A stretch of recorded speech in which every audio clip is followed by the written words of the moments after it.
Xia Fei had invigorated the alliance and enraged the insectoids. Yet just as UTI sent 3 of his 7 sacred champions to hunt down Xia Fei disappeared. This led the elite capture squad, led by Sacred Guild Master Duabi, to feel extremely depressed. It was as if Xia Fei had some special ability. A few days ago, he had been causing trouble throughout the insectoid territory, but just when the insectoids got serious and were on his trail, he was suddenly nowhere to be found. Duabi, Kikager, Larish, Goxin, and the 12 wings of the Sacred Guild circled around the last place he had appeared like fools for 10 whole days. There was an ancient saying that mused the pounding of drums could raise morale, but the effect would be spent on the 3rd beat. The insectoids had gallantly arrived at the scene to do battle with the elite human ability user Xia Fei, but all they were doing now was staring at screens on their warships, their morale getting lower with each passing day. Inside a black insectoid battleship, Duabi sat boredly on the command deck, a hand propping his head as he gazed at the stars. The insectoids responsible for watching the surveillance devices also yawned in their boredom. As for the 3 sacred champions, they did their own thing, be it cultivating or browsing the insectoid network. Though the 7 sacred champions were part of the Sacred Guild, they were under the personal command of the Golden Tent. Duabi did not have the authority to order them around. The 12 wings were more obedient. They sat in a circle and played an ancient game called flight chess.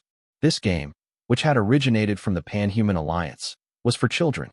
The comparatively more simple-minded insectoids had grown obsessed with it, and over the last several thousand years, it had become one of the most popular games in the entire race, and tens of thousands of variations had been developed. Curses! Curses! Curses! Where the hell did that human warrior go? Duabi suddenly erupted in anger, slamming his table into bits. He's nowhere to be found, but we can't even leave. What the hell is this? Duabi kicked at the table remnants, sending a dozen over pieces flying through the air. A fragment struck a napping soldier and instantly caused him to see stars. Several fragments flew to the radar and created a small fire. Whose? The automatic fire suppression system activated, cold droplets of water raining down and soaking everyone to the bone. This was truly the worst of luck, nothing going smoothly at all. Duabi and the 12 wings glared at one another, all of them gloomy and depressed. On the impaler, Xia Fei walked out of his training room, while he dripped with sweat. He prepared a hot bath for himself in the bathroom, and then lay inside. After 11 days, Xia Fei was somewhat paler, and his body was much thinner. Promoting further was truly dangerous this time, and I'm seeing even more evidence of my judgment that relying on external help to advance your rank has its limits. We must repair your 7th brain region before we can go any further, Phantom sternly said. Xia Fei nodded. He lit a Hongtishan cigarette and silently took a few puffs. He was completely exhausted, so he could not bring himself to talk while he smoked. The little robot pod brought Xia Fei a glass of fruit juice and a few slices of bread. When a person was exhausted, they could not immediately eat large amounts of food, as this could harm their digestive system, which Xia Fei knew about. After eating this simple meal and a single white dew, he slowly began to recover mentally and physically, but his stomach was still hungry. Furball jumped up to Xia Fei's side. It jumped into the bathtub and made all kinds of flashy movements to make Xia Fei laugh. On the side, Pod was like a chattering housewife and endlessly pampered Xia Fei. Xia Fei suddenly realized that, though he did not have any humans around him, only a ball, a robot, and a soul, to keep him company, his life was not that bad. Furball spent all day thinking of how to please Xia Fei and make him happy, while Pod lived for the sake of maintaining Xia Fei's daily routine. As for Phantom, he was Xia Fei's teacher and friend. The company of these fellows was sufficient to counteract the gloominess of living alone for a long time. Xia Fei had spent the last 11 days constantly struggling against the formidable power of medication, so he was exhausted in both body and mind. He spent over 10 hours soaking in the hot bathtub, eating a meal, and taking a white dew every 30 minutes. Gradually, Xia Fei recovered. Standing up, Xia Fei put on a bathrobe and made his way to the command deck. He stood in front of the radar and examined the search log. The impaler had not stopped moving while cloaked during this whole time. Xia Fei was currently facing a severe bottleneck. which was whether he could reach the legendary rank or not. After the Starlight rank, Star Base rank, Star Domain rank, and Star River rank was the goal of every top-class expert, the legendary rank. One could tell its significance from the name alone. From the legendary rank, there was no need for the star word, for once a warrior reached the legendary rank, they could be regarded a grandmaster no matter where they went. This was a leap from a warrior to a grandmaster. Legendary rank meant that one could set up their sect and leave behind an immortal legend, becoming an existence admired by the common people. Are you confident that you can advance to the legendary rank? Phantom nervously asked. Xia Fei shook his head. You can't evaluate a speed abilities level by counting the number of waves in the brain region, only through testing and through seeing what the maximum speed is. I must find a place where I can charge at full speed to know the result. Speed and strength, these two major categories, were typical body-optimizing abilities. Unlike those special types of abilities that were evaluated by counting the number of waves in the brain region, these two abilities needed to go through a practical evaluation. Thus, the Impaler had been searching for a suitable area that Xia Fei could use to see what level he had reached. Testing inside the Impaler was not realistic. Before advancing, Xia Fei could break 10,000 meters per second, and now, he would reach the end of the ship before he could even properly accelerate. He would have no chance of reaching his limit. Even advanced speed assessment machines could not completely assess legendary rank speed ability users, for no machine could endure the immense pressure that came from a speed ability user exceeding 10,000 meters per second. To test the level of his ability, Xia Fei could only find some deserted place in space, which he could sprint around back and forth like some athlete. There was no doubt that Xia Fei was in such a rush to reach the eternal rank because of the insectoid ability users. He hated the insectoids, hated them so much that he wanted to wipe out all of the loathsome bugs. But the insectoids also had ability users. This forced Xia Fei to reassess his ability. To deal greater damage, he needed greater power. Thus, not long after absorbing the psi-explosion of that insectoid cerebrum, Xia Fei started pushing toward the next rank. Xia Fei exclaimed, his eyes brightening. What's up? Phantom went up to Xia Fei and asked. I can't believe it. While I was in seclusion and working toward the eternal rank, the radar really did manage to find a livable planet without any inhabitants. Xia Fei excitedly shared this information. The planet in question was about a day away from his current location, and the analysis found that its air quality was pretty good enough for humans to survive on. It was a rare and valuable planet that had yet to be developed. Xia Fei found it hard to believe that he would find this sort of primitive and virgin land in the insectoid territory. If this were in the Alliance, he could have reported this discovery to the Alliance Cartography Society for a reward. Activating the navigation system, Xia Fei chose to use the ordinary engine to approach slowly rather than jump to it. After a life-or-death battle with the medication, Xia Fei needed to rest and recover his almost emptied body. Xia Fei had no idea that this minor decision had allowed him to once more avoid the search of a nearby insectoid fleet. It seemed that Duabi's luck was truly awful, and he would have to remain depressed for a while longer. 27 hours later, Xia Fei readied his equipment and prepared to disembark onto the planet and test his speed. He stored all his weapons in his spatial ring and endeavored to wear the slightest clothes possible. On his feet were the Zephyr combat boots, which could increase his speed. He also wore the bloodthirsty Ice God combat suit, as well as a mask to cover his face. He appeared like a masked warrior from a science fiction movie. He chose a plain covered with long grass as his testing site. This plain, covering an area of more than 10,000 kilometers, was circular, so Xia Fei could run around it in a circle. It was very suitable for pushing his speed ability to its limit. Furball and Pod were both very excited. Furball mischievously rode on top of Pod's body and jumped up and down on it. Pod did not dislike it, allowing the beast to be a nuisance. Everyone said that robots were wicked existences, but Pod was like an innocent child, as far from wicked as possible. Are you ready? Phantom asked. Xia Fei firmly nodded. He did some stretching exercises, like an athlete preparing for a sprint. The Impaler's radar system will record your speed, but I'm unsure if your combat suit can take the pressure. While the bloodthirsty Ice God is formidable, it's not made specifically for speed ability users. It will be better for you to accelerate slowly rather than accelerate at max speed right away, suggested Phantom. When speed ability users started running, they would produce intense air disturbances. Combat suits designed for speed ability users would normally be made with wind-resistant materials to reduce the force of the wind. Though the bloodthirsty ice god was powerful, it had not been made for speed ability users. When Xia Fei had been moving at 10,000 meters per second, there had been no problems, but it did not mean that there would not be one now. After all, Xia Fei's rank was higher at this point, and his legs had more strength in them. The explosive force was like an exploding pressure cooker, immense energy just waiting to burst out. Taking a deep breath, Xia Fei closed his eyes and gathered all of his focus ahead, casting aside all his miscellaneous thoughts. His feet slammed off the ground. Then Xia Fei shot off like a lightning bolt. Your current speed is at 10,521 meters per second. Just keep slowly accelerating like this. Release as much of your energy as you can. Phantom excitedly said. 12,000. 13,000. Keep accelerating. 15,000 meters. Xia Fei, you've already broken through the advanced Star River rank. After this is the legendary rank. Xia Fei was abnormally calm. 15,000 meters per second was much faster than his usual speed, but his legs still had more strength. He had yet to unleash his latent power fully. Xia Fei was abnormally calm. 15,000 meters per second was way faster than his usual speed, but his legs still had more strength.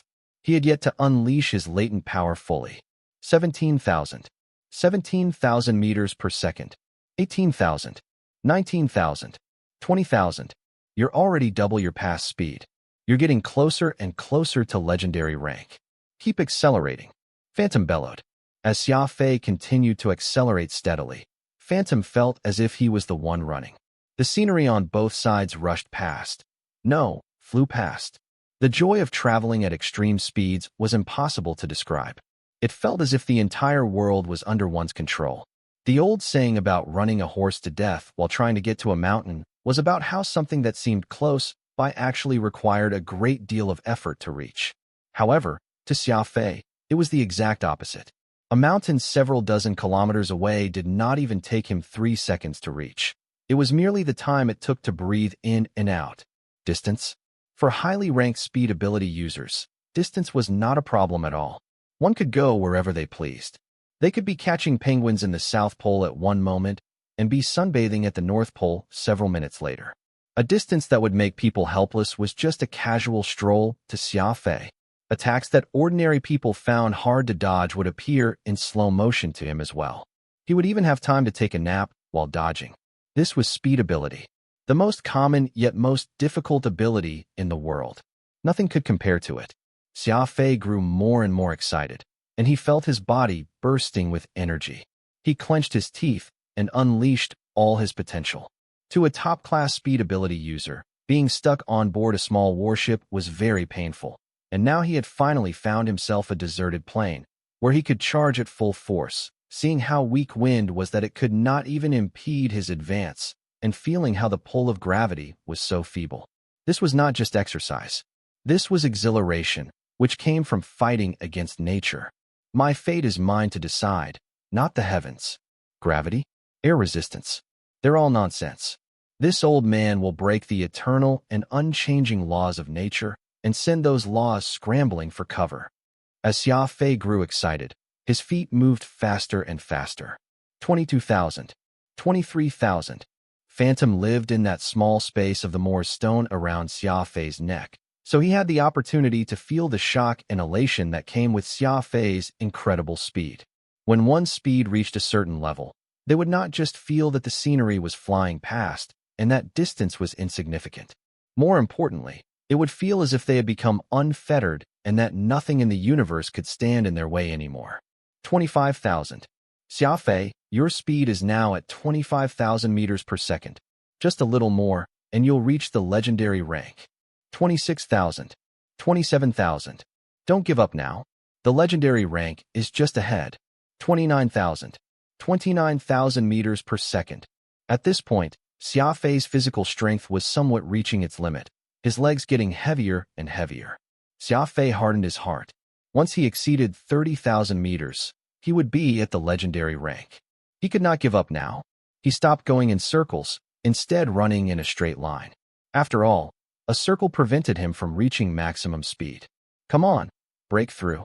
Break, break, break. Xia Fei mentally roared.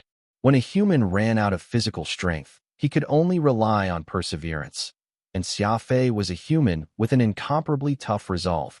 At this moment, as his speed broke through the 30,000-meter barrier, he entered a strange state. His surroundings became incredibly slow, as if he were watching a movie in slow motion.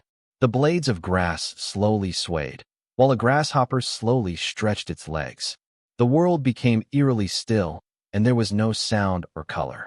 Everything existed in black and white. This moment was extremely brief, but it gave Xia Fei an unprecedented shock. Xia Fei vaguely heard someone calling to him. The voice was very heavy, and he could not tell where it was coming from. The entire world resounded with that heavy and hoarse voice. Xia Fei perked his ears and tried to listen, but all he heard were muffled words. It was as if someone was telling him a sad story.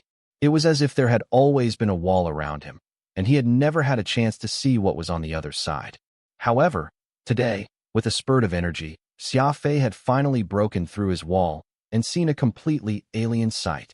Alas, this moment lasted for only the briefest of moments. In that period that spanned less than a second, Xia Fei sensed another existence and perceived a great deal of information that he found utterly incomprehensible. Xia Fei, your speed has broken through the 30,000 demarcation. You're a legendary rank speed ability user now. A legendary rank. Phantom's voice was as excited as it could get, and he was hollering as loud as he could at Xia Fei's side. Xia Fei smiled, but just when he was about to nod his head. At this moment, there was a new development. Formidable tearing force tore the bloodthirsty ice god combat suit off Xia Fei's body, and in the blink of an eye, it was nothing more than scraps in the wind. Without a combat suit for protection, it was easy to get injured. The situation was extremely dangerous. Several minutes later, it was possible to bear witness to a strange sight on the plains. Xia Fei stood naked in the grass. He still had his Zephyr combat boots, his left middle finger still had the spatial ring, and he still had his head covering, but the bloodthirsty ice god suit was no more, replaced by numerous thin lines of blood drawn across his body. Xia Fei frowned as he took out a Hongtishan and lit it. At one side, Phantom was heartily laughing. While it was dangerous, Phantom truly found the sight very amusing. Phantom held his stomach as he laughed. All right, stop being so down in the dumps. If your reaction speed hadn't been so fast, you would have probably been torn to shreds by the wind. That you're alive is also a sort of blessing. The bloodthirsty ice god was never produced for speed ability users, and it's normal for it not to be able to withstand such intense wind pressure.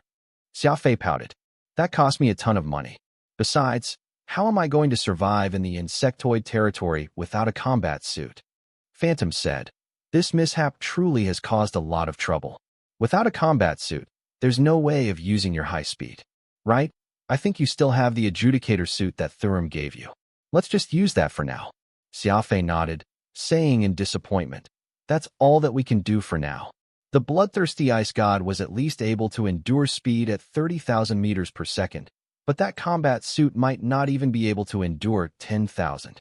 There was a huge gap between 30,000 and 10,000.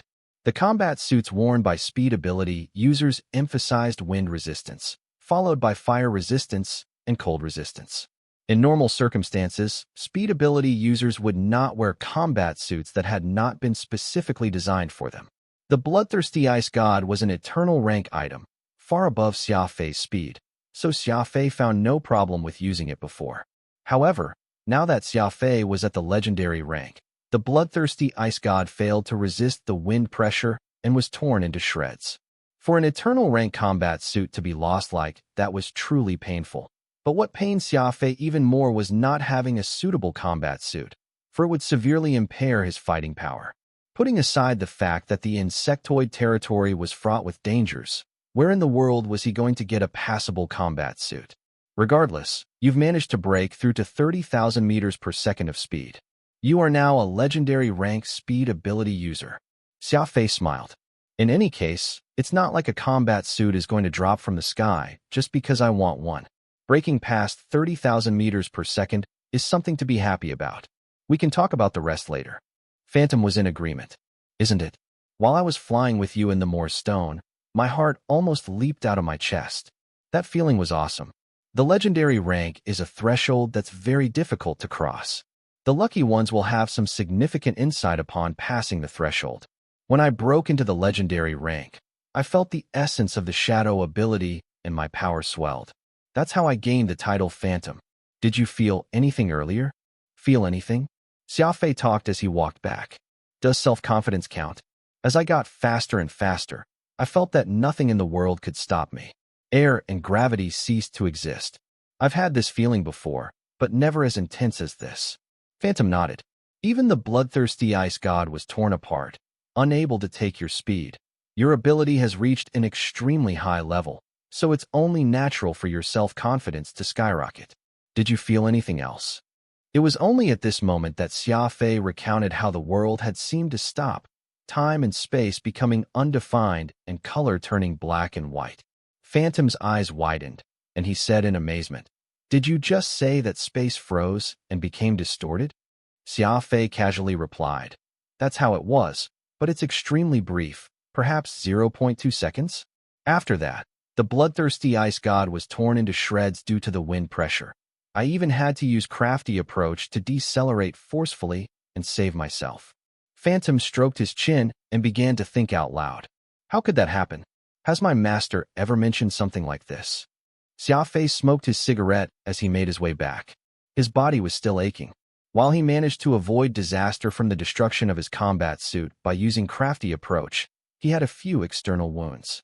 He was strolling right now to recover some of his strength and lessen the pain from his wounds. Suddenly, Xia Fei felt as if someone had lightly patted his left shoulder. He turned his head in confusion, but found no one there. Xia Fei thought that his wounds were acting up and did not think any more about it. But it was not long after that someone lightly wrapped his right shoulder. This had Xia Fei's attention now. He could clearly feel a finger stimulating the muscle on his shoulder. Xia Fei had superhuman senses, and for someone to have gotten behind his back undetected was extremely frightening. He frowned and took up a defensive posture. "What are you doing?" Phantom asked. "Someone's here." "Someone's here? Impossible. I don't sense anything." Xia Fei and Phantom glanced at each other. One of them had heightened spatial senses, while the other had heightened energy senses, but this person had evaded both of them. This newcomer must possess an extremely high cultivation. Even more troublesome was that Xia Fei did not have a combat suit or even a pair of underpants on. His fighting power was less than half of what it usually was, and the sky was beginning to darken, too. The most dangerous enemy was not some bellowing fellow at one side, but rather those hiding in dark corners and spying on them with their small and furtive eyes. Xia Fei fell back 2 steps, turned around, and placed his hands behind his back. Rather than a defensive posture, this seemed more like the posture of someone admiring the scenery.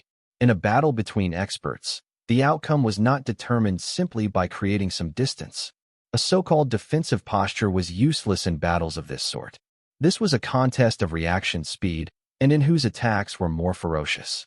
By drawing back one's body and tensing, one could swiftly spread out one's mental energy and search for that person hiding in the shadows. At the same time, this sort of relaxed and casual posture would cause the enemy to let down their guard. His mental energy spread out over the plains like an invisible spider web. This grass reached up to his knees, and someone trying to hide within it would be easily discovered. Alas, his powerful sensory abilities and his eyes, which had cultivated the beast spirit codex, found nothing out of the ordinary. A cold gust of wind blew past, rustling the grass and causing goosebumps to rise on Xia Fei's skin. Phantom scanned the area, but in the end, he helplessly shook his head. It seemed that not even Phantom's sharp senses had failed to find any clues.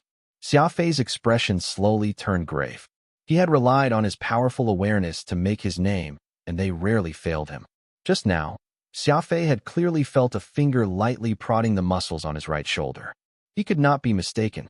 Unlike the steely muscles of strength ability users, speed ability users wanted to reduce their drag coefficient, and large muscles made movement inconvenient. This was common sense that even elementary school students knew. The higher the rank of a speed ability user, the thinner their body was. Moreover, while the muscles of speed ability users could unleash incredible strength, they remained sensitive, unlike those who pursued strength, whose muscles were as tough as steel, unable to feel anything even if they were punched. This newcomer existed. It was just that neither Xia Fei nor Phantom could detect him or her. This was the conclusion Xia Fei had arrived at. This was an enemy who could approach him without being detected. Xia Fei did not know how to describe them beyond powerful. "Whoever you are, please come out," Xia Fei indifferently said. As Xia Fei spoke, he took out some exercise clothes from his spatial ring and put them on. Xia Fei thought that he was on a deserted planet, so he had walked across the plains naked, but since there was actually someone around, it was no longer very proper to be naked. He withdrew all of the surrounding safeguards. Since he could not even detect this person, these safeguards were just a waste of energy. It would be better to save this energy for a battle against this foe. Whoosh! A figure suddenly appeared behind Xia Fei, less than 30 centimeters away. The muscles on Xia Fei's back could already feel the heat being produced by their breathing. Xia Fei was surprised, but he continued to put on his exercise clothes as if nothing had happened. Why aren't you attacking me?" An aged voice came from behind him. Xia Fei lightly replied, "You don't have any hostility, so why should I attack you?" "How do you know that I don't have any hostility?" Xia Fei smiled. "Since you could silently appear behind me, if you had any hostility, I would already be dead. Would we even be having this conversation?" Xia Fei had finished putting on his clothes while speaking, and he now turned around very slowly so as not to make the other wary. The person was right behind him, and Xia Fei would have to be brain-addled if he chose to attack them suddenly. The only option was to delay and buy time. He was going to first determine who the other was and what they wanted. His eyes saw a rather unremarkable middle-aged man. He was not that old, but he had the hoarse voice of an old man. He was slightly fat and possessed a pair of crafty eyes. Besides that, there was nothing else to write home about. He had such an ordinary appearance that he could be forgotten in the blink of an eye, lost in the sea of people. "You are correct. I truly don't plan to do anything to you. I was just passing by and noticed that someone had managed to glimpse at the law of space. Curious, I came down to have a look, but I didn't expect you to be so young." The middle-aged man sounded rather surprised when he spoke. The law of space? This fellow spoke with a rather casual tone, but his words exploded like thunder in Xia Fei's ears. The universe was composed of space, time, and matter. These were unchangeable laws, and they were called the laws of space, time, and matter. Mastering any one of these laws would allow one to glimpse the motives of the universe. This was the ultimate goal of all warriors. Everyone knew that the truly strong probably stood at the very pinnacle of the universe, looking upon the stars and commanding all under heaven. But only those who were truly strong understood that commanding all under heaven was merely a dream held by new warriors. The true apex warriors considered the grasping of even one of the three great laws as their ultimate goal. No matter how high a warrior stood in the universe, they would still be bound by the three great laws. The truly strong disdained all constrictions and laws. Their goal was to live free of the restraints of others, to control and decide on their own laws. In truth, Xia Fei had only the vaguest understanding of three great laws. He had once inadvertently made his way to the heritage planet and inherited a special ability there, obtaining a rudimentary understanding of the three great laws while he was there. Before this, Xia Fei had never thought about questions on this topic. Why was there a universe? Why did everything have gravity? Why did black holes devour? Why did white holes radiate? Let alone Xia Fei, even the best scientists rarely pondered on these questions. They preferred to lazily accept all these laws rather than wonder why they existed. Xia Fei did not have a very deep understanding of the three great laws. He only knew that the laws existed and that mastering them would give one control over everything. At the start, Xia Fei's goal was like that of any ordinary warrior: get stronger. However, after 1 year of cultivation on Heritage Planet, Xia Fei finally understood that the truly strong needed to pursue mastery of the laws. Thus, he had grown indifferent and had begun to feel scorn for the various restrictions of the universe. Now, this unremarkable middle-aged man had spoken about the law of space. How could Xia Fei not be stunned? Are you saying that the bizarre state I entered just then was actually an initial glimpse at the law of space? Xia Fei asked in confusion. The middle-aged man nodded, happily replying.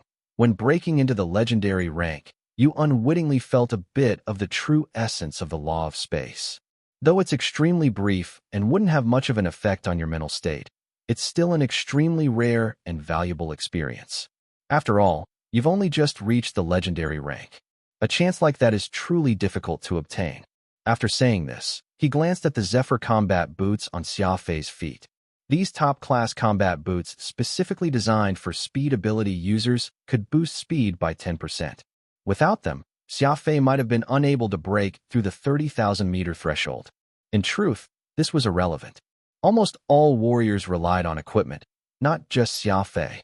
The higher the rank of a warrior, the more they were willing to spend on high-ranking equipment to strengthen themselves. Xia Fei fell silent. It turned out that his experience, which had lasted all of 0.2 seconds, was an interaction with the law of space. This revelation had truly left him astonished. He glanced at the middle-aged man. This man sensed his momentary glimpse of the law of space and promptly arrived to meet with Xia Fei. This was proof that his cultivation was at a level that Xia Fei simply could not fathom. Upon realizing this, Xia Fei smiled. Grandmaster, I presume that you are a human being? The middle-aged man frowned, apparently viewing the word human with some disdain. You could say that. You may call me Yuhua. Xia Fei chuckled. A chance encounter is better than an invitation. Since I have had the chance to encounter this grandmaster in the insectoid territory, why don't you come aboard my ship and have some tea? Opportunities were ever present, but what was key was whether or not one could seize them. Xia Fei had determined two things about this middle-aged man called Yuhua. First, he had a very high cultivation, extremely high. Second, he had no hostility towards Xia Fei. Xia Fei naturally wanted to become close to a person with incredible cultivation and no intent to become his enemy. Even if he could not pull this man to his side, it would be good enough if he could learn some information on the three great laws from him. Xia Fei was not about to let this chance slip by. Yuhua looked at Xia Fei, then the surrounding plains, and smiled. Sounds good. This place was not far from the Impaler, not even 100 kilometers. Normally, it would take only a few seconds for a round trip. Alas, Xia Fei did not have a combat suit and was sporting some light wounds. Thus, he needed a few minutes to get back, and even then, his exercise clothes still ended up being torn apart by the wind. Yuhua was already waiting next to the Impaler. Xia Fei did not know how he had managed to move, but he did not dwell on it. After seeing his seemingly divine performance before, he could accept even the most absurd miracles. Please follow me, Xia Fei politely invited. On the Impaler, Pod and Furball were already waiting for Xia Fei. Yuhua only glanced at Pod, but when he saw Furball, he could not help but gasp. When Furball jumped into Xia Fei's embrace and began using all of his techniques to win Xia Fei's affection, Yuhua was as shocked as he could possibly be. Shoo, I have a guest. Xia Fei casually tossed Furball onto a sofa, leaving Yuhua, with his mouth agape, momentarily speechless. He found it impossible to believe that Xia Fei dared to treat Furball so crudely. Realizing that he had somewhat lost control of himself, Yuhua organized his emotions and sat next to the coffee table. He occasionally glanced at Furball, but he saw that the creature seemed not to care how rough Xia Fei was being. It continued to ingratiate itself to Xia Fei, yet it did not even give a glance to the stranger. Xia Fei had naturally noticed this. On the plains, Yuhua had appeared like some otherworldly expert, but upon entering the ship and seeing Furball, he had had a complete reversal in attitude. His pride was no more, and was now acting somewhat timid. Pod came over with some brewed tea, and Xia Fei poured a cup for Yuhua. Feigning a very relaxed attitude, he said, "This is my exclusive beast, Furball, a very cunning fellow. I don't know what species it is, but it's got a belly full of schemes, and it's always causing trouble for me all day." As he spoke, Xia Fei carefully examined Yuhua's face for a reaction. "This is my exclusive beast, Furball, a very cunning fellow.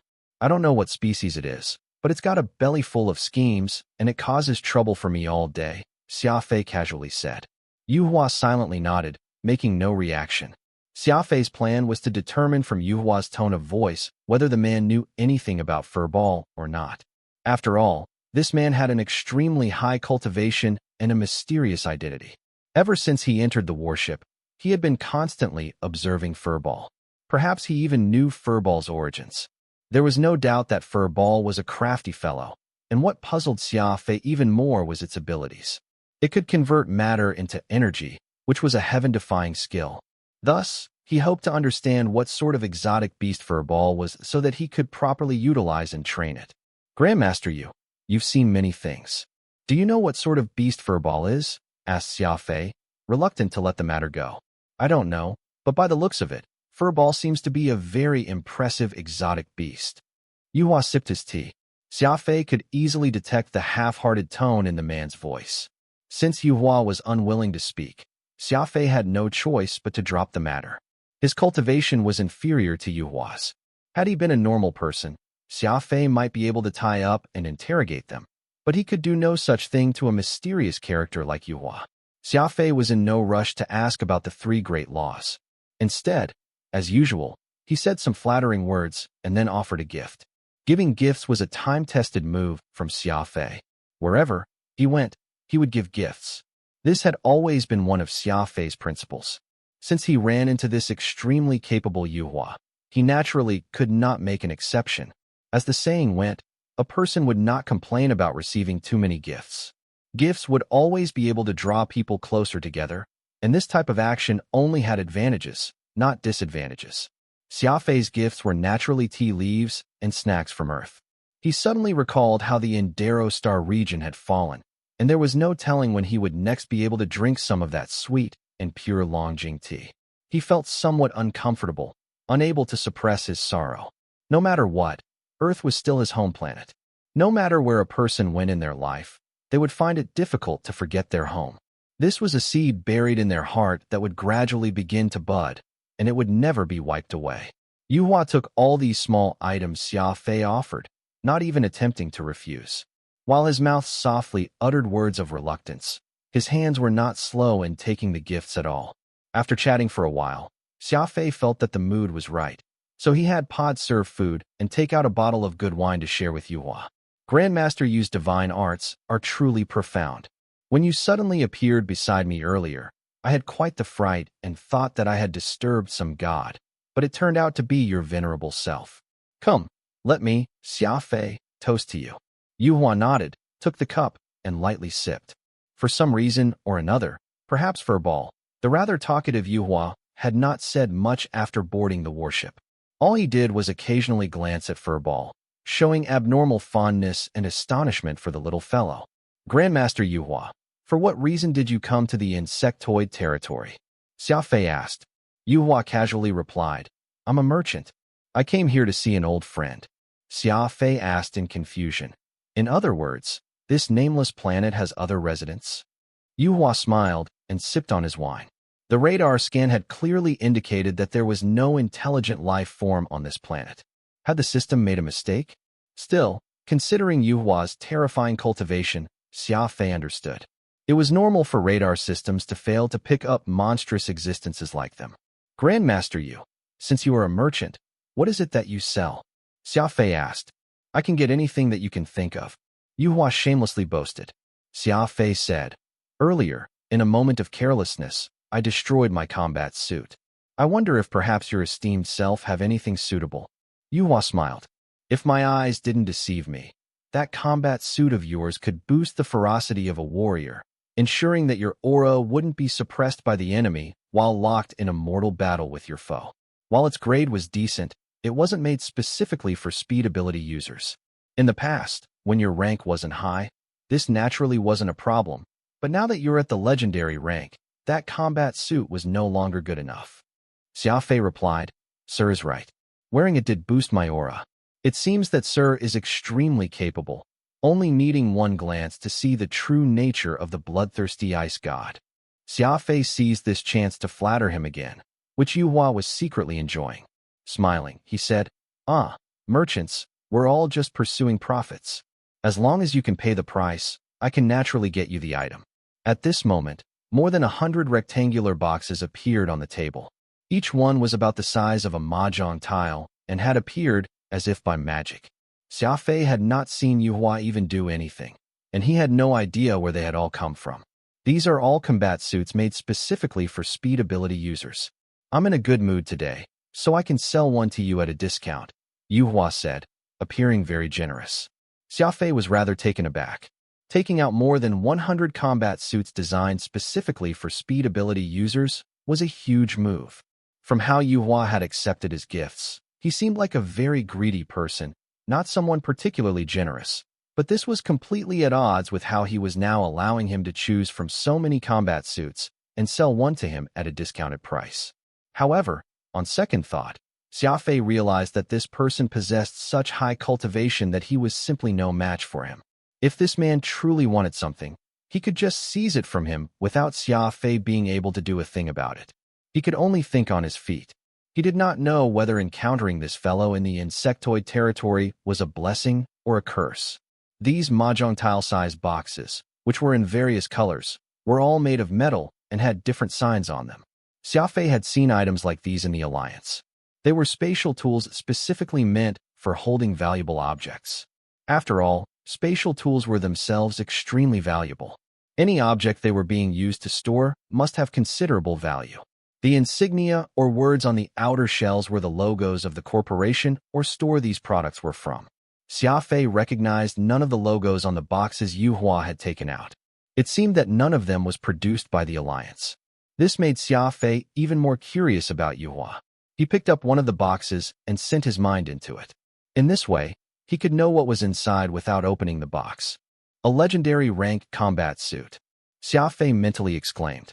Searching through 8 more, he found that all were combat suits specifically designed for speed ability users and of the same rank. Little brother, all of them are at legendary rank, perfect for you. I also have eternal rank ones, but the items in my possession are different from what you usually see. Their specifications and quality are all much better. For you, legendary rank is enough. Using equipment beyond your rank isn't necessarily a good thing. After all, a combat suit should be a close fit for the body. Too much pressure might affect your movements, Yuhua smilingly said. He was still glancing at Furball as if he was pondering something. Alas, Furball was lazily snoozing on the sofa and completely ignoring Yuhua. Xia Fei nodded and continued to inspect these small boxes containing combat suits. The combat suits came with boots, gloves, a helmet, a one-piece suit, and even some small accessories. All of these things placed within the 1 cubic meter of space inside seemed like a perfect fit. The more Xia Fei saw, the more astonished he was. Yuhua was not lying. If combat suit sets of this quality were sold in the Alliance, they would sell at the same price as eternal rank combat suits. They were carefully designed, exquisitely made, and crafted using select materials. When it came to quality, they were the best of the best. No wonder he said that legendary rank is enough. The rank standards for these items are way higher than in the Alliance. While he calls them legendary rank, they're actually at eternal rank level. Xia Fei thought to himself. He looked through around 80 sets. Each set left Xia Fei extremely satisfied. However, too many good things actually made him indecisive. Suddenly, among the remaining 20-some boxes, Xia Fei spotted a purple set. In the more than 100 boxes, this was the only one that was purple. An eye had been carved into the box. Moreover, while all the other boxes looked new, this one seemed rather old. Xia Fei curiously picked up the box and sent his mental energy into it.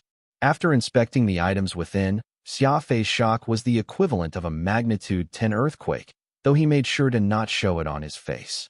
Grandmaster Yu, all of these sets are very impressive. I'll take this one, Xia Fei casually said. Yuhua was examining Furball out of the corner of his eye, so he casually said, All right then. Little brother, what do you plan to use to trade for it? Xia Fei put away the purple-colored box and took out a rather high-quality purple heart of spirit from his spatial ring, which he placed on the table. Grandmaster Yu, what do you think about this? Yuhua smiled. All right, little brother, let's do as you say. As he spoke, the other small boxes on the table disappeared together with the purple heart of spirit, even more amazing than a magic trick. Yuhua stood up, took one last reluctant glance at Furball, and said, Let's part ways here. Perhaps we will meet again. Xia Fei was rather surprised. Grandmaster, you're leaving? Yuhua replied. I've already seen my old friend, and our exchange is finished. Is there a reason I should remain? Xia Fei smiled. Could this junior ask for some instruction on the law of space? Yuhua heartily laughed. The three great laws can only be experienced, not transmitted through words. Young man, whether you can comprehend the laws or not will depend on your luck. In the future, if someone tells you that they can teach you the true essence of the three great laws, then they're just trying to fool you. Remember my words. With this, Yuhua really did leave. Xia Fei escorted him out of the impaler. He watched as Yuhua took slow strides, but under his feet, he seemed to be flying as if he was riding on a magical flying cloud. That person's cultivation is far too high. I can't even imagine it. Even Master Crane Shadow won't be 1/10,000th of his power. It's fortunate that he didn't have any hostile intentions, or else your little life would have ended here today, Phantom said once Yuhua was gone, wiping sweat off his face. Xia Fei nodded. We'll still leave here soon. I have no desire to run into another monster like that. Phantom smiled. Xia Fei, that combat suit you've got must not be simple. I sensed a distinct ripple of emotion in your heart. Xia Fei replied. This set is purple eyes. It'd be far more bizarre if I didn't feel anything about it. A city was floating in the dark expanse of stars. Roughly 10,000 kilometers in both length and width, the area it covered was larger than that of a planet. It was like a huge plate in space, and in this floating city were soil, mountains, and rivers. There were also flora and fauna. A gigantic semicircle energy shield was enclosing everything, protecting all from cosmic ray interference. A planet ought to have everything, and the difference was that this was no planet but a flat plane. Instead, a planet could only revolve around a set orbit, but this city could slowly navigate its way across space with its powerful propulsion engine. Actually, a closer inspection would reveal that this city, or, to be precise, this piece of land, was built upon a gigantic spaceship. It was an oblate spaceship, of which the bulk could rival even the Titan superwarship that Xia Fei had seen before, except that Titan was a superwarship that focused solely on firepower to unleash destruction. Meanwhile, this was a mobile fortress. There was a simple pier made of wooden planks next to a clear stream. A silver-haired elder was currently sitting by this pier fishing, his two legs dipped into the water, letting the little fishes tickle his feet. With the beautiful galactic sky hanging above head, and the cool water hugging his feet, flowers and grass overgrown on both banks, this was a comfort which was hard for the average person to imagine. His cheeks were rosy like a child, his silver goatee swayed like hundreds of pigtails in front of his chest, and he possessed a high nose bridge matched by a piercing gaze. Everything perfectly gave off the aura of a knowledgeable immortal. The elderly man was fishing and drinking wine, all bored. That was when a light door appeared beside him, and the merchant Yuhua carefully stepped out with a bow, acting extremely respectful. Patriarch, Yuhua respectfully greeted. The elder did not even lift his head from what he was doing, smiling. Yuhua, where have you been? Your heart is a little unsettled. You must have completed a big business, huh? Yuhua beamed widely. There's nothing I could hide from you, respected ancestor. I just finished delivering 10-leaf narcissus to the Dark Shura, White Killing Sea, earning myself a tidy sum. The elder man nodded. It should be about 20 years since White Killing Sea secluded himself to cultivate the law of time. Now that he's acquired a 10-leaf narcissus, I believe that he's close to achieving complete comprehension. I'm afraid that our Yu family will have another powerful rival when that time comes. Am I to be blamed for that, Patriarch? Yuhua anxiously asked. The elder laughed uproariously. Even if you didn't sell it to him, someone else would. This old man here understands this logic, at the very least. Since you chose to be in the mercantile business, you're fine as long as you do your duty as a merchant. You don't have to be concerned about family affairs. It's a pity, though, you clearly grasped the law of space, yet you chose to walk the path of a merchant. You're just like Xiaoxian, both completely obstinate individuals. Yuhua made his way to the elder and held out a small box to him. He then gave the old man a back massage as a demonstration of filial piety. Patriarch, it's not like you don't know, but I am someone who detests fighting with others, fainting at the sight of blood. It's precisely because I had no choice that I ended up choosing to become a carefree merchant, but I haven't forgotten about the affairs of the family. This here is an egg of a 3-headed flaming finch, which I'm giving to you now after having gotten my hands on it. The elder was slightly surprised. Oh, the egg of a three-headed flaming finch. That's a rare find indeed. If it hatches successfully, it will become a top-grade exotic beast, and the descendants of our family will surely like it. How much is it? Name your price. Yuhua hurriedly replied. Respected ancestor, please don't joke around with this young one. How could I dare accept money from you? The reason I've been able to do so much business all these years is all due to the family's protection. If not for the elder's help, my business would have long been gobbled up by others. Gifting this item as a show of respect is what I ought to do. Xia Fei would be extremely depressed if he heard what Yuhua had just said.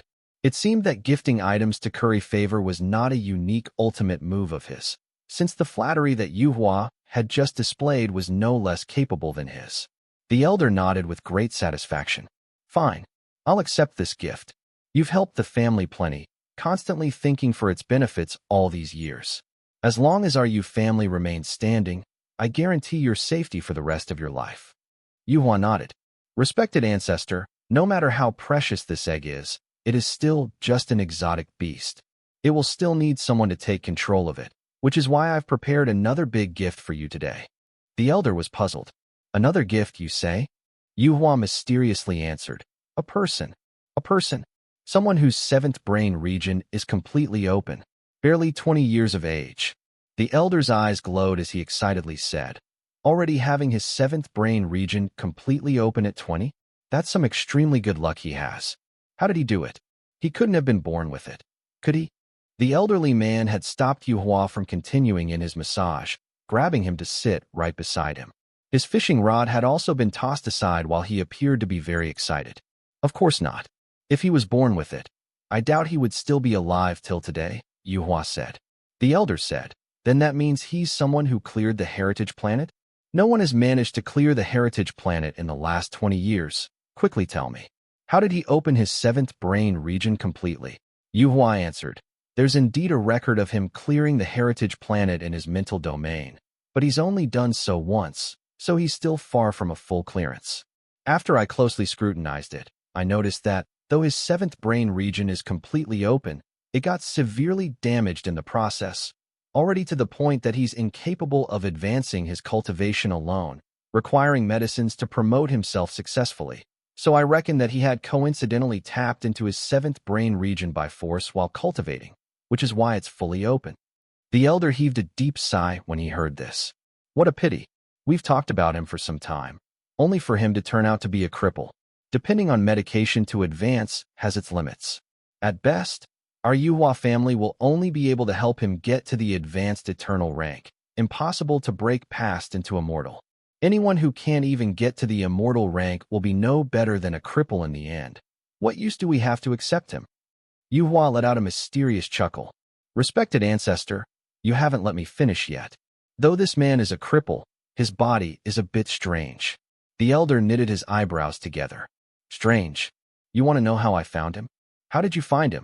While I was on my way to deliver the 10-leaf narcissus to White Killing Sea, I felt someone looking around the law of space, which is why I hurriedly poked my head out to look and discovered this person whom you claim to be a cripple, inadvertently opening a spatial door. Unfortunately, his cultivation is too low, so he ended up getting pushed out before he got to the door. Shock. Extreme shock. The elder could not believe his ears. Someone whose seventh brain region is badly damaged managed to open a spatial door? Doesn't that mean that he's already at eternal rank or higher? Maybe even nearing immortal? Yuhua shook his head. Not that high. His initial ability is speed, which has just reached legendary. Plus, equipment-wise, aside from his outstanding combat boots, everything else can hardly even be considered of legendary grade.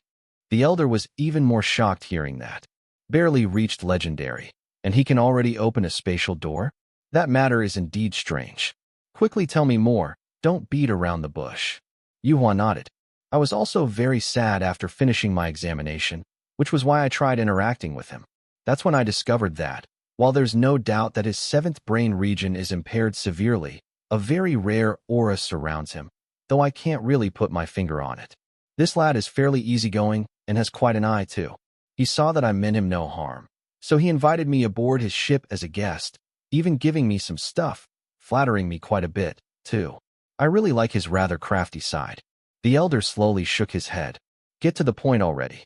Yuhua stuck out his tongue cheekily before saying, I later discovered a holy beast on his ship. A holy beast? The elder paled. Say that again. Is it truly a holy beast? Yuhua patted his chest as he confirmed it. Do you not trust this pair of eyes I have, ancestor? It is most definitely a holy beast. Plus, it's a high-grade holy beast, also known as the White Devil Holy Beast, Shatterstar. The elder could not help sucking in cold air when he heard the name Shatterstar. The holy beast Shatterstar was also called White Devil Shatterstar. It was an apex killer exotic beast in the universe, able to bring devastation and ruin once it matured. Furthermore, it had a cruel and ruthless character, changing the color of the skies wherever it went, tearing the stars apart in its wake. Xia Fei was merely a primary legendary rank warrior, a completely insignificant existence to the elder, yet he was afraid of such a brutal holy beast. For it to stay with Xia Fei, the elder's heart was palpitating wildly just thinking about it, unable to rest at ease for a long time. How could you still be alive after crossing paths with the holy beast Shatterstar? The elder was puzzled. What he meant was that even Yuhua, someone who had mastered the law of space, was no match for Furball. Xia Fei would have most definitely been so surprised his eyeballs would fall out from their sockets had he heard this. How could he have imagined that his pet Furball, which had spent all its time fawning and ingratiating itself to him, was actually some holy beast? Furthermore, it was actually a murderous holy beast which could easily kill someone who had grasped the law of space. Yuhua shrugged. I had a huge fright when I saw the Shatterstar as well, and my back even sweated profusely, but I carefully watched it for a while and noted that the beast is actually still very young, hardly even grown up, so I didn't rush to open a spatial door and leave. Heavens, a Shatterstar beast that hasn't yet matured. You ought to have brought it back. I can't believe you missed such an opportunity. How frustrating. Before Yuhua could say another word, the elder already launched into a tirade, his face all red. Being able to acquire a Shatterstar beast would have greatly promoted the entire family's power. Perhaps the Yu family could even go up a step and enter the core power structure. But Yuhua had not made a move despite setting eyes on that Shatterstar beast, and the old man became extremely irate over it. Yuhua smilingly helped massage the elder's shoulders, only for the old man to slap his two hands away. Enough with that. Tell me what happens next. Yuhua bitterly continued. Respected ancestor, of course I know just how powerful a Shatterstar beast is, but it's unfortunate that the Shatterstar has already signed a contract with the young man, so it won't be of any use even if I take it by force. The elder's eyes glinted with golden tint. Stupid. We've got people who can sever such contracts in our family. Xia Fei's merely some insignificant person who has just reached the legendary rank. I doubt the contract is anything top class. Yuhua hurriedly interjected. That's actually the opposite. The Shatterstar beast signed a blood contract with Xia Fei, which is an ancient heart imprint. The lives of the two are intertwined, so I'm afraid even you, my esteemed elder, would have been unable to sever that sort of bond. I'm afraid even you, my esteemed elder, would have been unable to sever that sort of bond. Yuhua truthfully explained. The elder was perplexed. He furrowed his brows. Are you saying that even I will be unable to break the heart imprint Xia Fei formed with the Shatterstar beast? Is it truly so amazing? Yuhua replied. Respected ancestor, I wouldn't dare lie right to your face. Such an ancient heart imprint is indeed very binding. I could feel a very powerful backlash from just my light probe. Besides, the imprint they share is one of life and death. Even if there's someone proficient enough to sever it, the Shatterstar beast will certainly lose its life as a result, making the loss outweigh any potential benefit. The old man was even more perplexed. Given that Xia Fei's cultivation, he shouldn't have been able to impose such a powerful imprint. Just how did this life and death contract come to be? There was no way for him to know that Xia Fei had cultivated the ancient techniques from the Beast Spirit Codex and had even used the remnant mental energy from an insectoid cerebrum to make a one-shot breakthrough to the 6th stage. This was why he was stumped by how an insignificant individual, who had just reached legendary rank, had managed to impose such a fully binding contract. Yuhua shook his head to express his cluelessness as well. Could there be some mysterious master behind his back? one who helped him establish the contract. Yuhua rejected this notion. I don't think so. Think about it. Just what grade is the Holy Beast Shatterstar at? Besides, though Xia Fei's mental domain has a record of having cleared Heritage Planet, it does not bear any brand left by a master. So it can be seen that Xia Fei has yet to recognize anyone as his master. So he may have just gotten lucky in obtaining that holy beast. The elder was silent for a good while. He then picked up the fish pole and gave it a light toss, throwing it into the small stream. What a pity that the amazing Shatterstar beast ended up in the hands of a cripple. Yuhua's eyes flickered. Esteemed ancestor, do you not wish to accept Xia Fei into the family? He's without a master right now. The elder found the suggestion both funny and somewhat annoying as he sighed again. What's the use of taking in a cripple? While my Yu family cherishes talented individuals, we can't possibly just let anyone in. Yuhua chucked. Xia Fei might be a cripple, but that Shatterstar beast he has with him is good. Even if we have no use for Xia Fei, we may find a use for the holy beast. What do you mean by that? Since Xia Fei's 7th brain region is severely damaged, I'm sure he knows it himself. If you were to give him the chance to step into our circle, casually teach him a little something, then assign him some trivial position, he would likely be moved to tears and stake his life for the family. Think about it. Wouldn't getting Xia Fei work hard for the family be the same as acquiring a Shatterstar beast for the family? The elder's eyes sparkled. Yuhua's idea was not bad at all. Personally promoting Xia Fei and demonstrating some minor grace and favor to have him work hard for the family. As long as he had the Shatterstar beast in his control, why should he care if the young man was a cripple? Besides, what the family lacked was the Shatterstar beast, not Xia Fei. When the time comes, and if you help use some of the family resources and properly condition the Shatterstar beast, it will surely be a great help to you once it reaches adulthood. The elder burst out laughing. He stood up and patted Yuhua on his back. You sure have plenty of ideas, rascal. Not bad. Getting the aid of the holy beast Shatterstar, our Yu family will really become even more powerful. As for that Xia Fei fellow, let him continue being the cripple that he is. Who needs him, anyway? Let's go. We'll go meet the young man. I am very interested in knowing just how he managed to tame the Shatterstar beast. Whoosh! A light door suddenly opened upon that pier, and the elder and Yuhua both stepped through it. The moment the two men disappeared, that doorway also shut itself, instantly gone without a trace. Xia Fei had had no lack of trouble his entire life. After successfully completing this transaction with Yuhua, Xia Fei did not even hesitate for a moment and left the planet. Intuition was something impossible to be explained, and he was presently getting this extremely uneasy feeling once more. He had just spoiled his bloodthirsty ice god combat suit, and he had gotten a set of even more perfect purple eyes. Everything was going too smoothly, so this made Xia Fei feel terrible. He could just vaguely sense that some trouble was coming his way very soon. Begin calculating our position and prepare to jump. Xia Fei stood on the command deck and gravely gave the command. Phantom asked, why are you in such a hurry to leave? Let's talk about the purple eyes combat suit first. Just what's so good about it? Once Xia Fei had the destination set, he got back to his seat. He took out the purple metal box from his bosom and looked at it for a long time. The two eyes on the box seemed to be staring at him avidly, as if they were real. Reaching in, Xia Fei took out that combat suit and saw that it came with boots. In fact, the suit itself came with a headgear, gloves, goggles, air filter, and over a dozen other equipment. There were plenty of intricate accessories that Phantom had never seen before, all boasting impeccable design and workmanship. There was even this air of mystery that permeated from this faint purple-colored suit.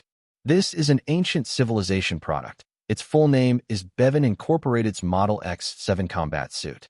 The image of this pair of eyes on its box is the Bevan Incorporated's logo. Because the box it comes with is purple, so it's called Purple Eyes.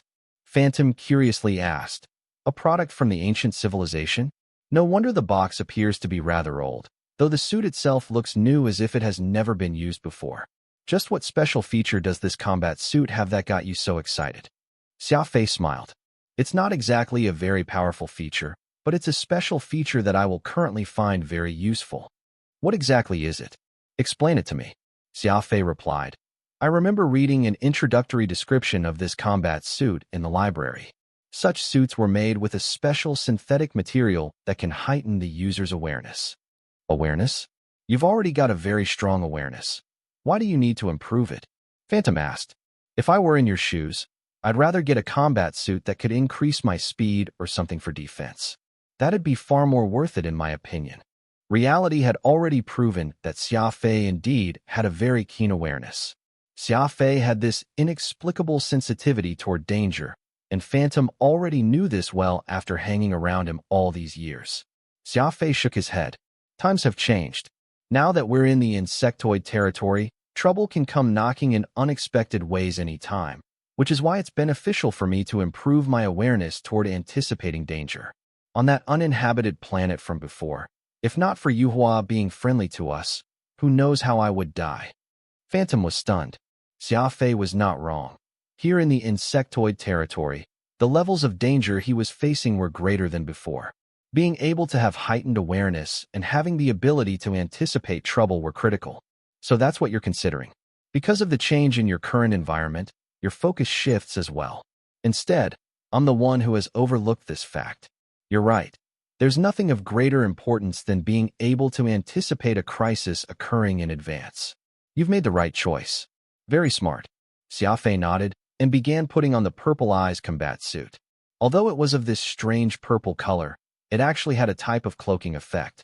Its light purple hue could change along with its immediate surroundings. So while it was still far from an actual concealment ability, it was at least able to make him appear inconspicuous no matter where he was.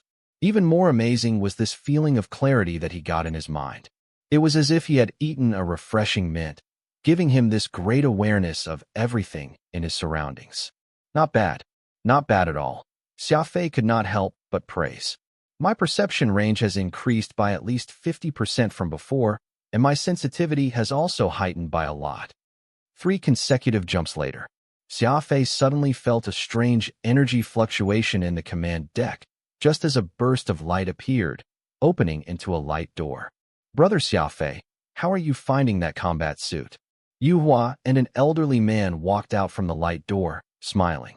Xia Fei was completely flabbergasted. Just what technique did the 2 men on board his warship now use to have been able to appear before him with such grandiosity? Could the reason be because of their mastery of the law of space? His heart was thumping, though he did not show it on his face. Of course, what you gave me is great, Grandmaster Yu. There's not even a hint of doubt in that fact, replied Xia Fei with a smile. This elder here is my family patriarch, Yu Jiang. He has some things that he wants to ask you today. Yu Hua introduced the one beside him. Xia Fei did his best to remain calm as he approached the newcomer with a respectful bow. Well met, elder. Xia Fei had no clue just how much higher this silver-haired elder was, but he reckoned that, given Yu Hua himself was already at this demonic level of having mastered the law of space, Yu Jiang should be even higher on the charts. Yu Jiang was not in the least bit courteous, taking the captain's seat as his own, while Xia Fei hurriedly called Pod to serve tea, all along carefully observing Yu Jiang's every movement. Today is truly cursed, all these old monsters appearing one after another. Just what exactly is the reason? Xia Fei wondered to himself. Even in his wildest dream, Xia Fei could not have possibly guessed that neither of these men had come for him, but for Furball. Xia Fei had already been deemed as a useless cripple by Yu Jiang, and were it not for Furball's existence, Xia Fei would never have the opportunity to meet someone like Yu Jiang, whose existence was an entire plane above Xia Fei's own. Furball was hanging off Xia Fei's shoulder, lackadaisically glancing at Yu Hua and Yu Jiang before burying its head to resume its sleep, as if they were nothing. Yu Jiang was thrilled when he saw its detached behavior, which held contempt for everything around it. Yes, that's indeed a holy beast, Shatterstar. To actually dismiss this old man after a mere glance, such arrogance is worthy of this hegemon in the universe.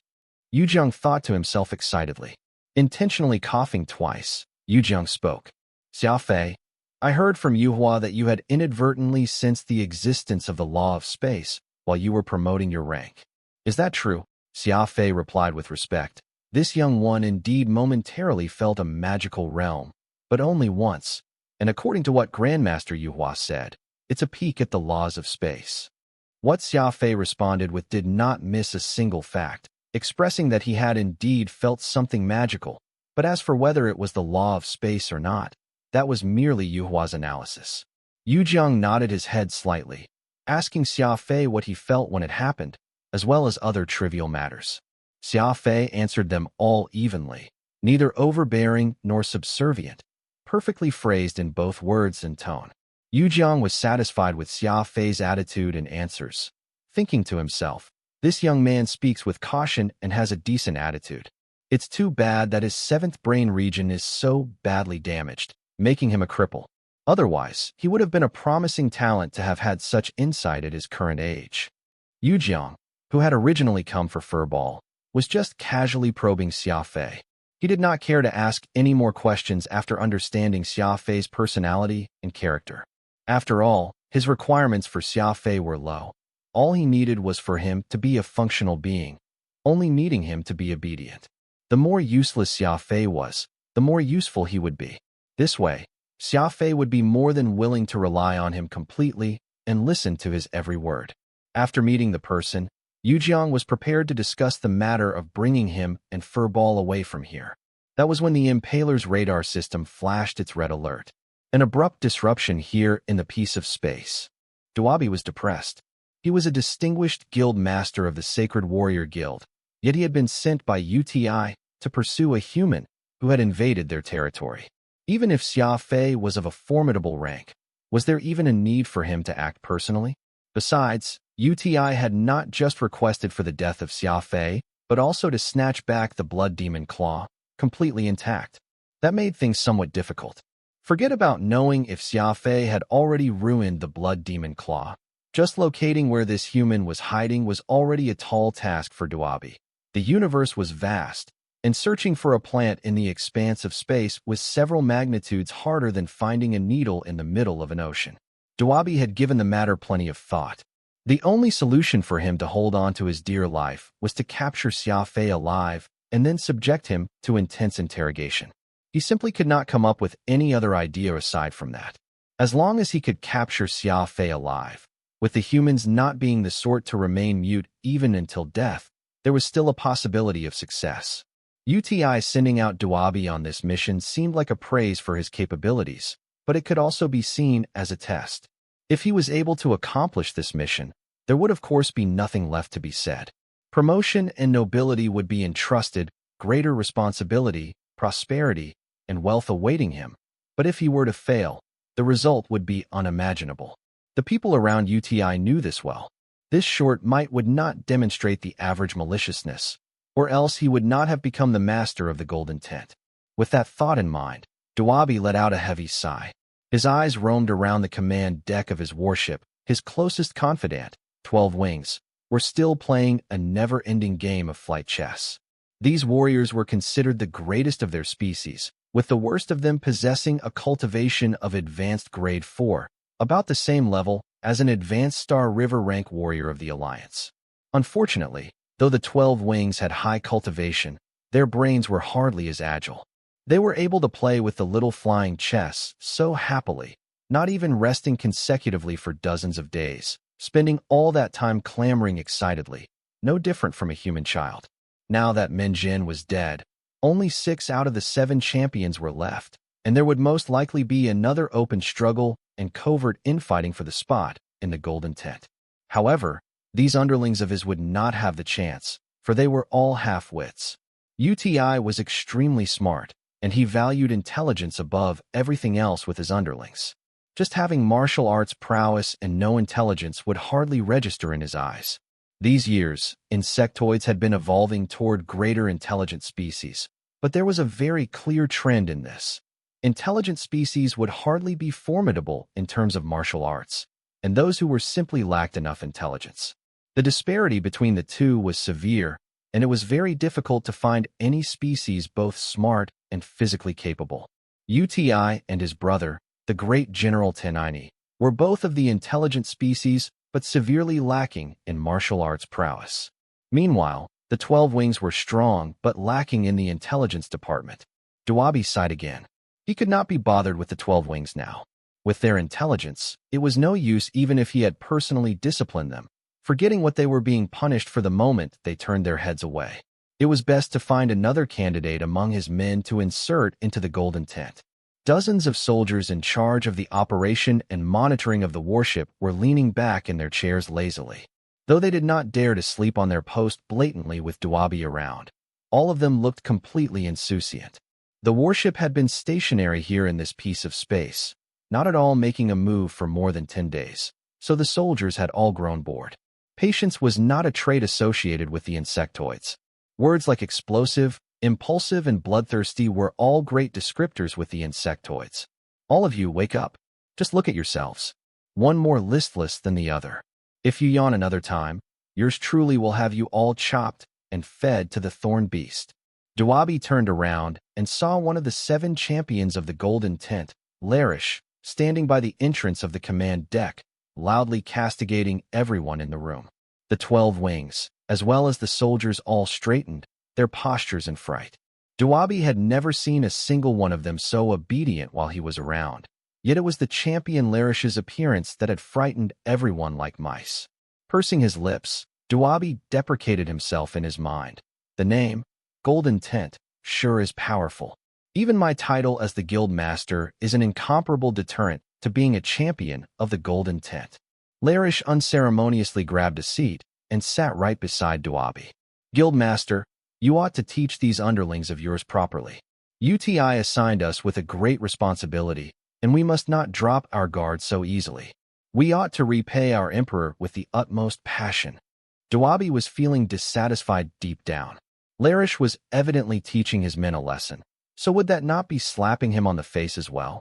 He was mocking him for his lax discipline, leading these insectoids astray. He mentally noted, just because the 7 of you have UTI supporting you, you think you can just disregard me, the guildmaster? Complaining about how lenient I am with my discipline? Then, what have you all been doing this whole time? Actually, Larish was considered decent among the 7 champions. He had been shutting himself in his cabin, cultivating ever since he boarded the ship, occasionally taking a stroll around the command deck to put on airs. In contrast, the philandering Goxin and Kikager immediately hooked up with each other the moment they got on board and spent all their time fighting laterally in their rooms. Anyone who walked by their rooms could even clearly hear what was going on inside, not at all observing any discretion at all. In any case, Duabi had been absolutely bothered by these 3 men, though he did not dare to show any disrespect outwardly. After all, they were UTI's men, and though he was not of a higher position than them, he could at least see them as equals. Duabi forcibly flashed him a rare smile. After camping out here for more than 10 days, it's normal for soldiers to somewhat slack a little. Don't worry, I'll be sure to be stricter with my subordinates from today onward. Larish nodded, not saying another word. He had originally come to show off anyway, so now that he was done, he began making his way back to focus on his business inside his room. The champion Larish felt that he was cheapening himself hanging around with these lowly soldiers. That was when the radar suddenly sounded the alert that they had been waiting for all this time. Everyone's heart in the command decks went still. Perhaps it was because it had been a long time since they heard any news. But when the radar system rang out its alert upon pinging the strange energy fluctuation given by the impaler, none of them was able to react in the first instance. Guildmaster, that was a signal. It must be created from the strange energy fluctuation of that human warship. A still-thinking soldier nervously reported. Duabi was elated as he rushed to give out the order. Track his destination and chase after him. We must not let him escape. The 2 experts Yujiang and Yuhua had boarded the impaler all of a sudden, and Xia Fei was in great dismal. Xia Fei was originally in such a hurry to leave precisely because he wanted to avoid interacting with these monster-level existences, but he never would have thought that they were capable of transcending across space to reach his location. Xia Fei hypothesized that this might be because they had grasped the law of space, so the vast universe was no different from their own backyard, allowing them to wander about arbitrarily. Xia Fei was of course extremely envious of such a bewildering superability, but now all he wished was for the other party not to have any ill intention toward him. Unless it was his last resort, Xia Fei had no intention of becoming enemies to these monsters. Yujiang had already tested Xia Fei and found the young man to be agreeable, smart, and insightful, fulfilling his selection criteria. However, due to his overly damaged seventh brain region, the elderly man had deemed Xia Fei's cultivation to be crippled to the point of no repair. It was his opinion that the young man was already nearing the limit of his possible achievement, noting how much sweat and hard work he had put in to reach his current state. Yu Jiang nodded and was about to discuss with Xia Fei about bringing him and Furball away. That was when the radar system of the impaler suddenly flashed its red alert. An energy fluctuation had been detected in this peaceful space. Alert! A wormhole had been opened. Enemy warships are closing in. Prepare for battle. Soon, a humongous insectoid warship exited a wormhole and appeared some 10,000 kilometers away from the impaler. A black behemoth that bore the unique ferocity of insectoid warship design. Xia Fei barely had time to explain to Yu Jiang. He quickly went up to the impaler's console and piloted it away from the enemy. It was simply impossible for Xia Fei to take down this insectoid battleship with the insane firepower of the impaler alone. Xia Fei was the most surprised by the fact that the enemy had even located him. Could his warship have been bugged by a tracking device? Direction 11537. Maintain stealth and break out at full speed. Whoosh! The impaler attempted to flee as it accelerated, avoiding a direct confrontation with the insectoid battleship. The ship's stealth system had a unique characteristic. It would lose its effect if it was too near the enemy. Yu Jiang did not even glance at the insectoid warship. It was nothing but a toy in his eyes as he smiled at Xia Fei. Young man, have you ever wondered how far you can go in this life? Xia Fei was presently worried about being bugged by some tracking device, so of course he was not at all bothered by the old monster's question. Yu Jiang was an expert who had mastery over the law of space, meaning that he could just flee millions of light years away at the drop of a hat. But Xia Fei still needed to face the unending harassment from the insectoids. We'll talk about this later. Enemies are around us. Xia Fei was flustered, so he was not too courteous in his speech. Even a fool could tell that he was unhappy about Yu Jiang interfering with his work. Xia Fei was good all around, but he would set aside relations or emotions when it was time to work. Having such a serious attitude ought to have been his virtue, yet the expert Yu Jiang saw it as insolence. He furrowed his brows.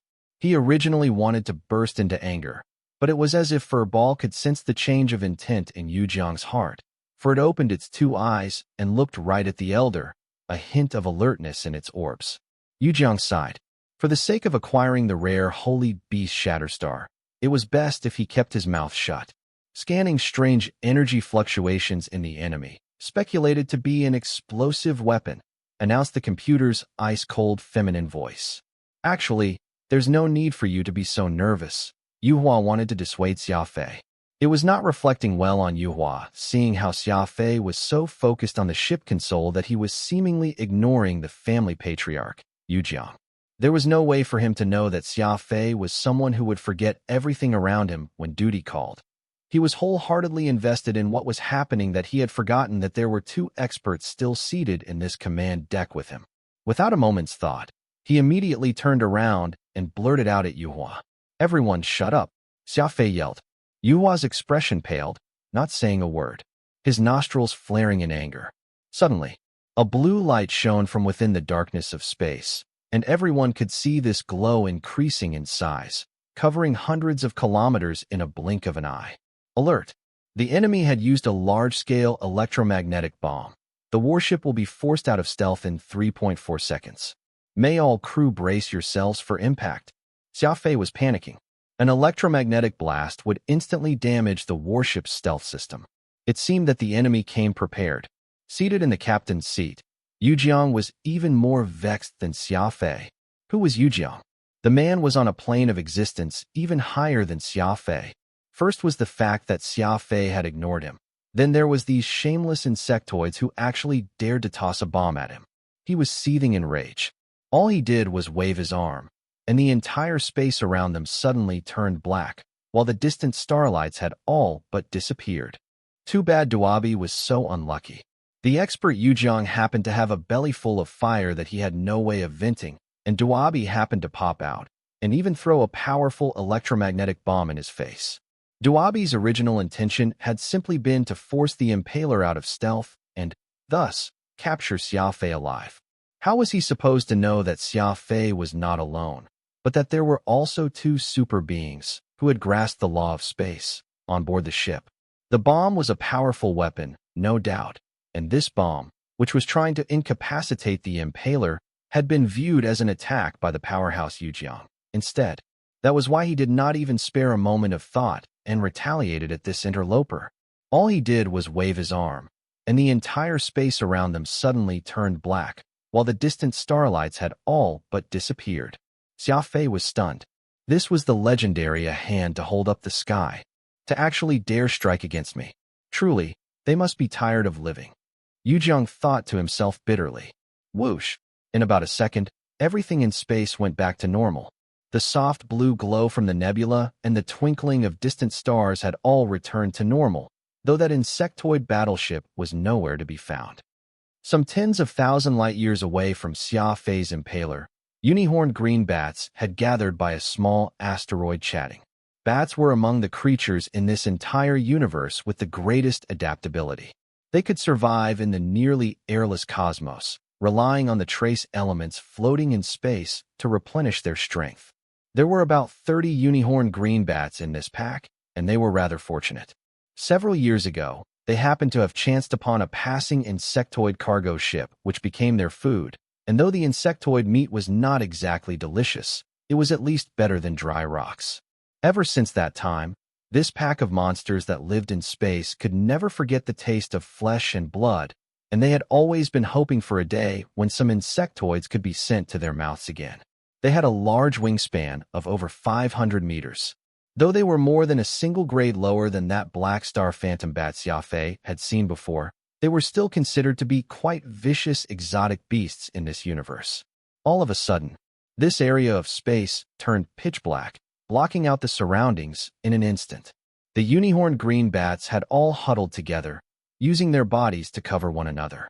They were all trembling, for their animal instincts had sensed a tremendous energy being unleashed. In the span of several seconds, the familiar surroundings that the unicorned green bats called home had all but disappeared. A humongous insectoid battleship appeared right before their very eyes. The warship had a ferocious outer appearance, but these notorious unicorned green bats were not in the least bit afraid. That was because their keen sense of smell had picked up the scent of fresh blood. Inside the warship, Dawabi's two eyes were wide open. Where are we? Just where in the universe are we? Nobody in that command deck said a word.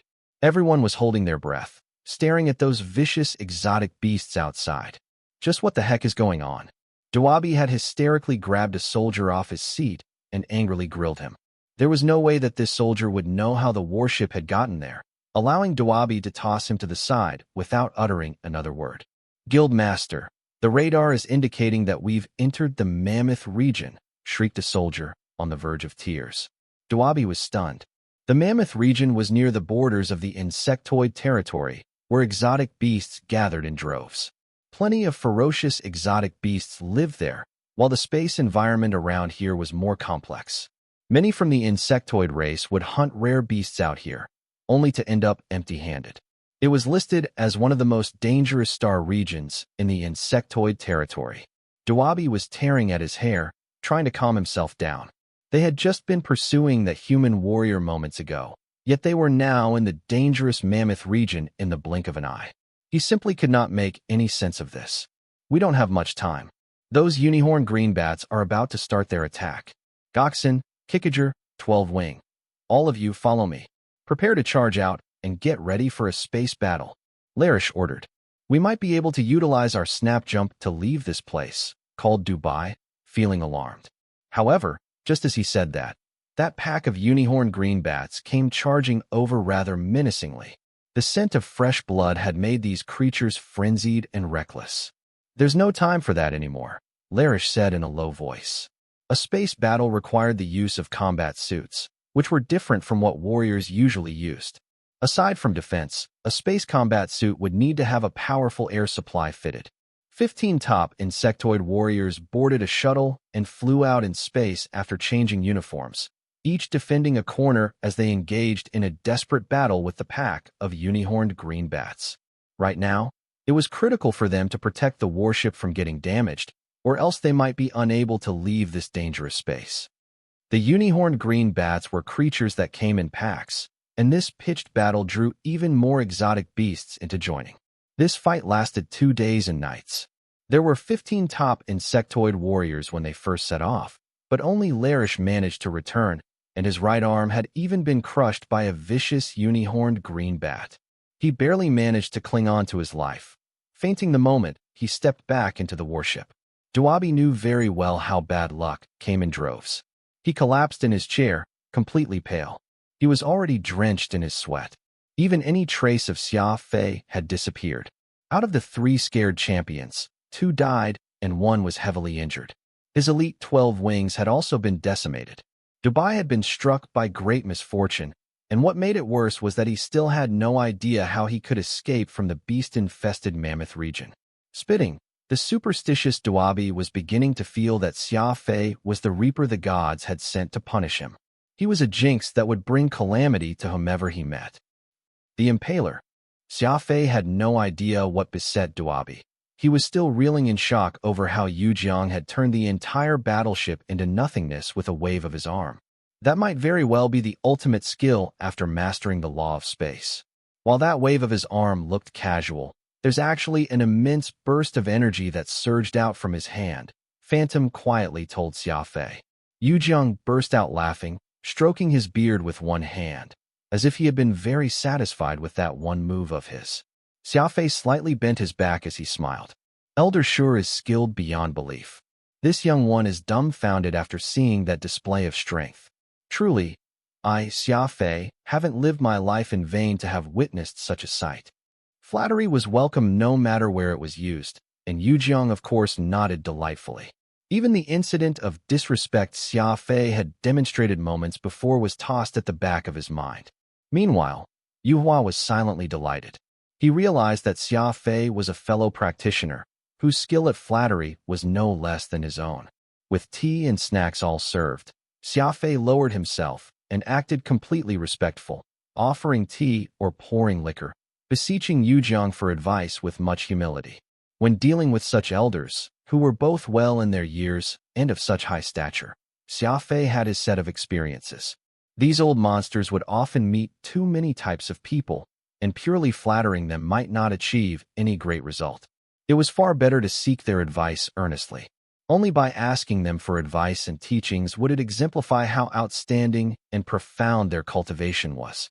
It would hardly be effective if he had simply flattered them without asking for advice. Yu Jiang was originally the sort who did not enjoy advising the younger generation because there were simply too many of them in the family. If he were to teach them one by one, who knew how much time he would have to spend on this? The bigger the family, the more severe the infighting.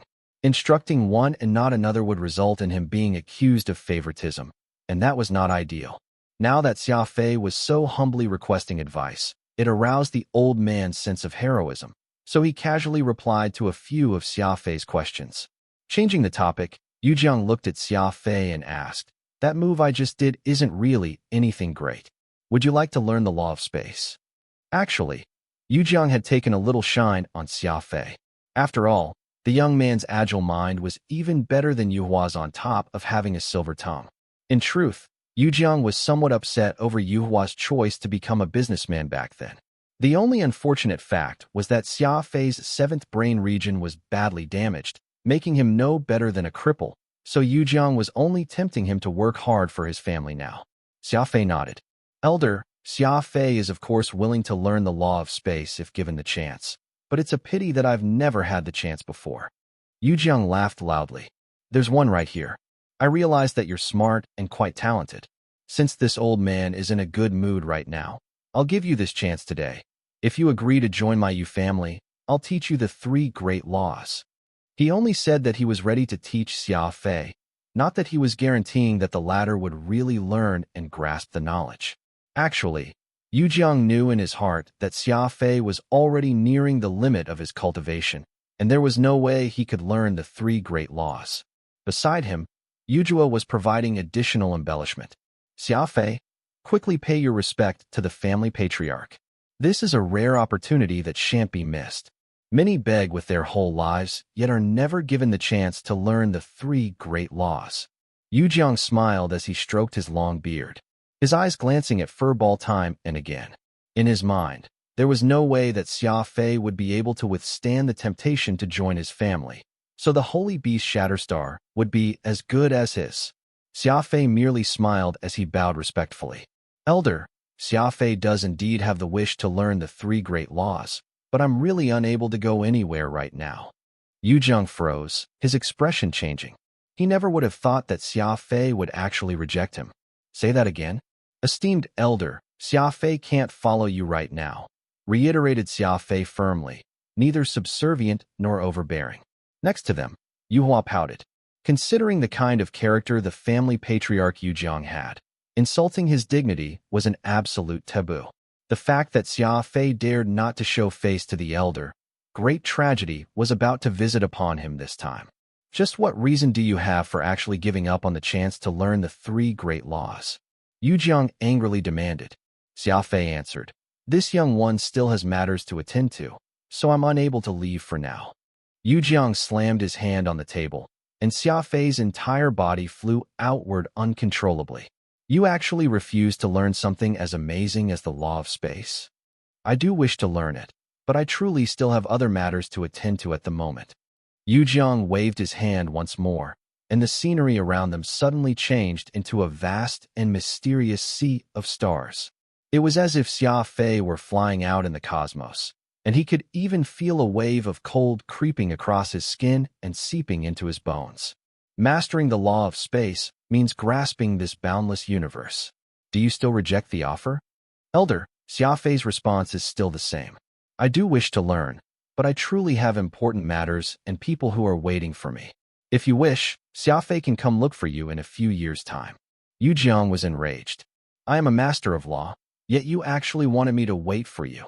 Whoosh! The space changed yet again. This time, Xia Fei was actually right next to a murky black hole. The gravitational force was so immense that it was trying to tear his body apart. Let me ask you once more.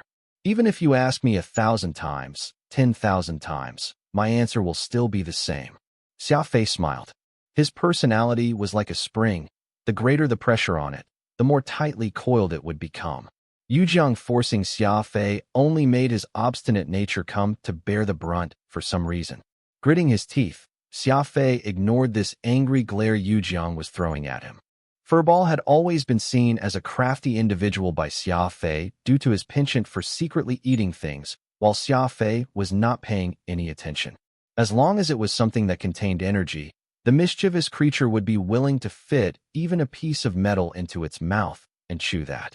Unfortunately, while this pet of his was a glutton, its skills at hiding the crime was simply not up to par. It would often be caught by Xia Fei red-handed and endure a tongue lashing after. That was when Furball would demonstrate its ultimate skill of cuteness, licking and rubbing itself against Xia Fei, its 2 beady eyes turning pitiful, like a child who had done wrong. As such, even the always merciless Xia Fei could not bear to punish it properly. However, despite the fact that Furball did not change its ways even after being let off, continuing the cycle of causing destruction and ingratiating itself to him later, Xia Fei still ended up being lenient to it time and again. Life continued in this fashion, and compared to the kind and innocent little robot pod, Furball was definitely the epitome of cunningness. Today, with Xia Fei being threatened by Jiang, Furball had finally revealed its ferocious side. It was as if it had gone mad, its body of snowy white fur standing upright, looking like a very angry hedgehog. Its 2 eyes turned blood red as it shot the 2 interlopers an angry glare. There was even a low growl coming from its mouth, similar to a huge metal monstrosity's roar, shaking the very heart and eardrums of everyone around it. It even seemed like the entire warship was shaking due to Furball's growl. It was hard to imagine that the basketball-sized Furball could actually let out such a frightening roar. Jiang knitted his brows together. Becoming an enemy to a Shatterstar beast was definitely not something he wanted. Even if Furball was still young, Jiang knew very well that the seemingly lazy holy beast was actually extremely vengeful and bloodthirsty. It would not let up until it killed anyone it deemed as an enemy. As long as Furball was alive, there would come a time when Jiang might find his neck bitten by this holy beast so that it could get its revenge. Shatterstar was just such a savage and obstinate beast, and any expert would carefully consider it if it was worth becoming an enemy to one. This was because one side must die the moment battle began, or else there would be no end to the fight. Xia Fei and Furball already had a contract between them, and their hearts and mind were as one. He commanded Furball to settle down. Having an altercation with Yu Jiang would be foolish no matter how he looked at it, and Xia Fei had no plan to do something like that unless it was a last resort. In the past, Furball would obey Xia Fei's orders, but it was different today. Furball strongly opposed Xia Fei's order, almost to a point where the beast could not be controlled by its owner. Aside from being shocked by Furball's violent nature, he was quite touched by it. This was the rumored protection of an exotic beast, where this top-grade exotic beast demonstrated the anger and ferocity it would have when its owner's life was being threatened. Thus, it could be seen that Furball was without a doubt his most loyal battle companion. Turning his head, Xia Fei rested his gaze steadily upon Yu Jiang, not saying another word. Yu Jiang was very powerful, but that did not mean that Xia Fei was afraid of him. This was not because of his blind arrogance, but rather the innate resistance he felt under such pressure. The more Yu Jiang tried to coerce Xia Fei, the greater he defied his wishes. It was completely instinctive on his part. Yu Jiang appeared to be very curious. He was very curious how Xia Fei could withstand the pressure he was exerting. All of a sudden, his turbid pupils flashed a cunning glow, seemingly having figured out something. Yu Jiang burst into laughter, and that fathomless black hole disappeared just as quickly as it had appeared following his mood change. Xia Fei was back on board the Impaler, and his body regained its freedom.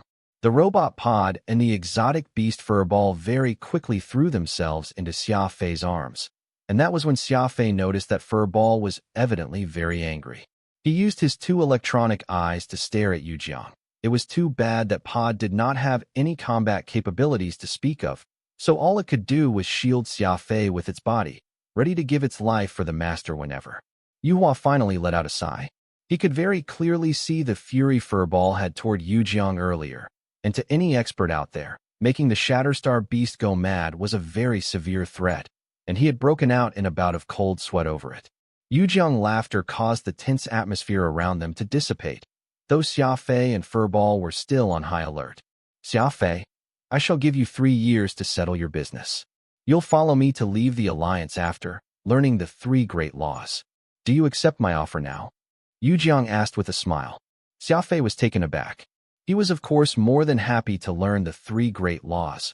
What Yu Jiang had demonstrated before had piqued Xia Fei's interest greatly. A true powerhouse was actually not blindingly fighting and killing. Instead, a single wave of hand was enough to cause a battleship to disappear without a trace. Such an impressive show of force, and the methods used, everything had gone well beyond Xia Fei's knowledge of what martial arts prowess was. I was merely testing how you'd react when pressured, and I never would have imagined that you could withstand it. Such talents will surely be a waste not to cultivate the 3 great laws. I, Yu Jiang, earnestly extend my invitation to you, Yu Jiang sincerely stated. Reject? Xia Fei very quickly eliminated the thought of rejecting the offer.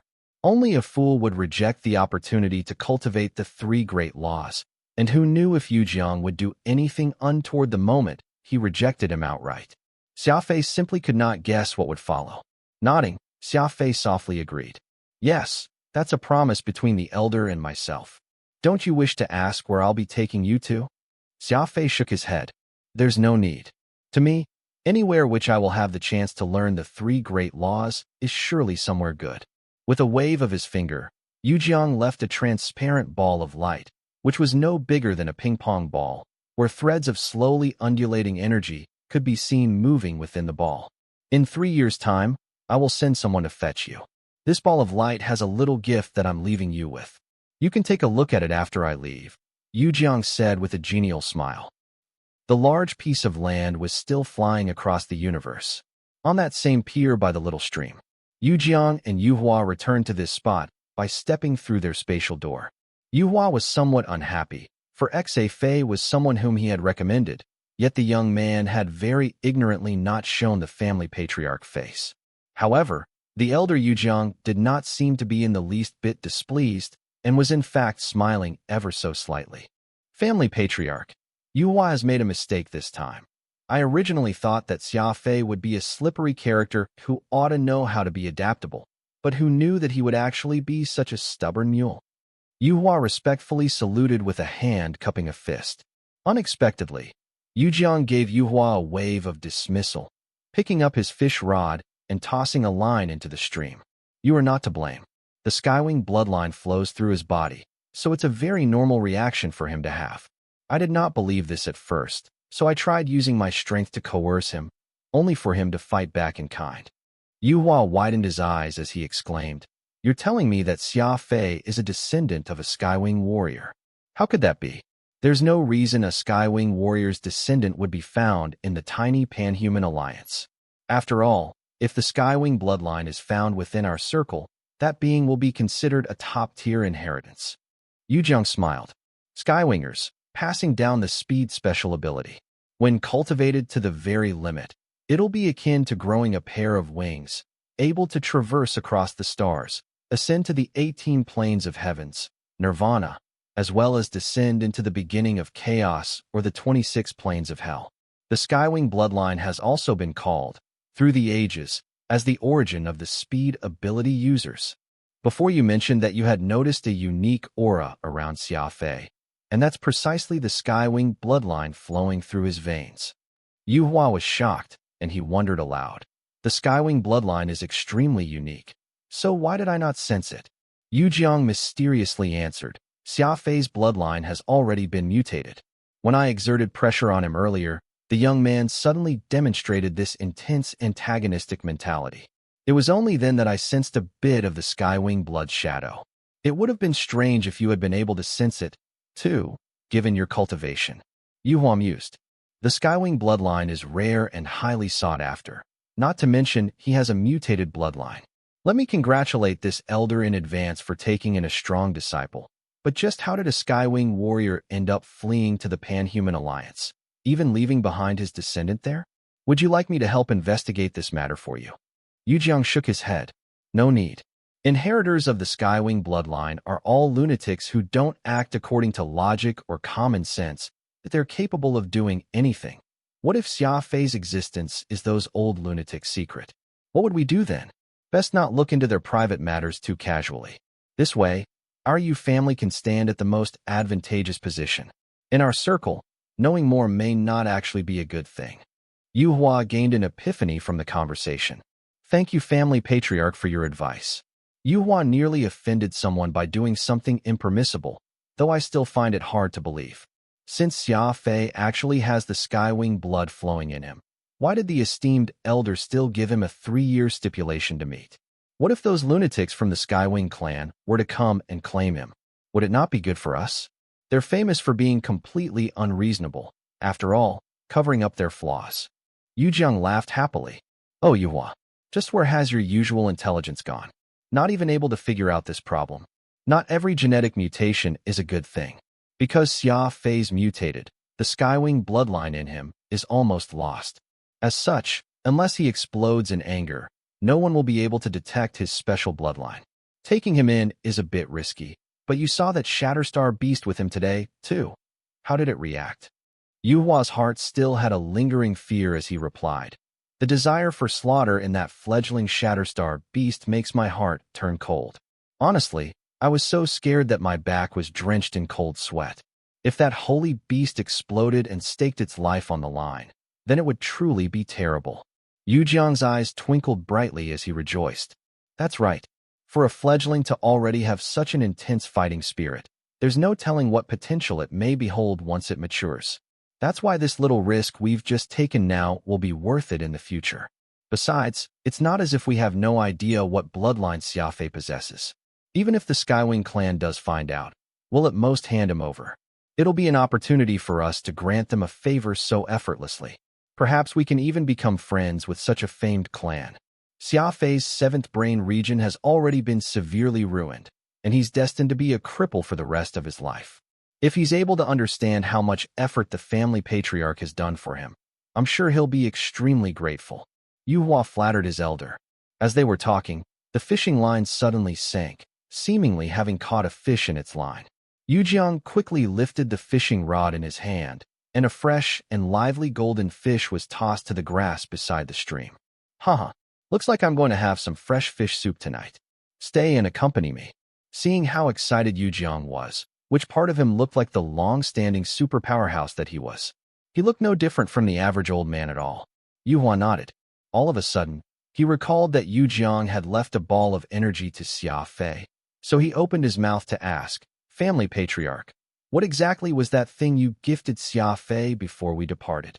Yujiang flashed a smirk. "What I gave him is something he's most afraid of. A 3-year stipulation." Xia Fei lit a cigarette and mumbled to himself. Yujiang and Yuhua left as quickly as they arrived, and they had buried a seed of uneasiness in Xia Fei's heart. 3 years. 3 great laws. An unknown place and powerhouses of the universe. These questions were all circling in Xia Fei's mind, lingering for the longest time. No doubt Yujiang's appearance had been the greatest shock in Xia Fei's life. Every definition of strength and what it meant to be an expert had all been tossed out. Yujiang's demonstration with his mastery of the law of space had informed Xia Fei that there were truly monsters out there who were capricious with their powers, and he had been given the opportunity to become one as well. This was an opportunity. Xia Fei's keen intuition knew that there were great risks to this, but the dangers were not enough to shroud the fact that this was a great opportunity. His lips curled into a smirk. Xia Fei's theory of price composed him more. Risk and opportunity were intertwined, and behind every danger was a similar opportunity. Xia Fei extinguished his cigarette in an ashtray as the little robot pod immediately sped over to replace the metal box of cigarette butts for a clean one. Xia Fei often felt that pod had a minor case of being a clean freak, unable to withstand any bit of dirt the moment it laid eyes on it. Anywhere with even the slightest touch of dust and dirt and pod would immediately clean them up.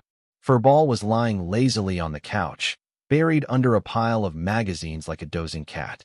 Xia Fei had not forgotten that bout of vigor from before when he confronted Yujiang. Perhaps Furball's true face was that of frightening ferocity. It was a good thing that Furball's fury would never be directed at him. Xia Fei found it very gratifying that the lazy and crafty Furball actually turned out to have such a strong battle lust. It would surely be of great help when it matured in the future. "Thank you, Lazybones," Xia Fei jocularly mocked Furball. Furball unhappily shook its round body, ignoring Xia Fei as it resumed its sweet sleep. Pod changed the ashtray and served a cup of tea to Xia Fei. Xia Fei stood on the command deck and stared at the ball of energy floating in midair, wondering just what exactly did Yujiang give him before he departed.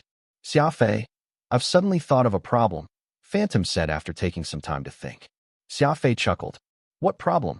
Phantom stroked his chin meaningful.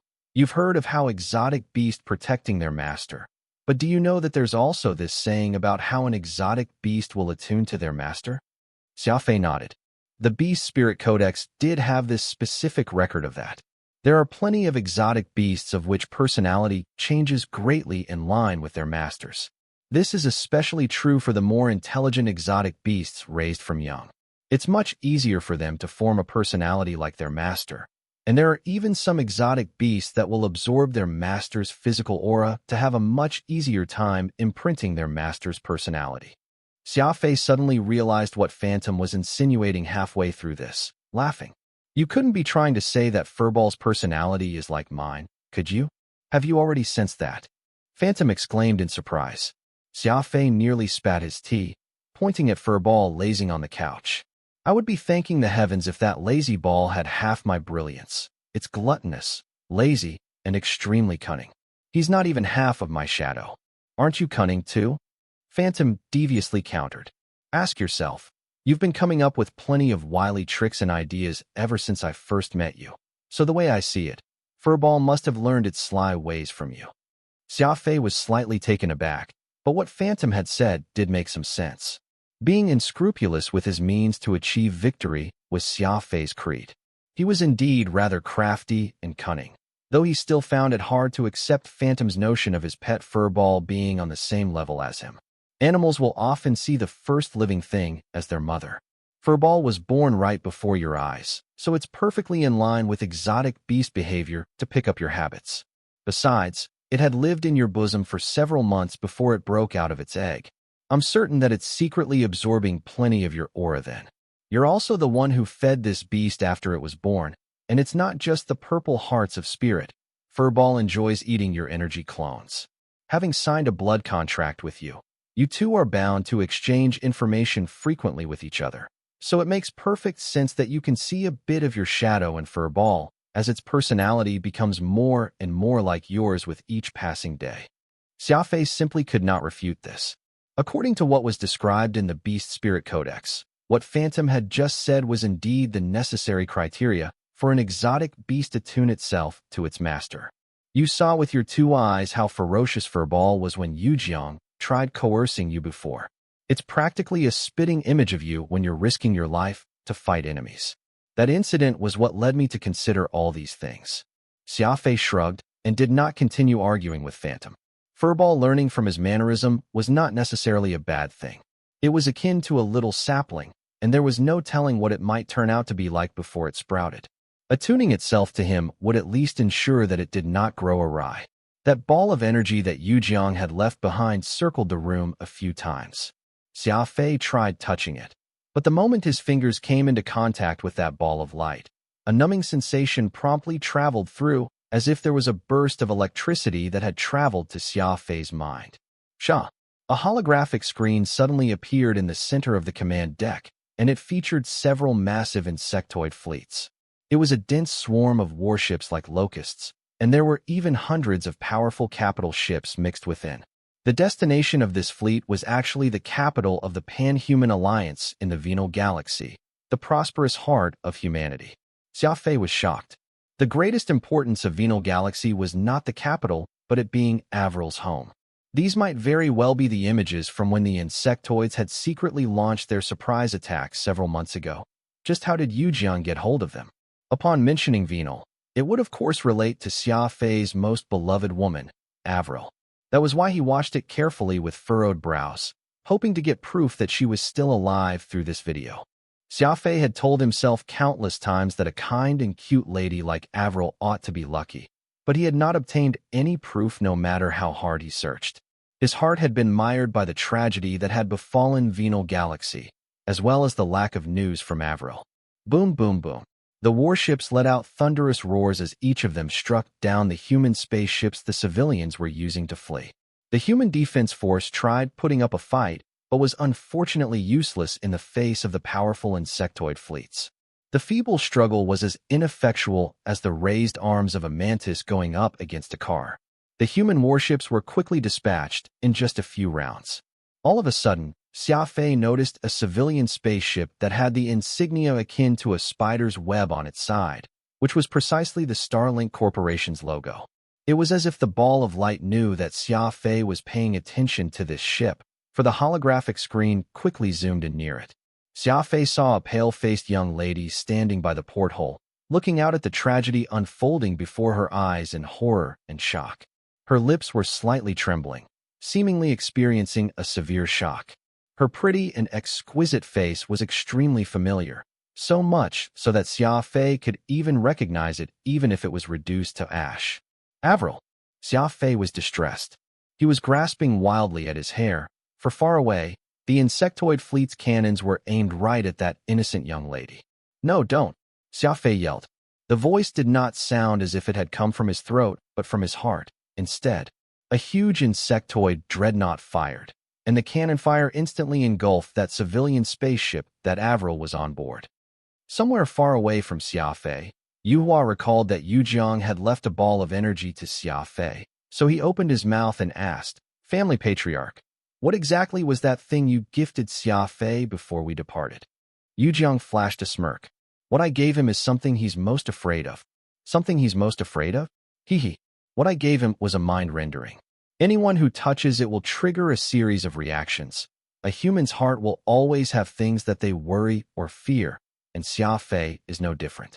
As long as he touches that ball, it will immediately create a rendering, and the contents of which will be what he fears most of seeing," Yujiang explained. Yuhua realized what he had done. "Are you saying that you're trying to test Xia Fei and see how much he can endure by intentionally showing him a scene that he is most unwilling to see?" Yu Jiang answered. Xia Fei's very obstinate, and there's no way for me to make him give in no matter how much I pressure him. But everyone has their side of weakness, and even the hardiest man is no exception. This is also a disguised attack on the young man.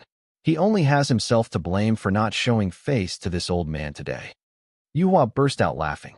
Family patriarch, that's a very ingenious solution you've come up to. Xia Fei must be falling into a deep depression at this time. You didn't make him surrender through coercion, but have directly aimed at the deepest and darkest fear buried in his heart. Instead, what a marvelous move. Yu Jiang beamed as he stored that fish he had caught, walking toward a bustling city in the distance. He casually added, I didn't give him that just to agitate him. You should be clear just how ruthless and treacherous the people in our circle are. Success means it is necessary for us to let go of all the baggage in our hearts and take on pressure that others aren't able to bear. He still has 3 years of idyllic days to spend. Once he's here, that won't be for him to choose. My prodding of his inner demons is also my way of helping him get used to this dog-eat-dog environment ahead of time. Yuhua was slightly surprised before respectfully saying, Esteemed ancestor, this young one has learned a plenty from you today. Yuhua has been educated. Xia Fei did not know whether what he had witnessed was real or imaginary. At that moment, that last bit of hope he held in his heart had been so mercilessly smothered as he watched his beloved woman disappear before his eyes, helpless to save her. The level of cruelty here was simply unimaginable. The image had already disappeared, and Xia Fei stood there like a wounded beast. He really wanted to cry, but he could not find it in him to do so. His mind was blank, and his heart had this grinding hurt that he could feel in his very bones. Phantom gulped. He had never before seen Xia Fei so fragile as he had today. It was as if his entire being had aged by a decade in the span of a few minutes. Even Furball, which usually only knew how to eat and sleep, also sensed something different in Xia Fei. It called from the pile of magazines, wanting to know the pain Xia Fei was feeling, but it was unfortunate that there was simply no way for an exotic beast to comprehend the desolation Xia Fei was feeling right now. It was consciously linked with Xia Fei, and the heartache he felt made Furball feel extremely infuriated. However, it simply had no idea why it was angry or why it was in pain. It only hoped of finding a way to vent it all out, to alleviate that uncomfortable emotion it was feeling inside it. The small robot pod was so flustered that it went around in circles sans a direction. It would serve some tea to Xia Fei one moment, then bring some snacks and food the next. It watched with pleading eyes, hoping it could help make its master a bit happier, but it was unfortunate that Xia Fei simply did not register all his hard work. That sadness and grief, which was hard to describe, had already drowned him. Several hours later, Xia Fei was still standing where he had been, not making a sound. All of a sudden, his figure swayed. Around him, Furball, Phantom, and Pod were all stunned when it happened. Lifting their heads, they saw Xia Fei no longer smiling happily as he used to do. Instead, his cold eyes could not help but fight a cold war with Phantom. Nobody dared to meet Xia Fei's gaze. Just what level of ferocity and anger was this? Phantom took a long time racking his brains before he could think of a word to describe this. Demonic. It was time for the monthly Sacred Warrior leaderboard to be posted again. The strongest warrior leaderboard of the entire insectoid race was nothing but a list that interested parties did out of boredom, not done out of ill intent. But who would have thought that the rankings this time would shake this intergalactic society? In a bustling society, things would either be done for fame or fortune, so why would it be any different for these insectoid sacred warriors? There were many such lists everywhere in the Panhuman Alliance. After all, humans had always been adept at hailing elites via fame and fortune since times of old, but in the insular insectoid race, these were very rare. The moment the leaderboard was out, they very quickly drew the attention of the masses. The lower-ranked warriors were of course dissatisfied, thinking of how they could challenge the stronger warriors. Meanwhile, those who were ranked high were pleased with themselves, assuming the postures of martial arts masters to everyone. Even their steps would become a lot lighter after. The way of the warrior was custom to the insectoid race, so which warrior out there would not wish to take a spot in the leaderboard? Anyone could ascend to the heavens, and the moment their name got listed, the warrior in their tribe would attract plenty of attention from the entire race, basking in the limelight. Sacred warriors would often batter and bruise themselves fighting for the chance to be ranked on the leaderboard. Though it was unavoidable for some to die, it would indeed promote the martial arts spirit of the entire insectoid race. After many years, the Sacred Warrior leaderboard slowly developed into a specialized ranking company.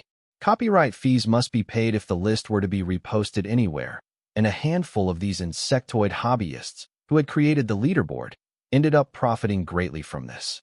With the death of Minjin, one of the 7 sacred champions, and the disappearance of Kikager, Larish, Goxin, the Sacred Guild's 12 wings, and even the guild master Doabi, several insectoids who were already on the leaderboard, as well as those sacred warriors who were dedicated to getting themselves up on the leaderboard, actually cheered when the news leaked. At present, only Mungin's death had been confirmed, while the disappearance of Doabi and the other 15 Apex warriors were still just rumors. Practically everyone had their eyes glued on the leaderboard today. The moment these insectoids were featured on the rankings, then there would be no need to announce it to the entire race, since that meant the death of the 3 sacred champions and the 12 wings were all but confirmed. The list of 100 sacred warriors lost 17 names overnight. It was actually the first time something like that had happened since the Sacred Warrior leaderboard had been created. If the warriors on the leaderboard had been killed in action, then other warriors still alive would immediately take over the spot. A minority of strong warriors hoped that they could get on the leaderboard with this chance, or perhaps increase in their rank from this. Even more were waiting to witness the spectacle.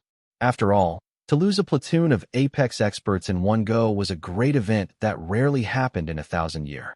They prayed and hoped that the heavens would show the way, so they could see their names appear on the leaderboard, which symbolized absolute strength and supreme glory.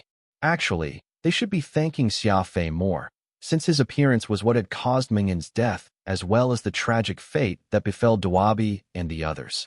He was like a butterfly softly flapping its wings, causing a tsunami wave of change that came crashing down all over the insectoid's martial arts world. On a certain secluded planet, there was a large encampment where rows upon rows of barracks were set up. Various training facilities like gyms, battle venues, and the ilk were provided.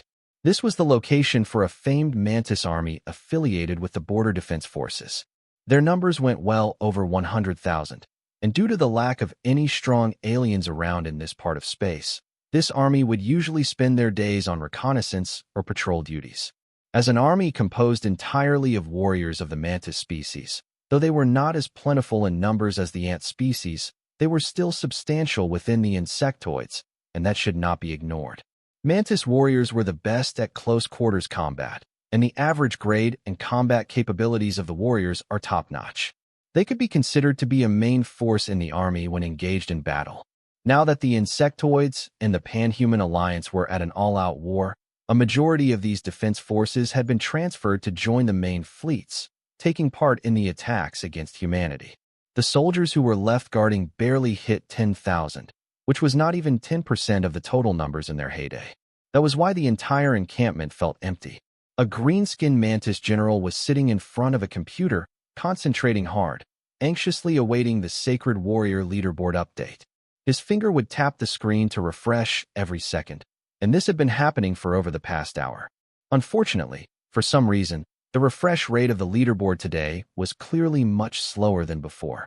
His name was Tantu, and he was an elite warrior who was ranked 87 on the Sacred Warrior leaderboard.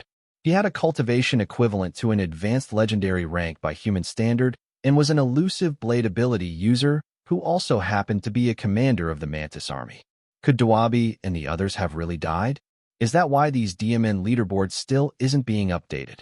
Tanta muttered under his breath, his fingers still constantly tapping on the screen, all the while feeling even more anxious as the seconds passed. General, there's no need for you to be so flustered. All you have to do is set it to automatic refresh. Why go through the trouble of having to tap it like that? The crisp voice of a green-skinned Mantis woman beside Tanta tinkled. She was nestled in Tantu's chest, reaching out with the intention of helping Tantu set the automatic refresh. Get away from me, DMN woman. Tantu gruffly shoved that woman several meters away. She was originally physically weak, so of course she went flying after he shoved her using so much strength. Her head struck the wall and a thick and viscous liquid began flowing out immediately. The woman sat herself up dumbly, letting the green liquid flow ceaselessly. She had even forgotten to scream or cry from the pain. Still in a daze that this insectoid she just had intimate relations with last night had so quickly experienced a change in mood. You BTCH, trying to mock me for being unable to use a computer? Screw you. Men, come and drag this DMN woman out of here. Tanta bellowed. Two of his guards standing outside immediately marched into Tanta's office and dragged that female insectoid out without another word. These guards were already used to such incidents occurring. In fact, the woman was lucky that Tanta did torture her to death today.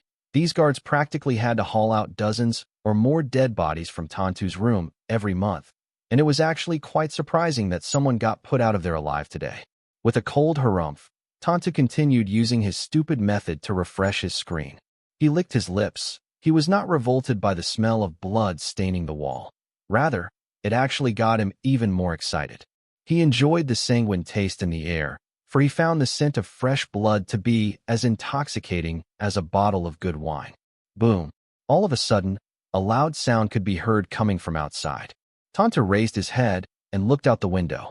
All he saw was a thick plume of smoke, which was rapidly rising in the northwest, as if something in this military encampment had exploded. What the heck is going on now? Tanta was enraged. The sudden explosion had disturbed his refreshing of the leaderboard, and he was extremely dissatisfied with the interruption. A mantis guard pushed open the door and rushed in, panicking. General, someone has barged into the encampment from the northeast. Tanta was momentarily stunned before he laughed, asking, "Are you GDMN dreaming or something?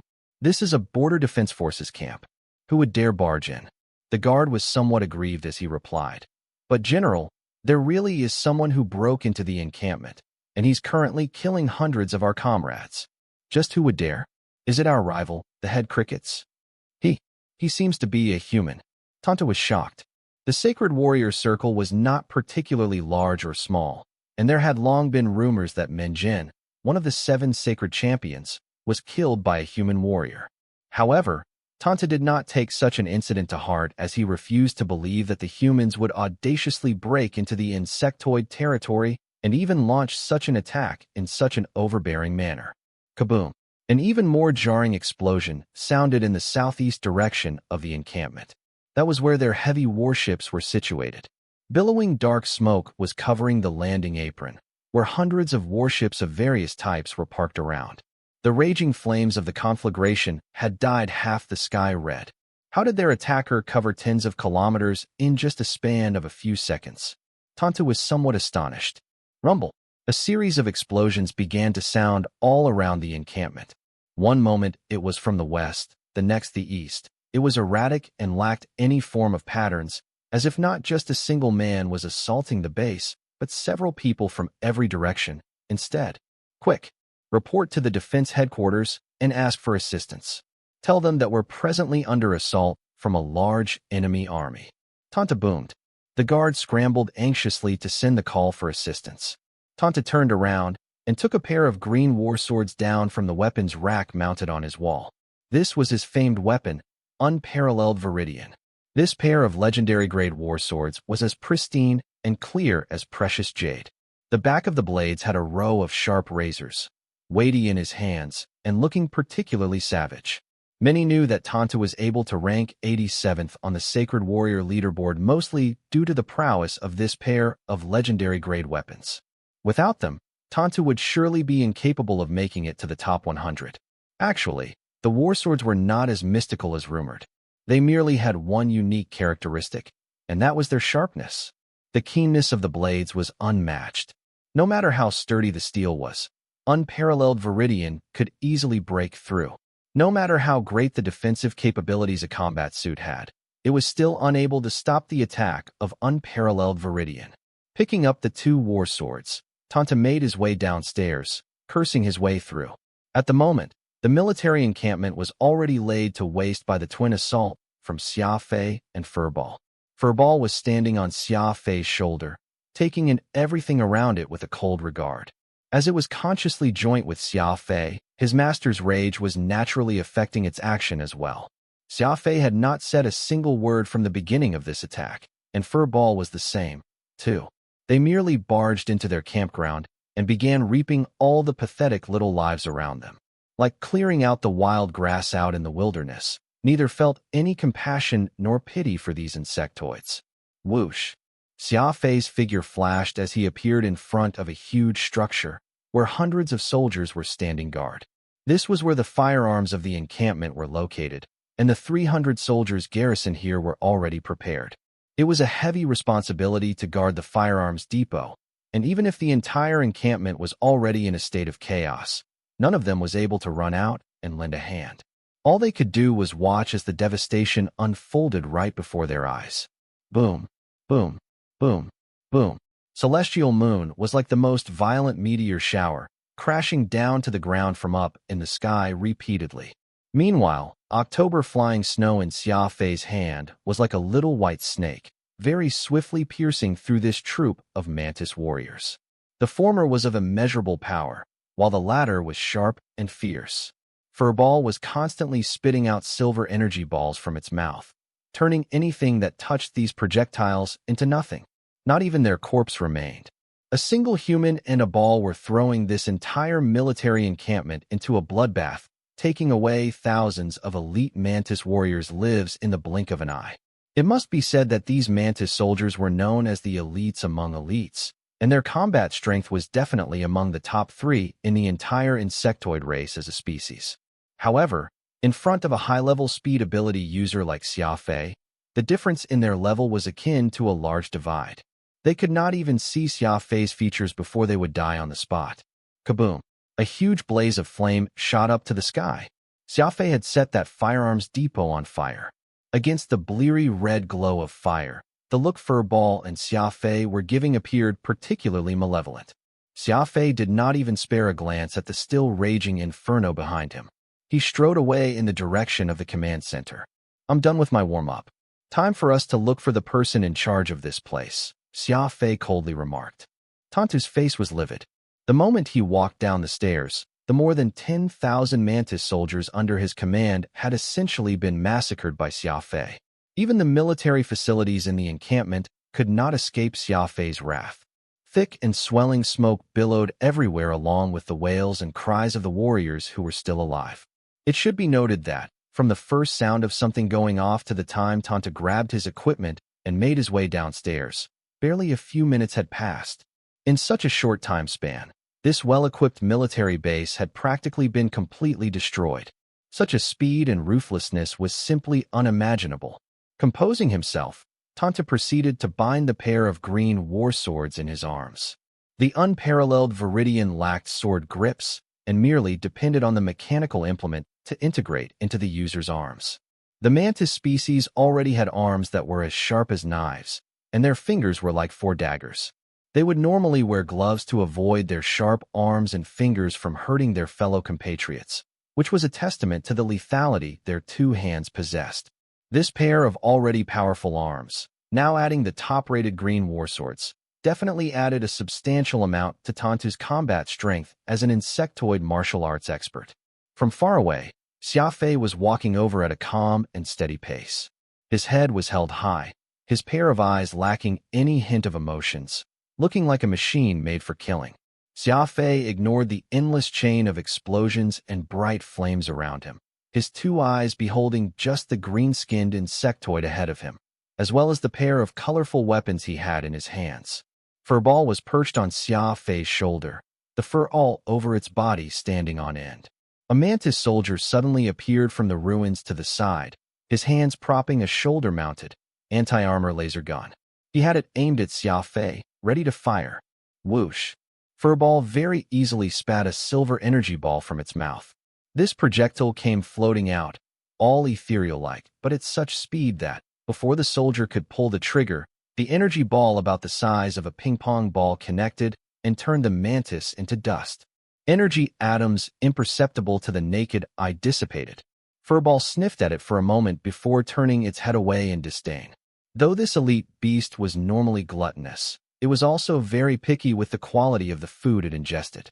It did not care to spare even a second glance at these inferior energy atoms released.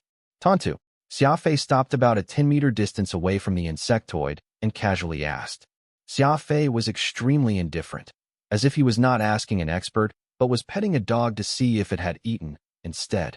Are you looking for me? And who are you? To actually dare barge into my encampment. You must be tired of living. The incensed Tanta pointed toward Xia Fei with his arm. Who knew that? Not only would Xia Fei completely ignore him, he would even turn his head to Furball, which was still perched on his shoulder, and say, "Looks like this bug's the one in charge here. I'll kill him. Don't interfere." Furball looked very reluctant, sighing in disappointment. The man and a ball appeared to be talking to themselves, not at all paying any attention to Tantu, treating the mantis insectoid as if he were already dead. When had General Tanta ever experienced such a humiliation to this degree? He was an insectoid ranked 87th on the Sacred Warrior leaderboard, and someone who nearly became the Vice Guild Master of the Sacred Guild back in the day.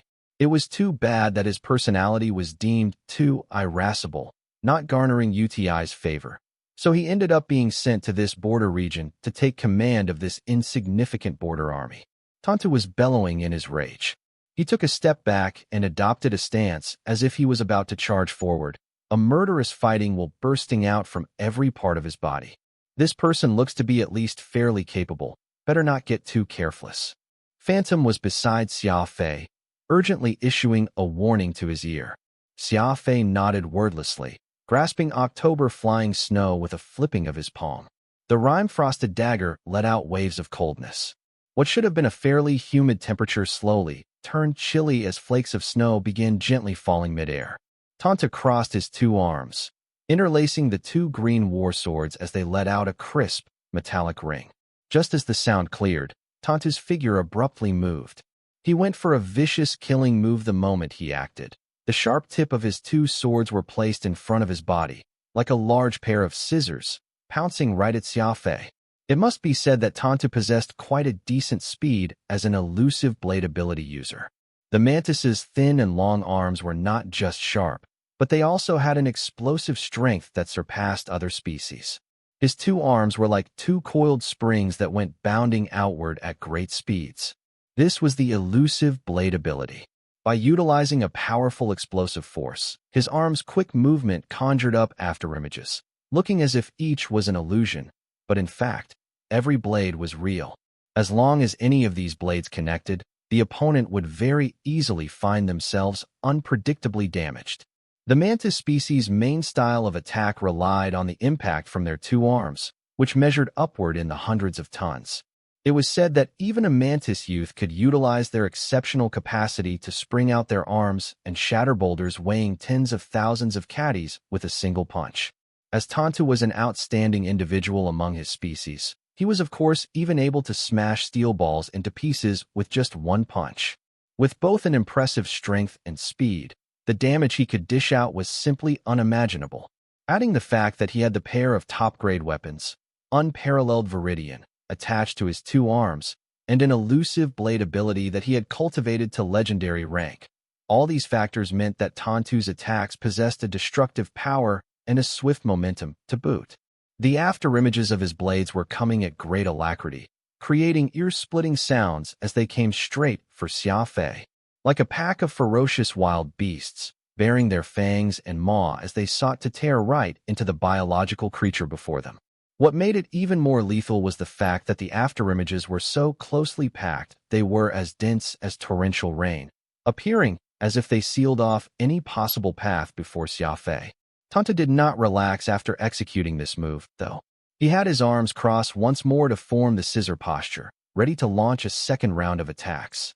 Elusive Blade was a purely offensive ability, and the higher the cultivation rank, the less time it would take to launch a follow-up attack, and the greater the frequency of the attack. Against such a brutal attack, which covered such a wide area, even an entire squad would have a hard time escaping it. Xia Fei could instantly sense an invisible pressure the moment Tanta unleashed his attack, different from all the other opponents he had faced before. Tantu's proficiency with his elusive blade ability had gotten to a stage where he was effectively flawless, and, adding the fact that he was of the mantis species, which was already good at launching explosive attacks, it was no wonder Elusive Blade was several times even more powerful when he was the one using it. Even Xia Fei with his super speed could not afford to be negligent. Retreating his footsteps with haste, Xia Fei dodged the attack even as he observed Tantu's moves with his two eyes, hoping to find a flaw so that he could analyze how to better mitigate the attack. When facing a powerful foe, simply dodging would not be enough to achieve victory ultimately. It was like a challenge of sorts. Xia Fei, someone who could very clearly avoid the attack, chose to take on the incoming blade instead. There was still a long road ahead of him. And if a foe who merely held the 87th position on the Sacred Warrior leaderboard could stop Xia Fei, his future battles would only be even harder. Gritting his teeth, Xia Fei's figure evaded backward as fast as lightning. The afterimages of Green Blade followed closely, the attack momentum hardly letting up in the least. The corners of Tantu's mouth curled into a smirk. "You want to decipher my attack? In your dreams." Ping. The two arms were thrust forward with great verve. Before the first round of attacks ended, the second, and even the third, peppered continuously. Xia Fei knitted his eyebrows, his brain working on overdrive to calculate every angle of attacks the elusive blade was coming at him, including the various adaptations he could make with them. There were certain types of people in this universe who would never lose their hope or their cool. Like the humble weed, they would live a simple yet hearty life, not once succumbing to negativity or becoming dispirited. Xia Fei was such a person. Yu Jiang had left Xia Fei a fake message, telling him that Avril was already dead. Having their beloved get brutally murdered would send any average person in a painful spiral, yet Xia Fei did not spend any time crying. Though his heart had experienced a shattering pain, he knew one thing very well. Crying would not bring someone back to life. And if Avril was in heaven looking down on how downtrodden he looked, she would also be unhappy, regretting that she had fallen in love with such a weak man. Xia Fei would not want that to happen. He refused to become a man who made Avril regret. He would tell her in his own way that she had made the right choice with him. Fresh blood and murder were the only way to pay homage to the grief and anger he was feeling, while crying would only be what weak men did. If an enemy killed one's beloved, should one not only fail to get revenge, but also hide and cry in a corner? How could they face those who had died, or even their manhood that way? "I'll never cry. The only one crying will be my enemies, and it shall be tears of blood that pour from their eyes." Several days ago, when Phantom told Xia Fei that he would feel better if he cried some, that was Xia Fei's response. Right now, Xia Fei was using his actions to prove the oath he swore. Revenge. A crazed vengeance. A reckless pursuit of retribution. That was the only thing Xia Fei wanted to do right now. When Tantu's flurry of blows came to bear like a torrential downpour, Xia Fei chose not to retreat, but brace for the coming storm. Instead, attempt a roundabout retaliation? No. He wanted to destroy him head-on, to utterly tear him apart. With a sudden flash in his pupils, Xia Fei quickly realized that there was a tiny flaw amidst the countless flashes of elusive blade, and attempting to break through this tiny flaw would be impossible for the average human. But for someone that had mastered the crafty approach like Xia Fei, there was nothing that was impossible. Whoosh! After rapidly retreating several hundred meters, he was once again diving right into the dancing sword tips. Tantu was surprised. His attack was flawless, and it was something that he had proven so many times before. In his past battles, no one had ever been able to pass through the wall of sword that his elusive blade created. He gloated to himself, believing that Xia Fei risking his life now would naturally result in his death. However, he was no longer gleeful in the next second, for Xia Fei had managed to use his incredible physical agility to twist his body like a nimble arrow, passing through that wall of blades created by his war swords. Tantu thought his attack was like a steel wall, which no one could get past, but he had forgotten that there was no wall that wind could not pass through, and Xia Fei was precisely that most penetrative and agile wind. He panically unleashed his elusive blade ability 3 times, trying to stop Xia Fei from getting close to him by overwhelming the latter with quantity. Unfortunately, since Xia Fei could break his first move, it naturally meant he could break the second, third, or even 10,000 of such. When experts fought, the same move would only be effective once. That was a tried and true principle. Though Tantu was strong, he lacked variation in terms of his moves, and the moment Xia Fei discovered that flaw, defeat was all but decided. Tantu felt a disappointment like he had never felt before. The ultimate move that brought him to fame had been broken, and that was an even greater mental pressure than immediately dying. Xia Fei passed through layers upon layers of defense like a ghost until he was right in front of Tantu. Meanwhile, Tantu's face was already ghastly, and Xia Fei had completely ruined any bit of confidence he had in resisting. This was an overwhelming victory. Tantu had already given his all, but he was unable to even harm Xia Fei in the least, while Xia Fei had yet to make a move of his own since they first engaged in combat. TSSCH. Xia Fei's move was simple, but also very savage. October flying snow instantly slashed Tantu's head as if he were slaughtering a pig. Simple and brutal. He lifted that green head of Tantu's and leaped to the highest roof in the military encampment with a light tap of his foot. He then skewered Tantu's head right onto a lightning rod. He knew clearly that, right at this moment, there were numerous monitoring devices inside and outside this military encampment aimed at him. It would not be long before the entire insectoid race would see this bloody sight, letting them all see Xia Fei kill a sacred warrior whom they held in great esteem in such a nasty and imprudent manner. The corner of his mouth curved sinisterly. Xia Fei pointed his middle finger to a nearby monitoring device. Without a doubt, what he had just done was reckless. In fact, it was insane. He was declaring war against the entire insectoid race. Tantu was killed, and the Defense Force Army's border encampment got single-handedly destroyed by Xia Fei. The news popped out all across the insectoid territory like mushrooms after rain, especially that part where, after Xia Fei had spiked Tantu's head high on a lightning rod, he stuck out his middle finger. It was an action that had piqued everyone's curiosity. Soon, scholars, who specialized in studying human culture, claimed that such an action was an extreme insult from humans to insectoids, equivalent to gebedi in insectoid language. When this information got out, all insectoids, especially the sacred warriors among them, exploded in their rage. In insectoid language, gebedi was considered the most vulgar insult to an enemy. This kind of obscure slang was very difficult to interpret even with the best translation chip, for just the word alone held plenty of meaning, and it was not just a simple curse. To have been scolded with that word, in an insectoid's eyes, was a very serious matter. In human language, being cursed to fall down 18 levels of hell and never to reincarnate, then multiply that by 1,000, more or less had the same meaning as gebedi. Normally, if an insectoid was scolded by a human with this word and they did not seek to end the human and his entire family, the insectoid would end up being despised by the entire race. Furthermore, the insectoid would lose their qualification to live with the tribe and would have to leave their home at once. In any case, being scolded gebedi was a very serious matter, and the only way to resolve it was for either side of the conflict to wipe the other out, and there was no room for relief aside from it. Xia Fei did not know that the gesture he had done got exaggerated to such a degree by these so-called human culture scholars. There was no doubt that they had done so in an effort to attract even greater hatred toward humans. The animosity that the insectoid had toward humans ran deep, and it was something the governing authorities very much welcomed. The sacred warriors were all enraged. Even the common folks were very riled up by that display. However, the disturbance that Xia Fei had caused did not end there. The Sacred Warrior leaderboard was announced 2 days after Tantu's death. The names of Minjin, Goksun, Kikager, the Sacred Guild's 12 wings, as well as Tantu had all been removed from this elite warrior leaderboard. The top 100 Sacred Warrior leaderboard had lost 16 names simultaneously. It was the first time that this had happened in over 1,000 years' history of this leaderboard.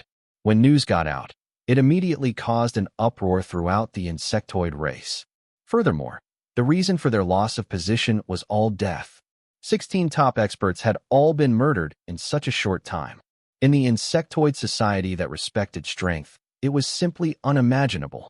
Even the Golden Tent lost 3 out of their 7 champions. Just who could have such great power to be capable of hitting the insectoids so hard in just a month's time? The meticulous readers picked up some clues from the simple review at the end of the posting, stating vaguely about how somebody had barged into the insectoid territory. Though they did not state that all 16 of these insectoids had been killed by the interloper, it very clearly pointed out that their death was closely related to this interloper. So far, Only Xia Fei had trespassed to their insectoid territory. The truth could not be any clearer.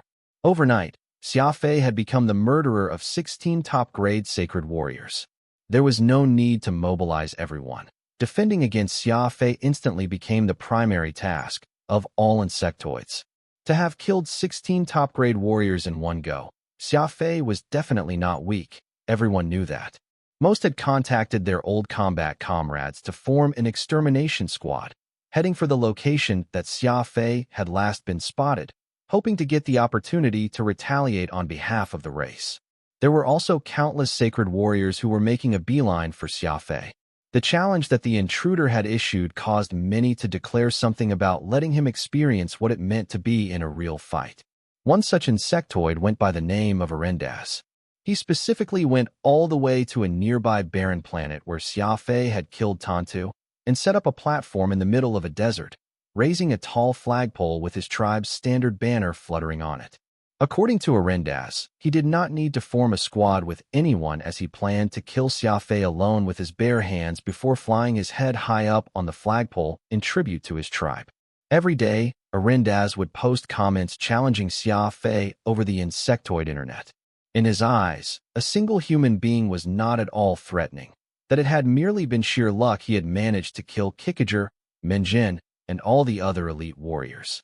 He claimed that, if Xia Fei were to bump into him, the human would not have any such good luck at all. It was in the insectoid's nature to feel joy in joining the hustle and bustle, and seeing Arendaz hype things up only heightened everyone's interest toward this matter. Many warriors even wanted to head over to where Arendaz was located and lend him a hand, but it was unfortunate that Arendaz was so arrogant to the point he deemed anyone out there who would try to interfere with his action as his enemy. He was adamant about killing Xia Fei without anyone's help, so as to demonstrate the might of the sacred warriors. To be attacked even when lending a hand. There was no one out there who would accept such preposterousness, which was why those who wanted to join Arendaz to take on Xia Fei all gave up on the idea, opting to team up with others instead. Anyone with eyes could tell that, while it appeared as if Arendaz was openly challenging Xia Fei to a fight, the insectoid was actually borrowing Xia Fei's name to spread his own. As for that planted standard banner, it was of course a monument that he had set for himself. Challenging Xia Fei, the human who had killed 16 top-grade sacred warriors solo, the symbolism of such an act could not be underestimated.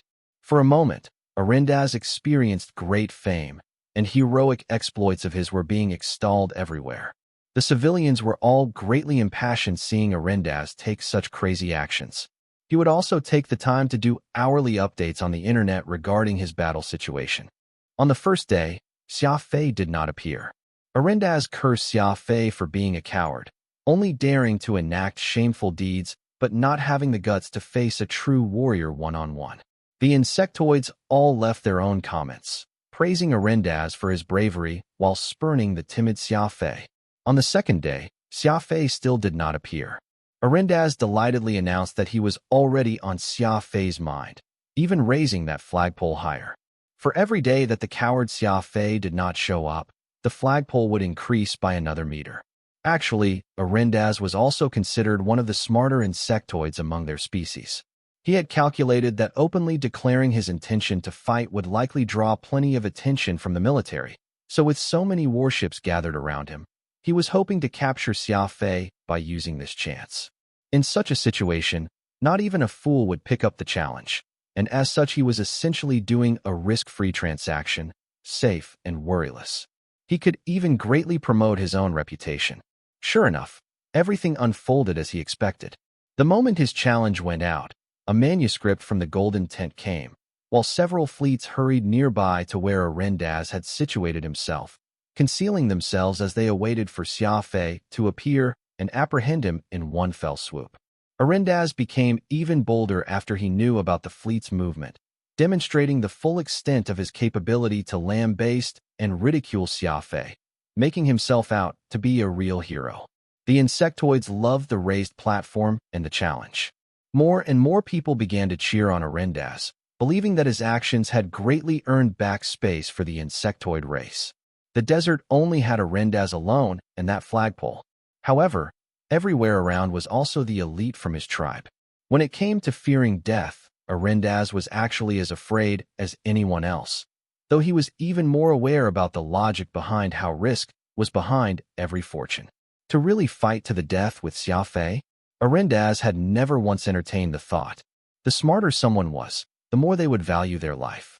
This was a truth which rang true even among the insectoids. After 2 lively days passed, on the 3rd day when the insectoids switched on their computers, ready to see what Arendaz was up to, they noticed that it had been 3 hours since his last update. Could something have really happened? The insectoids all waited uneasily for news. They refused to believe that their hero had fallen, much less that Xia Fei had dared take on the challenge. After it had been 6 hours since Arendaz updated his last movement, a short video abruptly appeared over the insectoid internet.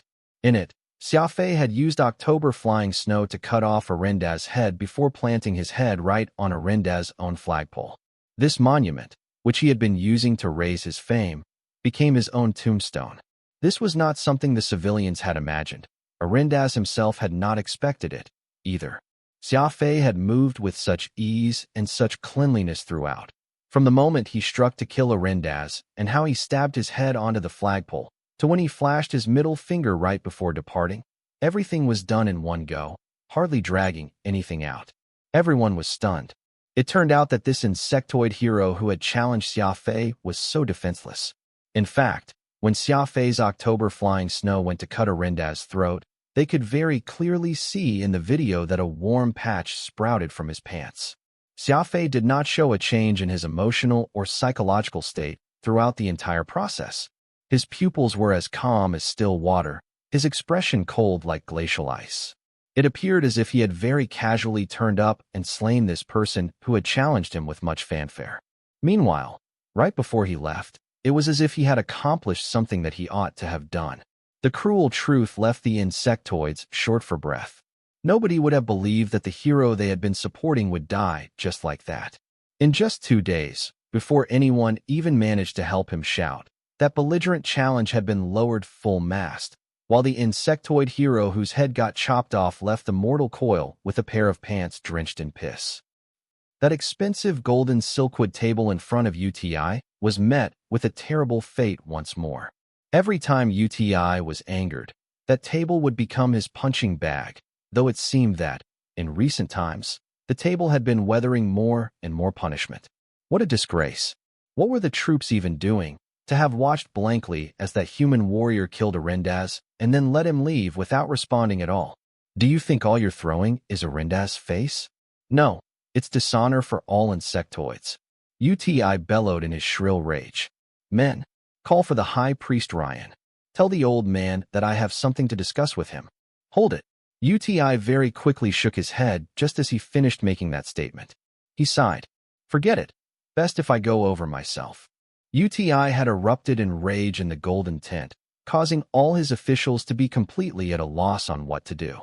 Before he was even done with his words, UTI suddenly turned around to leave, heading off to discuss strategy with the High Priest Ryan, leaving everyone else where they were. He did not tell them to wait or allow them to return, so all the dozen or so insectoids from various departments could only awkwardly stay where they were. All of them knew that this was UTI's disguised punishment. It seemed that UTI did not trust the veteran statesman beside him, having turned to seek the high priest's help instead. The lot of them sighed, and only the Sacred Guild's guildmaster Duabi had a look of ease. His recent escape from death had greatly affected him. This was especially true after his warship had been instantaneously moved to the Mammoth region, where exotic beasts gathered. Duabi understood a universal truth. There was really an existence of supreme strength in this universe. Otherwise, there would have been no explanation for what had happened to him. To cross millions and millions of light years in a few seconds, this was something that went well beyond any scientific explanation. If he were to summarize it, Duabi was more than willing to classify it as mysticism. Seeing the still loyal Larish despite his 2 broken arms, as well as the frowning ministers and chiefs around, Duabi suddenly found the entire affair to be laughable. After all this hard work, in the end, were they not doing it all so that they could live better? The truth was plain for all to see that Xia Fei was a very mysterious human who could very well grasp some ultimate power that went well beyond everyone's understanding. No matter what happened, he would no longer pit himself against that human. After all, one only lived once, so it was more important to cling on to his life closely. Better find a chance to retire. When the various insectoid elders were quietly discussing strategies and plans, Duabi smiled in his mind as he thought of this. Heading out 800 meters south of the Golden Tent was Gold's Hard Lake, where Qing Yin resided. There, the air was humid and the climate was warm. The scenery was pretty like an oil painting, which was perfectly suitable for a peerless beauty like Qing Yin to care for her skin, stroll, and partake in whatever leisure activity she desired. However, UTI's gold ship did not fly south, but had gone north instead. Out in the north was a land of bitter cold. There were mountains and ridges everywhere as heavy snow descended from above. The jagged mountain peaks looked like daggers that had been stabbed into the snow, sharp and primeval. The wind blowing from this valley caused the warship to sway gently, and the overcast sky gave off an oppressive gloom. This was a forbidden zone of life. Aside from the few creatures and plants that could adapt to this extreme cold, practically nobody would dare to come here. UTI peered out the ship's window to look at the treacherous mountain region of wind and snow. Though the inside of this warship was very warm, in perfect contrast to the world of ice right outside, he could somehow feel a bone-deep chill in him. UTI's attendant handed a white fox fur coat to him. He thought about it before rejecting the coat. He instructed someone to find a soft and light antelope leather innerwear to be worn underneath. Instead, High Priest Ryan had a strange personality, and UTI did not want to appear weak in front of him. It was just wind chill, so he decided to just endure it. Whoosh! The warship parked by a landing apron halfway up the mountain, though it was inaccurate to call it a landing apron. It was but a flat platform that workers had managed to lay down by the waist of the mountain, and it had gotten covered in ice and snow. There was no signaling device or smart guidance system in place, so the pilot of the warship had to rely on their experience to land. Opening the ship hatch, the freezing cold winds buffeted with snow. The interior of the warship, which was warm like a summer's day, immediately turned into an ice hole. The blizzard was so heavy that all of them could barely see anything in front of them. UTI furrowed his brows, rejected the help of his guard, and painstakingly made his way down the warship. He was wearing a pair of windproof goggles, which prevented the heavy blizzard from hurting his eyes. In order to train the spirit of enduring hardship and fortitude among him and his underlings, UTI had the Golden Tent situated in the cold grass plains, but comparing that place to this mountain range, the grasslands were simply paradise. The edge of the platform was a bottomless abyss. UTI gave a furtive glance and broke out in a cold sweat. This sweat was being blown by the wind, and that caused a bone-chilling cold to run across his entire body. Thus, he quickened his pace and followed along the narrow and steep path up the mountain. The guards carefully surrounded UTI. Because the narrow path did not have any guardrails on either side, a single slip would send anyone down the valley. However, though these guards were here to protect UTI from afar, none of them went up to help him. This was also a rule set by the High Priest Ryan. Whoever wished to meet him had to climb the way up by themselves, and the master of the Golden Tent was not exempted from it. UTI spent 2 hours climbing this mountain path, which went for over 3 kilometers. He fell 7 times. He was freezing all over. He had lost all sensation. Finally, the steep mountain path turned into a snow-covered bridge connecting 2 mountains. UTI patted the snow off himself as he stood by the side of the bridge. This bridge was like a single large wooden plank placed in the valley. It was no wider than 1 meter and went as narrow as 40 centimeters. All the guards stopped here. Up ahead was High Priest Ryan's abode, and lowly characters like themselves did not have the qualifications to enter.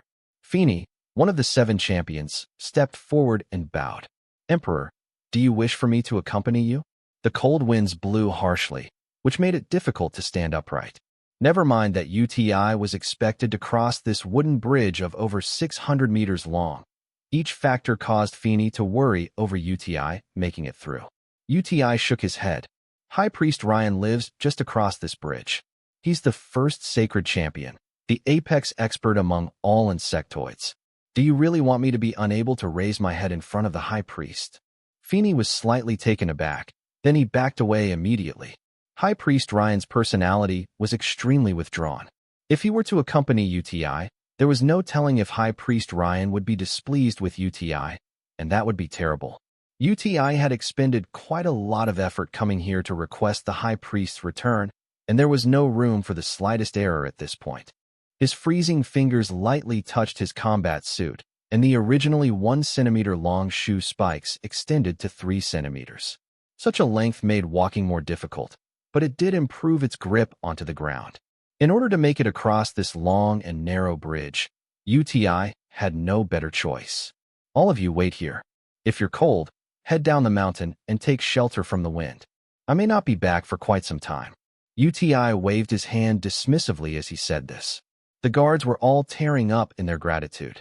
This was how smart UTI was.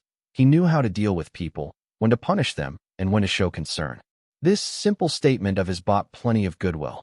When dealing with others, the key was not being kind but knowing when to pressure them.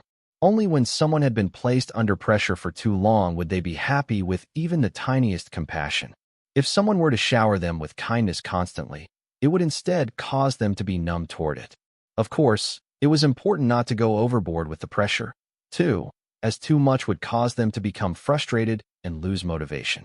In any case, UTI was definitely a master of manipulation, and the entire insectoid race had been subdued under his dominance. UTI gingerly made his way onto the bridge. He tried his best to keep his center of gravity low, taking small and steady steps forward. Moving slowly and with great difficulty, the guards behind him watched, heartbroken. They wished they could just rush forward and use their lives to help weather the storm for their emperor. Someone like UTI was the most afraid of taking any risk, and aside from the High Priest Ryan, perhaps even his parents would have been unable to get him to put his life at risk. High Priest Ryan was a prophet responsible for paying respects to heaven, earth, and even gods. In insectoid culture, aside from the 2 gods, the High Priest Ryan was the next most respected figure. He was different from UTI, for the latter was only a mortal emperor, while Ryan was an existence closest to the gods. Not only must he pay homage to the 2 black and white gods, in fact, many places would pay tribute to High Priest Ryan in addition to those 2 heavenly beings. This was because he was the spiritual leader of the entire insectoid race. He was whom the insectoids have entrusted, a living god. After about 700 years, the insectoids were still spreading that the High Priest Ryan might become a true god eventually. However, it was unknown why Ryan continued to remain with the insectoid for tens of decades, not at all turning into a god. Perhaps it was precisely because Ryan could not transcend that he became stranger with each passing day. He began detesting interacting with his fellow insectoids more and more. Even when UTI did his best to invite him to return to the insectoid capital, he still chose such a strange and secluded location to stay, even setting harsh rules to keep everyone out. UTI actually did not believe in gods. He reckoned that this so-called transcendence to godhood was perhaps the ability to enter a state only powerhouses were capable of attaining.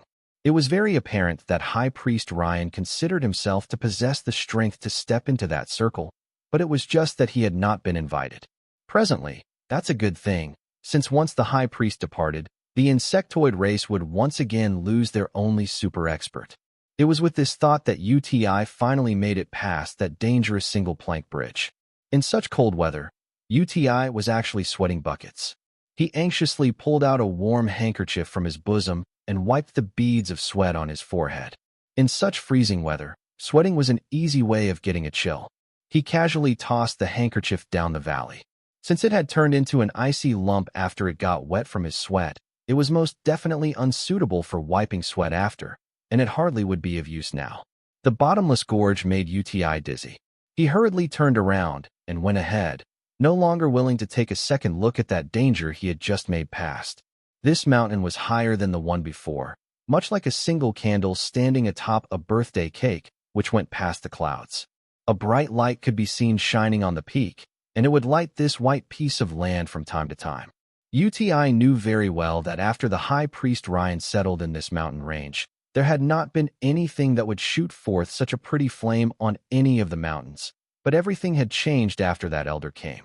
That platform, mountain path, and bridge all appeared overnight, and it included the place where High Priest Ryan was staying. UTI found everything to be inexplicably strange, and High Priest Ryan was just such a frightening existence that no one could explain. Fortunately, there was yet another stretch of flat land after crossing the bridge, so there was no need for him to climb up a mountain path again. Otherwise, UTI might not be confident that he could last given his small stature. A 3-story building appeared hazily in front of him, built with the sturdy and beautiful redwood. There were carved beams and waterside pavilions everywhere. Although this building was standing in the heavy blizzard, it was hardly disturbed by the terrible weather. The floor was clean Italian marble, with not even a speck of snow. It did not matter how heavy the snow was, for everything would just bypass the building and fall to the side. At this point, UTI was already frozen like a snowman. His eyebrows had formed icicles, while his mouth was chattering nonstop, his lips blue and purple. He quickened his steps as UTI braved the strong winds and snow, struggling to press onward. The moment he stepped into the area around that strange building, he was completely dumbfounded. The blizzard had abruptly disappeared, and above him hung a fiery hot sun. He could hear the sound of insects, and everything around him was a lush greenery. That mountain, the snow, and even that bone-numbing coldness, everything was gone without a trace, as if he had stepped from one world to another. That was when an old voice unhurriedly drawled from within that red building. "Come in. I've been waiting for you for a long time." An old voice unhurriedly drawled from within that red building. "Come on in. I've been waiting for you for a long time." With that, a warm wave of heat enveloped UTI's body, constantly swimming around him, which rapidly took away the cold he was feeling all over his body, and then a pleasant warmth took its place, as if he were basking in the sun while lying on a beach. Unfortunately, this warmth left him very quickly. UTI shrugged his shoulders, seemingly having not enjoyed it yet fully. The blizzard around could not invade this building, appearing to have its own greenery and sunlight built within. UTI was of course very astonished by such magical scenery around him.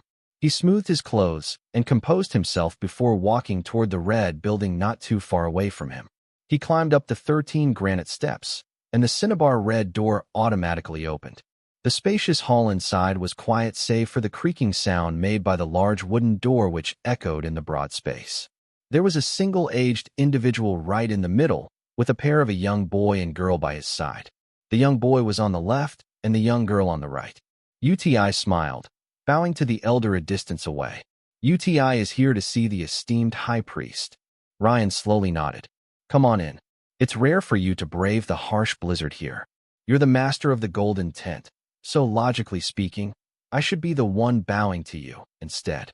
UTI hurriedly interjected. "High priest, you're a godlike existence. How could I be considered on par with you?" The moment UTI mentioned the word God, Ryan's wrinkled and old face twitched ever so slightly as a grimace formed. "I'm no god. If I were a god, I wouldn't be here still," he said, somewhat bitterly. "How do you feel, making your way out here?" UTI mulled over this for a bit. "To make the trip out here and pay my respect to you, an esteemed elder, is similar to life. It is always bitter before the sweet. If I were overcome by fear to travel through the heavy snow and gale outside, how would I come to know this magical place?" Ryan nodded, seemingly satisfied with UTI's answer. He turned his head and spoke to the young boy beside him. "Give the Emperor of the Golden Tent a seat and serve tea." The young boy carried over a chair and placed it below. This was the first time UTI was not sitting at the head, but he did not mind. After all, the status High Priest Ryan held was recognized, and there was no way anyone else would have done something like that. UTI used this opportunity to observe this godlike existence before him carefully. From Ryan's face, he could tell that he was already an elder who had lived upward to 1,000 years. He had a portly figure and plump cheeks, a greasy complexion, which made him look like the Chinese Maitreya Buddha from human legends. However, Ryan was only physically alike the Maitreya. The expression on his face was not one of a broadly smiling Buddha, but rather of a stern, killer Buddha. His eyes would occasionally glint cold, making UTI feel somewhat nervous as he sat there. "I've already heard that the current master of the Golden Tent is the smartest among all insectoids, and today I can tell that that's no exaggeration. Looks like it was the right idea for me to return to the capital this time, Ryan said. UTI answered, "Thank you for the High Priest's kind words. I am merely doing my part for our race." Ryan laughed uproariously. "By those words, then are you blaming me for not lifting a finger in the last 300 or so years for the race?" UTI quickly corrected himself. "You're mistaken, High Priest. That's not what I meant." He quietly took a sip of tea in an attempt to suppress the embarrassment he was feeling inside. He was rather capable when it came to tormenting others, and now it was UTI's turn to feel uncomfortable because of High Priest Ryan's actions. It was evident that the elder was not a simple and amiable expert removed from the mortal plane. The fact that High Priest Ryan managed to grasp onto that small mistake UTI had made showed just how extremely petty he was. Even though that was what he thought, UTI would not dare to utter such things aloud, even if someone were to beat him to death. Who was High Priest Ryan? He was the #1 expert in the entire insectoid race. Even any one of the 7 sacred champions would only last a single round against this elder, so it was far more important to establish a good relationship with this mysterious individual. Ryan sighed. "The reason why I've secluded myself all these years is that I have my own difficulties. You mortals will never ever be able to understand the pain and pursuit that we experts possess. Don't think that you're powerful just because you've managed to conquer half of the Pan-Human Alliance. In the eyes of true powerhouses, territory, authority, and other such things are practically not worth mentioning. We have a much higher calling." UTI nodded his head repeatedly. "The High Priest's teaching here is that you're in a realm far higher than us, mortals, and that we will most likely never be able to catch up to you, esteemed elder." Ryan coldly harumphed internally, the pride he was feeling very evident to anyone looking. "Since I'm of a higher realm than you are, I of course don't share your view. Tell me whatever troubles you. When my leaving finally comes, I won't ever be coming back." UTI was inwardly denigrating the old man on the sly. "You also said that you'll be heading to a higher realm 7 years ago, yet you haven't transcended even to this day. Perhaps you're simply unable to make it across, which is why you're now back, constantly showing off. Otherwise, you would have left us all long ago." UTI was in no hurry to make his request. First, he handed over a spatial ring that he had brought along.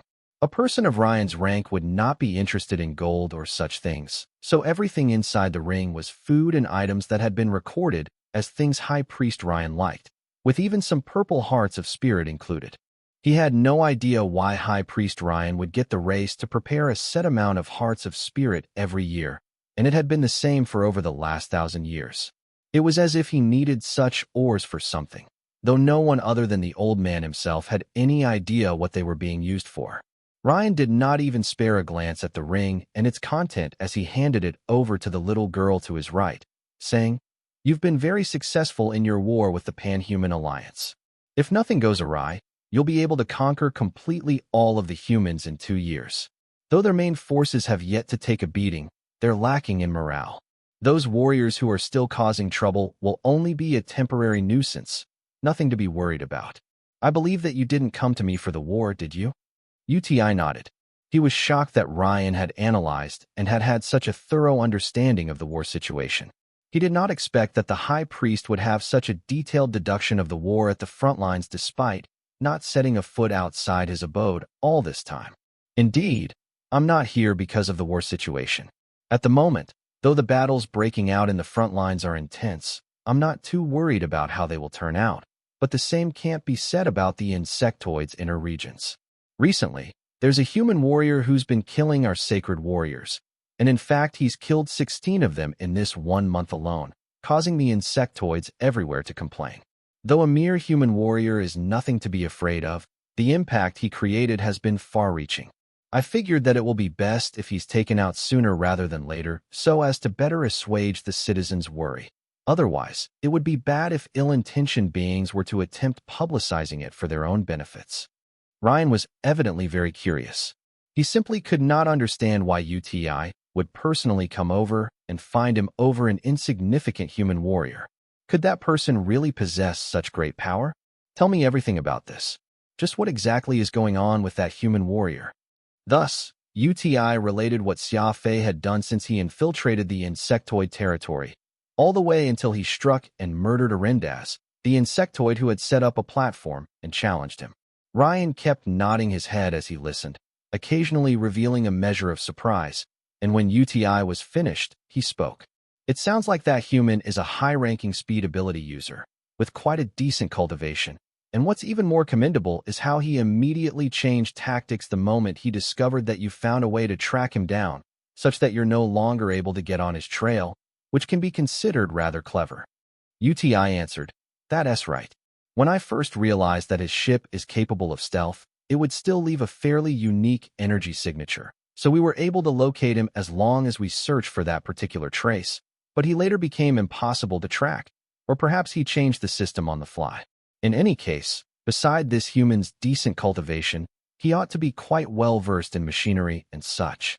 At the very least, my scientists are unable to achieve the creation of invisible wormholes, not to mention change the energy system completely in such a short time."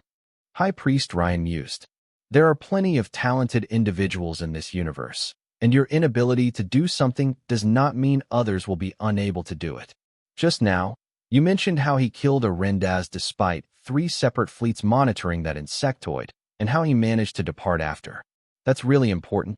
Don't forget that he has a weapon in his hand capable of destroying half a galaxy. In the event that he managed to sneak into the capital and use such a weapon, I'm afraid that your life would be in grave danger. Chuckling, High Priest Ryan continued. I was wondering why the distinguished master of the Golden Tent would come out and look for me just because of a mere human warrior, but it turns out that he has already impinged upon your safety, which is why you've become impatient. UTI gritted his teeth and did not say a word. The truth was exactly as Ryan said. If Xia Fei was merely killing a few insectoids, there would be no reason for UTI to be this panicky. The key was that everything the human had done could very well threaten his safety, which was what UTI was most worried about. Actually, UTI could also choose to hide far away from the capital, avoid the danger altogether, but doing so would surely elicit the ridicule of everyone. And while UTI was afraid of dying, he was not about to do something like that, unless it was a last resort. Right now, the safest solution to the problem was besiege High Priest Ryan for his help in taking care of the trouble in one fell swoop. Besides, UTI was still thinking of reacquiring the blood demon claw that Xia Fei had gotten his hands on. High Priest Ryan's words essentially gave no face to UTI, directly exposing his innermost thought, criticizing his fear of death. UTI was of course deeply infuriated by Ryan, but he was also helpless. After all, he was the one pleading for this old demon's help. Ryan mockingly laughed at UTI before saying, "If I wasn't mistaken, that person should have managed to infiltrate the insectoid network, so he's able to learn lots of information he ought not to be privy of, such as the famous warriors in the insectoid race, and which targets would cause the greatest damage to the insectoids. The reason why he's willing to kill a Rendaz, aside from terrorizing the citizens, is probably to test his own hypothesis. How he managed to do that without being discovered isn't important. What's crucial is where his target is. Perhaps he isn't just threatening the Golden Tent. First, he shall take out all the important strategic targets. Assailing the insectoid's morale is the most urgent task. After all, it's fine if the Golden Tent is without a master, since another can just step in your place, but eliminating the important strategic targets will be far more valuable." Ryan's words were like an insult to UTI, saying that it was fine for the master of the Golden Tent to die and for someone else to replace him. How could he have said something like that? There were plenty of insectoids holding high and important posts who hated being ridiculed, and this applied even more so to UTI. How could the Emperor of the Golden Tent take such a level of humiliation? It was a direct slap in his face. Again and again. UTI's expression was uncertain, sitting there as he mulled over countermeasures. Why had UTI not considered that the legendary super being closest to godhood would actually be so sinister and overbearing? Sure enough, the High Priest was not someone who was easy to get along with. Even UTI, the noble Emperor of the Golden Tent, was hardly getting any special treatment from High Priest Ryan. In his eyes, everyone was nothing more than a lowly ant, insignificant, and the only reason he was still staying with the insectoids was to be outstanding. He was extremely powerful, yet still struggled at transcending. This had already caused Ryan's mental state to become unstable, which was why he was acting stranger as time passed, slowly despising his own race more and more. UTI bit his lips and forcefully endured the unhappiness welling inside him. Ryan's words made him feel as if he had just eaten a mouthful of flies, a flurry of emotions that could not be vented. Ryan was very satisfied seeing the Emperor of the Golden Tint being toyed in his palm as such, and his expression seemed to say, "Look, so what if you're the Emperor of the Golden Tint? Do you not have to beg me for help in alleviating your worries and problems? Who asked for us to be experts, always having to take care of the lessers within our race?" UTI begrudgingly smiled. "High Priest, I feel like the fact that Duabi and the others were inexplicably sent millions of light years away as highly suspicious. Could this be done by that human warrior? However, I've never heard of such methods before, and it's really left me feeling baffled. If Sir does not step in, I'm afraid that we, your juniors, won't be able to deal with him." UTI decided that, since the old monster Ryan had already torn off what face he had and stepped on it, there was no reason for him not to be a little thick-skinned and directly ask for his help. He clearly understood that it was impossible not to lose face, sometimes. However, he did not expect High Priest Ryan to disagree. "What do you mean he got sent millions of light years away? Perhaps it's your subordinates lying to your face, or perhaps they got sucked into a temporary wormhole. How could there be someone able to achieve such a bizarre and heaven-defying thing? Even I am completely incapable of achieving that." UTI nodded. Being sucked into a wormhole was definitely a possibility, though a temporary wormhole would definitely need to pass through a tunnel of stars, and from Duabi's description of the experience, all they saw was a moment of darkness before they appeared millions of light years away in the Mammoth region, not at all fitting the characteristics of a wormhole. As for the issue of lying and trust, UTI believed that Duabi did not have the guts to do so. Even if he did lie to him, Larish of the Seven Champions would definitely not. In any case, since High Priest Ryan insisted that there was no way anyone could have done it, UTI did not bother saying anything more about the topic. After all, it was simply a guess of his which had neither basis nor evidence. Ryan said to the young girl beside him, "Mingjing, there's no need for your master to act over such a trivial matter. Follow the Emperor of the Golden Tint and do a beautiful job of it.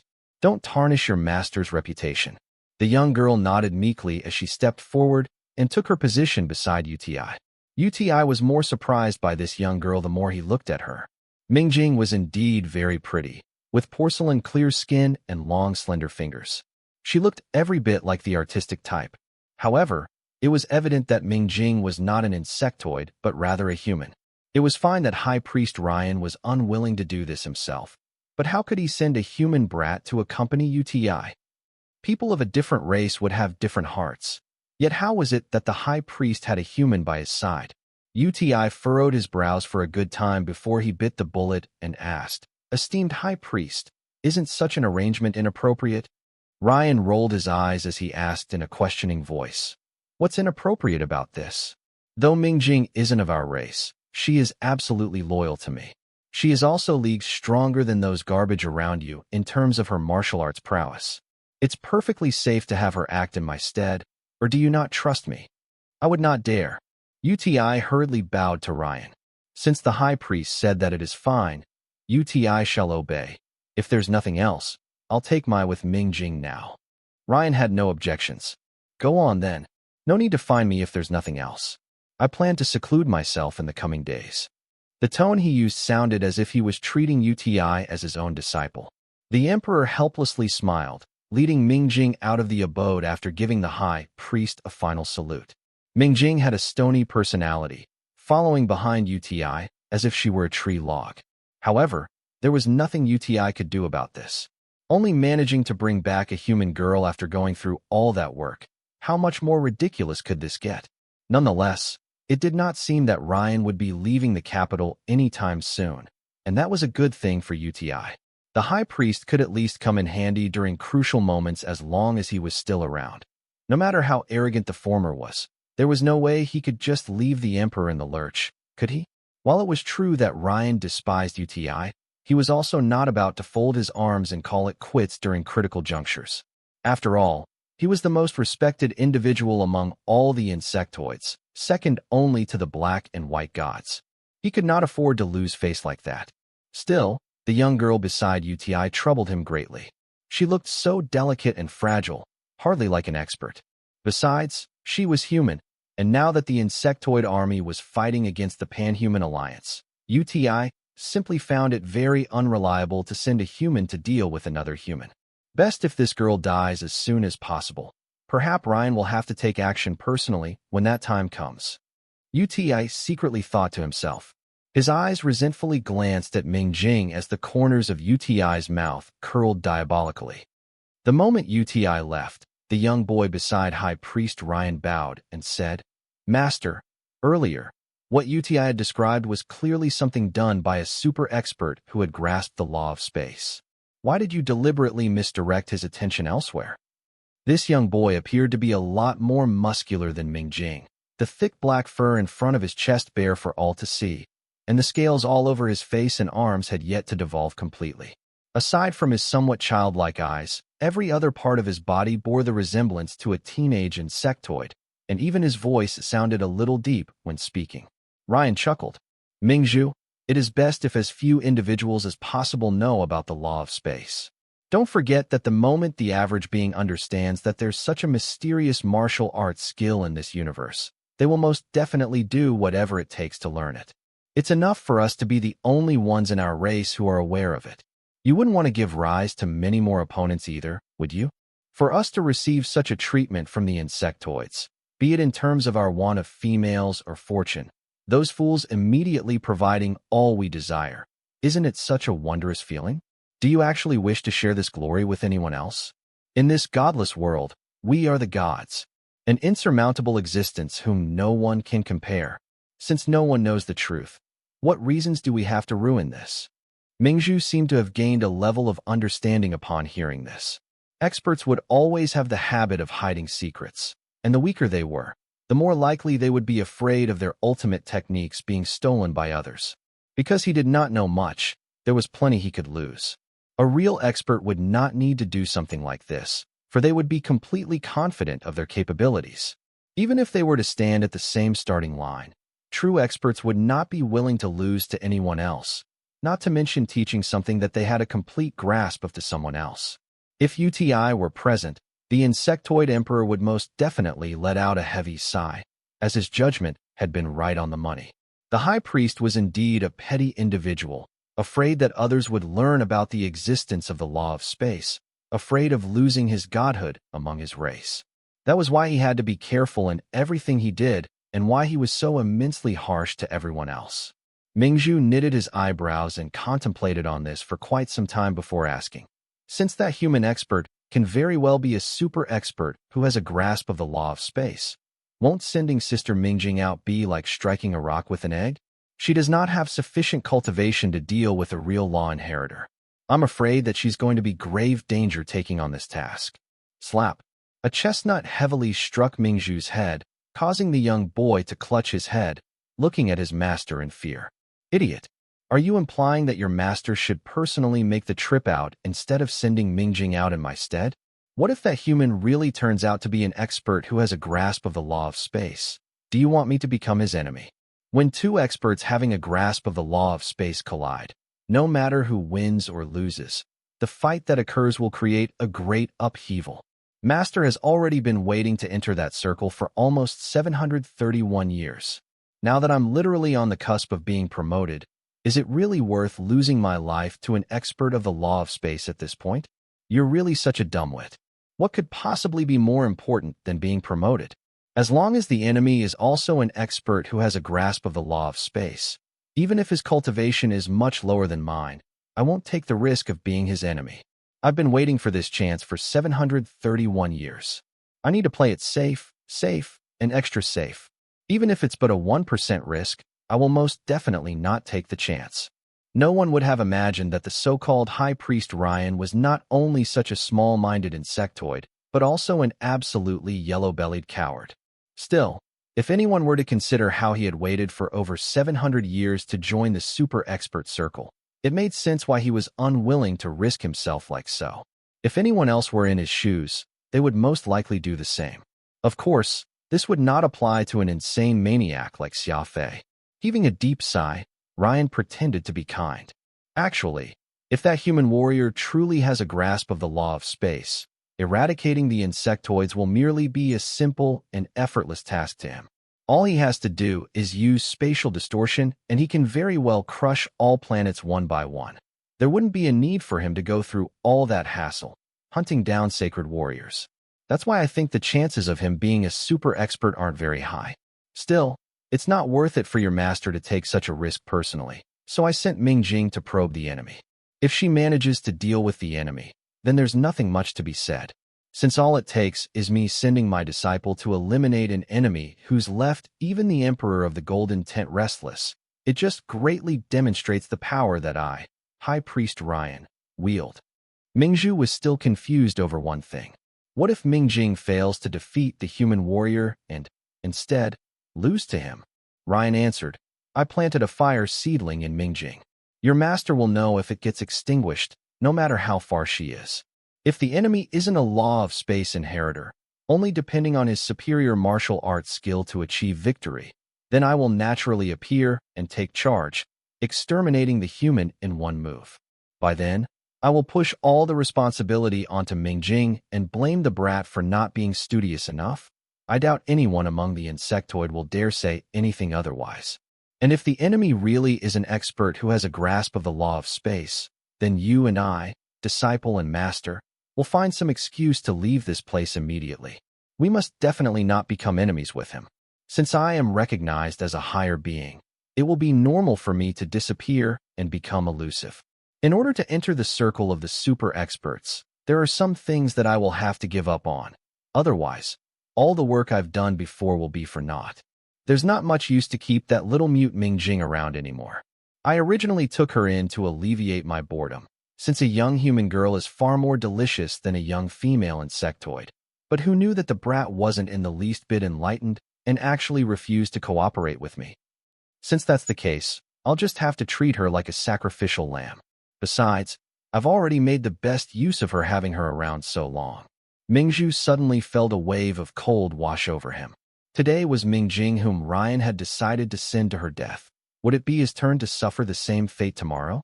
Many light years away, Xia Fei did not know that the insectoids actually had a super expert who had comprehended the law of space. Furthermore, this super expert had now set his eyes on him. No matter how petty or reprehensible High Priest Ryan was, he was still in existence who was higher than Xia Fei's own. It had not been long since the wave that Yu Jiang and Yu Hua created the last time passed. Their ability to move mountains with a flip of their hands left Xia Fei with lingering palpitations, and now this Ryan might be even more difficult to deal with than those two before.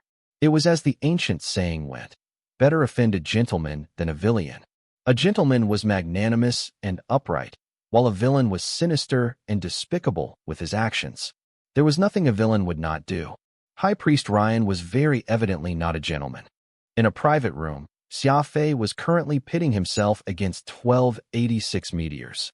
These colorful balls of light were ever-changing in size, dimming and glowing erratically.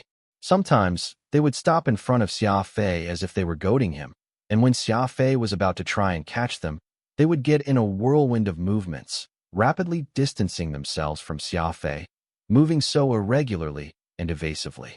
After he reached the legendary rank, Xia Fei's speed had essentially more than tripled from before.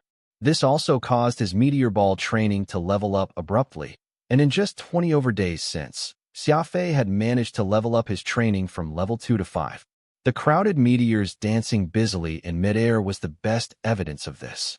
Just having fast speed was not enough to conquer these meteors. Dexterity in both physical and mental reaction, a nimble and swift physical agility, and positioning were also crucial, and this included superhuman analytical judgment. It must be said that this meteor ball training provided a comprehensive improvement in both body and mind. Compared to before, Xia Fei's crafty approach was even more unbelievable. Not only was he moving swiftly, he was even able to twist and bend his body in a way that defied what was humanly possible, so much so that even Phantom was left breathless when he saw it. Xia Fei's crafty approach originated from the assassin sect, yet he was currently many times more accomplished in it, that he had even created his own version of the technique. From a certain sense, It would not be an exaggeration to call Xia Fei's new sly thrust a pioneer technique of its kind. Compared to crafty approach from the assassin sect, Xia Fei's sly thrust was like a super version. Those familiar with the technique might be able to see a vague shadow sly thrust, but after Xia Fei's alterations, his present technique was already vastly different from its origin. In fact, it could even be considered as a rebirth of the original technique. If the assassin sect's crafty approach was a piece of land, then Xia Fei's sly thrust was more like a verdant forest which had grown out of that piece of land. By absorbing the nutrients provided from sly thrust, synthesizing with the light given off by the meteor ball training, and the careful nurturing that Xia Fei had given it, a completely new, enhanced, and superior technique was born. Xia Fei's new crafty approach was exceptional, but it was not something anyone could learn. This was due to the fact that the foundational requirement for the technique was far too high. Aside from Xia Fei, it was most likely impossible for anyone else to replicate it successfully. Clap. The last of all 1286 meteors had finally been caught, and the level 5 meteor ball training announced its completion. Xia Fei used his sleeve to wipe sweat off his head as he waited for the level 6 meteor ball training to begin. Phantom was rejoicing from the sidelines. Xia Fei, you can totally give your sly thrust technique a new name and tell the people you've managed to come up with a new martial arts technique. Xia Fei nodded as he softly replied, "There's no need for all that. I have no intention of passing on this new martial arts technique to anyone else, anyway." Phantom shook his head. "How could you say that? This martial arts technique is at least considered heaven tier, maybe even reaching the space tier. Since you're the originator of this martial arts technique, then you can very well be recognized as Grandmaster of a founding sect. The position a Grandmaster holds is very different from that of a common warrior." "Grandmaster," Xia Fei said to himself. "What use is that? A name isn't going to increase my combat strength. Even if I'm not a Grandmaster, people who need to die will still die. Confident? Bully? Arrogant?" Phantom stroked his chin as he wondered. Xia Fei's temperament had changed quite a bit from before, and that cold, murderous aura he had was becoming more and more concentrated, while his self-confidence had also increased many times over. After waiting for several minutes, and the level 6 had not yet begun, Xia Fei pondered if perhaps the meteor ball device had run out of power. This device was powered by a heart of spirit, and Xia Fei had fitted in a purple heart of spirit. Logically speaking, it should not run out of juice so soon. He got near and suddenly realized that there were a few extra rows of small words on the box, meaning that he had unknowingly completed the meteor ball training. He could not help but feel insatiate. Phantom chuckled. "Your sly thrust has already reached the realms of a grandmaster, and the meteor ball has already been used to its limit. Perhaps that's all the ancient civilization technology can help you till." Xia Fei nodded, stepping out from the room without another word. Crafty approach is the first martial arts technique you've completed cultivation of, and now it's been brought to an even higher realm with the help of the meteor ball. As such, it is evident that, be it in terms of rank or martial arts technique, there's no set limit on the state that either realm can reach, Phantom said. Xia Fei agreed. "I've been thinking about this matter as well. The end of martial arts studies seems to be related to a warrior's standing. You said before that if my crafty approach transforms, I would be considered a top expert even in the assassin sect. So what about now, after I got the meteor ball?" Phantom pondered the question. "After obtaining the meteor ball, you managed to improve the sly thrust technique to a state that surpasses the standards of past and present masters in the assassin sect. Even the strongest crafty approach practitioner from the sect can only be considered inferior to you." Xia Fei then pressed on. "And what's the reason for that? Isn't it because the meteor ball is a training device created by the ancient civilization, and the ancient civilization's technology and martial arts standard far surpasses the pan-human alliance of today? That's why I have a chance of improving my martial arts technique training beyond that of the alliance's standard. There's also my speed special ability. You've previously mentioned that it's the hardest to train and cultivate out of all possible abilities, and that the moment I reach the legendary rank, I will be able to look upon the entire alliance with contempt. Now that my speed ability has indeed reached the legendary rank, and it's surely a very rare achievement across all the pan-human alliance, what of the ancient civilization? What of that circle of experts Yu Zheng mentioned?" Just where do I stand? Phantom was silent for a good while before responding. You're right. Martial arts studies are much like climbing a mountain, and only by making it to the peak can anyone catch sight of a higher peak.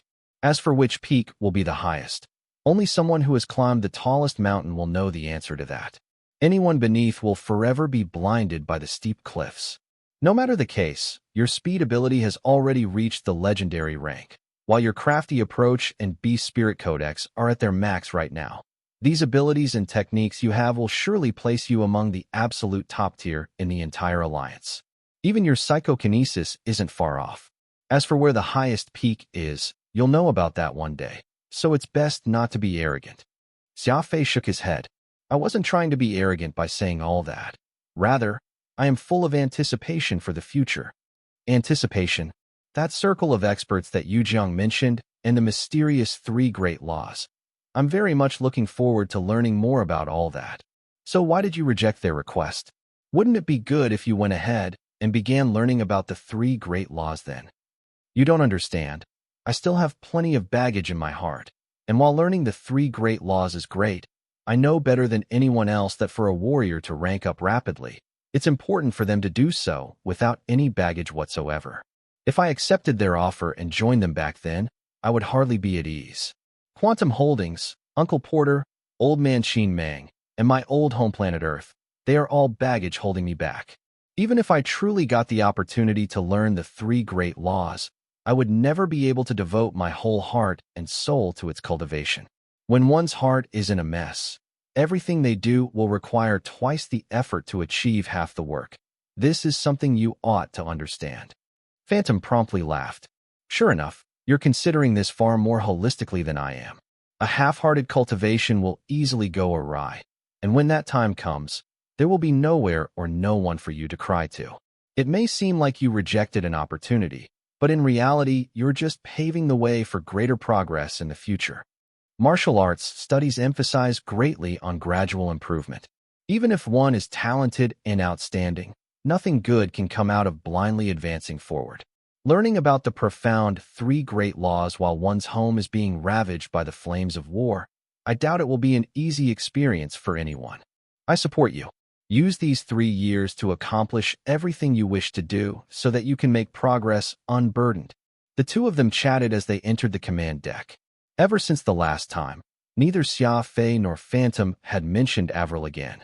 The former had managed to overcome the pain and sadness of loss and found the strength in him to carry on. Since Xia Fei was showing such perseverance and patience, Phantom would of course not deliberately pour salt to the wounds. Everyone carried scars in their heart, and finding the strength to carry on despite the wounds was what made it most admirable. People who wallowed in their injuries would sooner or later be eliminated. This was true on Earth, and even more so in this dangerous universe. Vampire's command deck was a lot narrower than the Impaler. After all, the latter was a cruiser, while the former was a mere frigate. They were essentially 2 orders different. In fact, the distinct difference in size was made evident given how Vampire would normally be stored in the Impaler's hangar bay. Ever since Duabi and his troops managed to give pursuit and hunt down Xia Fei, he had kept a lookout for any suspicious signal source he might be giving off, and because he had a fairly solid foundation in machinery, he very quickly realized the flaw in the STML cloaking device.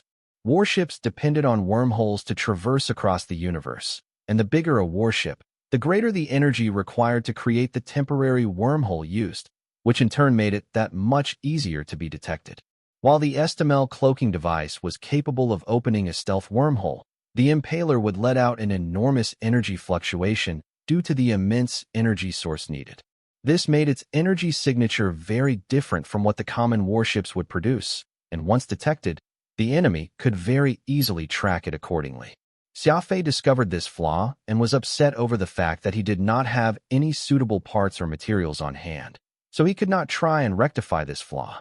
However, he had a burst of inspiration and moved to park his Impaler amid a hidden magnetic field, piloting the Vampire in its hangar bay and renewing his assault on the insectoids. The Black Bat radar was badly damaged, so Xia Fei removed parts of the transmitter and fitted it onto Vampire, just in case anything cropped up that he wanted to inform the Alliance about. Disassembling it entirely would have taken too much work, and besides, since about 90% of the black bat radar had been rendered useless, there was really no use in taking it down, either. Fortunately, the black bat radar was structured as a combination of units, and the transmitter was as small as a small box, which was easily connectable to a normal radar. Of course, the STML cloaking device was also fitted on board Vampire, since it was what Xia Fei depended his survival on. With the help of Pod and those semi-intelligent robots, the entire retrofitting process did not take more than 3 hours to accomplish. It was done extremely efficiently, and these robots that he had lucked upon already became Xia Fei's most capable assistants, coming up big in such a crucial time. Vampire was an agile and nimble spacecraft, and with the STML cloaking device's unique function, who cared if there were 3 fleets defending a planet? Xia Fei could very easily sneak past that blockade of ships without them being any the wiser of his presence. While the insectoids were still speculating if Xia Fei would accept Arenda's challenge, Vampire had already landed, and he very calmly slew the insectoid in question before departing without leaving a trace or making a fuss.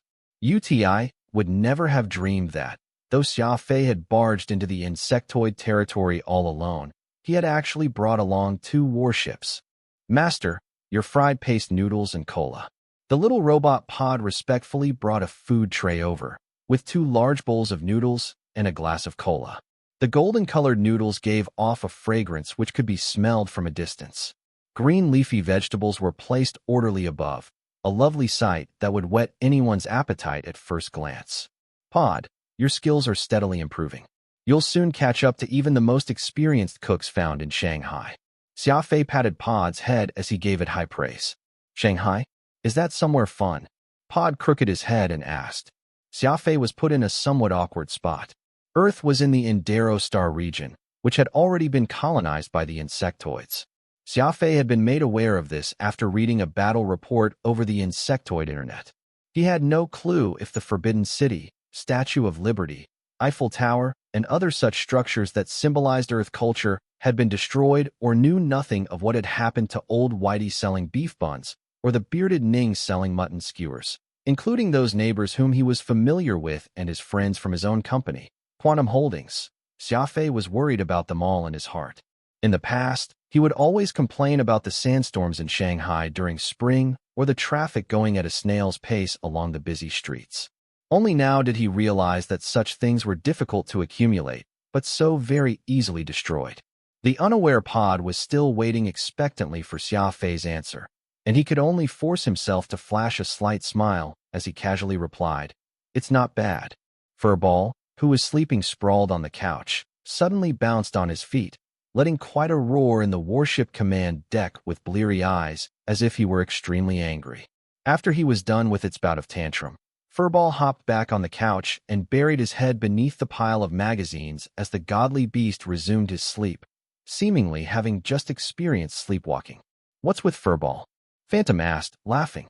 Xia Fei replied, "That guy felt a change in my emotions and thought I had stumbled upon an enemy. He went crazy in his groggy state for a bit, but upon realizing that nothing's happening, he plopped back to sleep." Phantom nodded. Ever since Furball and Xia Fei signed the contract and mentally connected with each other, the little creature had been getting angry whenever Xia Fei was mad, happy whenever Xia Fei was in a good mood.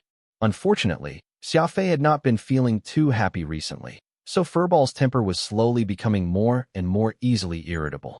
Shoveling a few mouthfuls of noodles, Xia Fei turned on his computer, infiltrated the insectoid internet, and, after a complex deciphering process, managed to extract a username and password of a major general, which allowed him to browse plenty of information available online freely.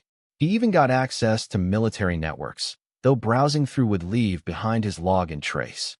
He needed to circumvent the firewall and log in via a proxy server in order to keep hidden. The top 100 Sacred Warrior leaderboard had been updated, and Xia Fei searched for his next target there. Arendaz, the insectoid who had reached for the sun and got burned, was ranked in the late 300s. Clearly, challenging Xia Fei had all been a publicity stunt of his. In fact, Xia Fei would not have bothered to kill him had it not been how overly arrogant he was acting. He was absolutely asking for death, given how he acted, while Xia Fei's real targets were actually these individuals in the top 100. In the first place was High Priest Ryan. Xia Fei had found plenty of information about him, and they all described him as some sort of godlike existence, practically omnipotent. Xia Fei did not believe in God, though there was no way the insectoids would worship one to such a degree for no rhyme or reason. Perhaps there were problems hidden within that he did not understand, and Xia Fei's keen intuition was also warning him not to get himself entangled with that number one insectoid.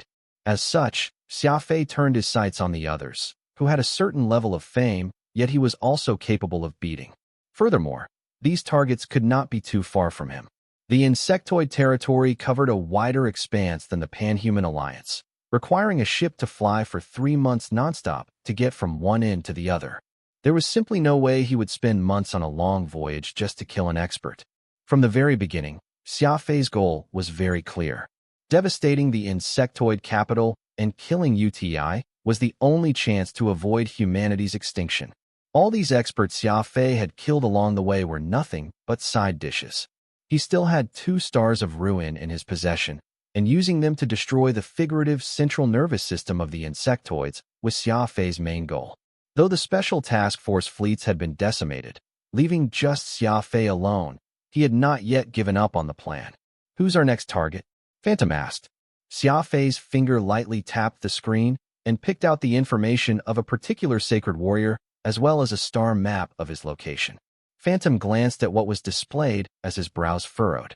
"Won't doing this be a little too obvious? Even a fool can tell that you're advancing toward their emperor's location. I'm afraid the defenses over by the Golden Tent will be extremely tight when the time comes." Xia Fei was unperturbed. Sometimes, raising the grass to startle the snake is a viable strategy at war. What do you think will happen if we suddenly disappear while everyone believes we are about to infiltrate the capital? Well, Phantom was uncertain. Xia Fei's tactics were always crafty and had plenty of twists and turns, so he was momentarily stumped over Xia Fei's true intention. "Look, the insectoid territory is like a basin of water. First, I'm going to muddle the water, so both the big and small fishes will all panic and be lost over what to do, which all set up the perfect opportunity for me to fish in troubled waters." A cold glint twinkled in Xia Fei's eyes as he spoke harshly. Phantom responded, "So you mean to say that we're not actually going into the capital proper directly, but in its surroundings as we keep killing their sacred warriors and officials? And while this will cause quite the panic among the insectoids, what you're doing won't directly threaten the Golden Tent, either." Xia Fei laughed mirthlessly. The master of the Golden Tent, UTI, is widely acclaimed to be the smartest insectoid in the history of their race. When going up against intelligent foes, martial arts strength alone isn't enough to ascertain victory. I'll need to accurately aim at his lifeline, mercilessly striking it in a singular blow. As powerful as the Star of Ruin is, we've already used it once, so the Emperor won't easily fall for it again. What we must do now is make it seem as if we're about to kill our way to the capital, so when he calls back his heavy troops to guard the capital, we'll intentionally not force our way through. Instead, we'll take a detour and kill everything else around the capital. After that, Phantom nervously asked. Xia Fei smiled. After that, I'll have a plan of my own. In any case, when going up against an intelligent foe, we mustn't let him make sense of our movement. The more confused he gets, the easier it is for him to make a mistake. The moment he does, that shall be our opportunity. Don't forget that we're the ones in the shadows while they are out in the open. He hasn't got a clue of our actions, yet we've already secretly gained access to the insectoid military network. Xia Fei was very serious as he said all that, and though Phantom could not understand what Xia Fei meant, he was in complete agreement with Xia Fei's perspective of using unconventional methods to deal with unconventional opponents. UTI was definitely unlike anyone else, or else he would not have become the master of the Golden Tent. It must be made known that the mite species he was part of had no stature in the race and was hardly populous. Their combat strength was also insignificant, and in the strictly hierarchical insectoid culture, the fact that he managed to obtain this supreme seat as a mite was a miracle in itself. Before this, there was not even a single general from the mite species, and it could even be considered as the lousiest species out of all insectoids. Going up against such a figure, it was indeed necessary for them to use some indirect means. Xia Fei plotted the ship's course and resumed eating his noodles. Later, he returned to his room to continue his cultivation. Phantom suddenly realized that, after Xia Fei left, the little robot pod took the video of Xia Fei killing Arendas, as well as some trivial daily living footage, and transmitted them back to the Alliance via the Black Bat radar. Phantom found this very curious. Xia Fei had never given such an order, so why did Pod send back the records of his fight, as well as Xia Fei's daily activities, back to the Alliance? Master really likes Avril, so Miss Avril isn't someone who will easily die. Pod must let Miss Avril know that Master is still alive. Pod was speaking to himself even as it sent everything out. Phantom was so sad that he was speechless. It turned out that Pod did not believe that Avril was dead, which was why he had added some of the footage of Xia Fei's day-to-day in the transmission and sent everything back to the Alliance, in hopes that Avril was still alive to view them. Sighing, Phantom lowered his head and quickly departed. He could still hear Pod going on. Miss Avril won't die. Master won't, either. Furthermore, Master is very powerful, so if Avril sees Master kill so many insectoids, she'll surely be happy as well. Dubai would not have imagined in his wildest dreams that UTI would grant him a new mission so soon. Accompany a human girl and search for this other human infiltrator. Besides his old compatriot Larish coming along for this ride, another of the 7 champions, Yaden, would be with them as well. The last time they had been instantaneously transported into the Mammoth region, Duabi had already lost all confidence in himself. He was ready to retire and return to his home and never dabble in politics again. Seeing UTI's dark expression, Dubai never found the courage to put forth his idea about resigning and going back home. So he had no choice but to grit his teeth and accept this mission, taking off into the stars once more. This time, he did not opt to choose a huge battleship but a well-equipped and nimble Ladybird-class insectoid cruiser instead. The insectoids joining this pursuit were a lot fewer, and he had also lost the method of locating Xia Fei through their radar system, making it all the more important for them to utilize a warship both agile and mobile to track their target quickly. Kurosi, ranked 61st on the Sacred Warrior leaderboard, has been killed by the enemy. The communications officer received an emergency electronic message from the headquarters and reported. What? Duabi was stunned. Kurosi is the commander of the Deep Space Outpost, floating in the middle of space. He's specially installed to monitor passing ships secretly, so how could he have been killed? The information we got states that someone infiltrated the outpost and practically slaughtered every crew on board in the span of a few minutes. Duabi only felt a bout of dizziness fill him. This was like a scene out of a sci-fi film. Kurosi's unit was part of the Covert Investigation Department, hidden among the vast emptiness of space, doing unspeakable missions. The fact that Xia Fei was able to locate this deep space outpost was appealing enough, not to mention the fact that he had managed to slay the commander in charge. Could he have gotten a spy among the insectoids? Knitting his eyebrows, Duabi cast his sight in the direction of Mingjing, hoping to hear her view. Though this girl was not an insectoid, she was still a disciple of High Priest Ryan. She had a transcendent status, and this operation was established around her participation. Mingjing was mute, so she spoke not a word. Instead, she took out an electronic tablet and wrote down something and passed it to Duabi.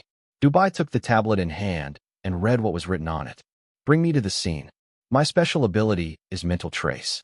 As long as I'm able to find the remnant mental energies the enemy left behind, I'll be able to find out where he is.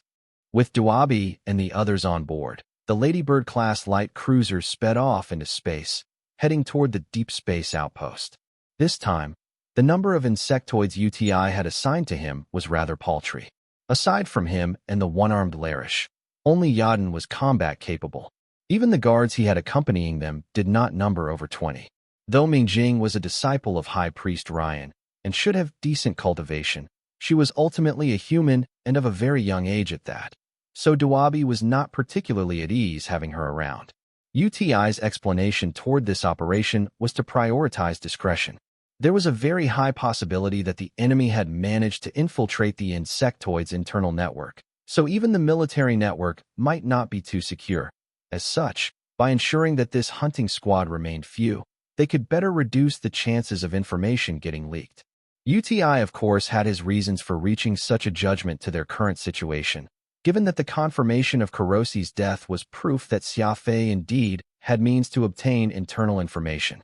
Since Kurosi was stationed in a secret deep space outpost, Xia Fei having located him and having successfully infiltrated the base meant only two possibilities. The first was that there was a spy among the insectoids, and this individual held quite a high position, with access to military secrets like the deep space outpost. The second was that Xia Fei had managed to bypass the military network's encryptions. No matter which it was, this problem was enough to give Duabi a headache. It was extremely frightening to have someone hidden, secretly watching their every move. Just the thought that every decision they made would be known to the enemy got him breaking in a cold sweat. Yaden stood behind everyone, lazily leaning against the wall. The corners of his lips were always curled in this slight smile, giving off a very sinister aura. Duabi slightly furrowed his brows. Among the 7 champions, the one he could not see through was this sneering tiger, Yaden. Were it not for UTI's specific instructions, Duabi would be unwilling to go out on a mission with such a sinister character. This insectoid was always standing in a corner, observing everyone around him, a slight smile plastered on his face. It was impossible to know just what Yaden was contemplating. In any case, Dubai's hunting squad was filled with very strange and suspicious characters. There was the human Mingjing and the ever-smiling Yaden, all aboard this light cruiser which hardly had any combat strength to speak of.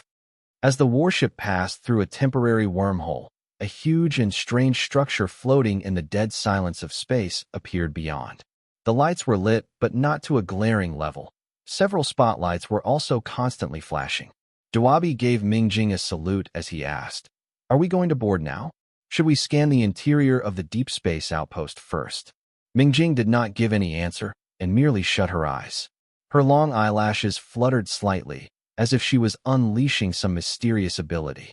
Soon, Mingjing opened her eyes, evidently somewhat tried, and wrote a sentence on her electronic tablet before handing it over to Duabi. "I've already scanned the place. There are only 17 half-alive bodies in the outpost, with no enemies around. Let's board the outpost." Dubai was quite surprised. Being able to probe the outpost from a distance was already a very astonishing feat, not to mention the fact that the time she took doing so was less than what it would take for a radar system to do so. It looked like the mental traceability was nothing as simply as searching, but ought to provide auxiliary functions like scanning. It was apparent that the cultivation of High Priest Ryan's disciple was not low, though what exactly did Mingjing mean by half-alive bodies? Duabi waved his hand and ordered the warship to connect to the Deep Space Outpost's boarding module in preparation for their boarding. He furtively glanced at the calm Mingjing from his peripheral view and thought to himself, "Though this isn't a comprehensive squad, at least we have Mingjing, or perhaps am I just over-worrying for nothing?" The sealed door opened as a thick scent of blood came filling his nostrils. The corridors here had traces of blood left everywhere.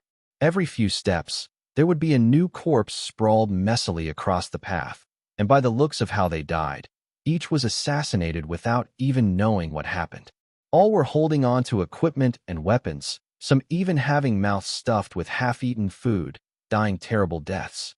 The honest and loyal Larish, who lacked any guile to speak of, walked in front of the squad. He would sigh and frown every time he saw a corpse, seemingly very pained at the sight before him. Duabi followed right after, with Mingjing right behind him, while Yaden was actually farther to the rear. Duabi would often glance backward to see the composed Mingjing, not at all looking at the corpses around them. She was a mental type ability user, so she probably had no need to sift through the corpse to learn the information she needed. But it was obvious that Mingjing was no fan of the strong stench of blood. She was using a white handkerchief to cover her nose as she looked straight ahead. Yaden's movement was even more suspicious. He had intentionally kept his distance from the others in front of him, and while no one was not paying any attention to him, he would be turning over the bodies manually, muttering to himself something the entire time without making a sound. When someone turned to look at Yaden, he would look right back casually, that slight smile still smeared over his face. PSSSH.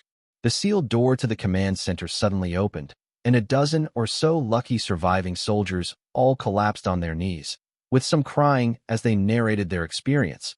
while others were silently sobbing without saying a word. It was apparent that they had all been scared stiff. There was this indescribably mental pressure having the darkness of space all around them. And after Xia Fei's visit, practically all these soldiers were tethering on the edge of mental collapse. A surviving soldier was sprawled on the floor, his two wet eyes staring up at the ceiling, a huge bloody wound on his body. Though he had been bandaged, fresh blood was still flowing out, pooling on the floor. "Ah!" Duabi exclaimed. This insectoid was probably what Mingjing meant by a half-alive body, but what Duabi had thought of was not that simple. This was obviously a mistake. This was the first time Xia Fei had not managed to kill someone after he struck. In the past, no one had been able to escape with their lives intact after being attacked in past ambushes. So could the human warrior have been injured? Was that the reason why such a mistake had appeared now? With that thought in mind, he quickly asked, "Just how did this happen here?" The quartermaster of the deep space outpost approached Duabi. He was the one who held the highest post among all the survivors. He's a guard stationed in the storage room. He accidentally knocked over a storage container filled with canned goods when the enemy attacked, which is why he's in his current state of catatonia right now. Duabi knitted his eyebrows together as he felt depressed once more. Looks like the sure kill record Xia Fei held would persist longer. No one that took a cut from the human warrior had managed to hold on to their lives after. Turning around, Duabi suddenly noticed that both Yaden and Mingjing were gone. Where are they? Madame Mingjing went looking for the enemy's mental trace, while Yaden followed her. The one-armed Larish answered. Duabi mulled this new information and called Larish over to his side, instructing him. Mingjing is High Priest Ryan's disciple. None of us can afford to take the risk if anything happens to her. Best if you go over and watch her a bit. I can handle this here myself. Larish nodded dutifully and ran after the pair without another word. Duabi was not really worried about Mingjing. What he was uneasy of was still the sneering tiger Yaden. For some reason, Duabi simply could not trust him, always getting the feeling that he was hiding some unspeakable objective. The head of the commander of this deep space outpost had been chopped off and neatly placed on the captain's chair. It ran perfectly in line with Xia Fei's modus operandi, so he instructed his men to put Kurosi's head away as he began to question all the surviving soldiers. About an hour later, the 4 core members of the hunting squad gathered in that commander center.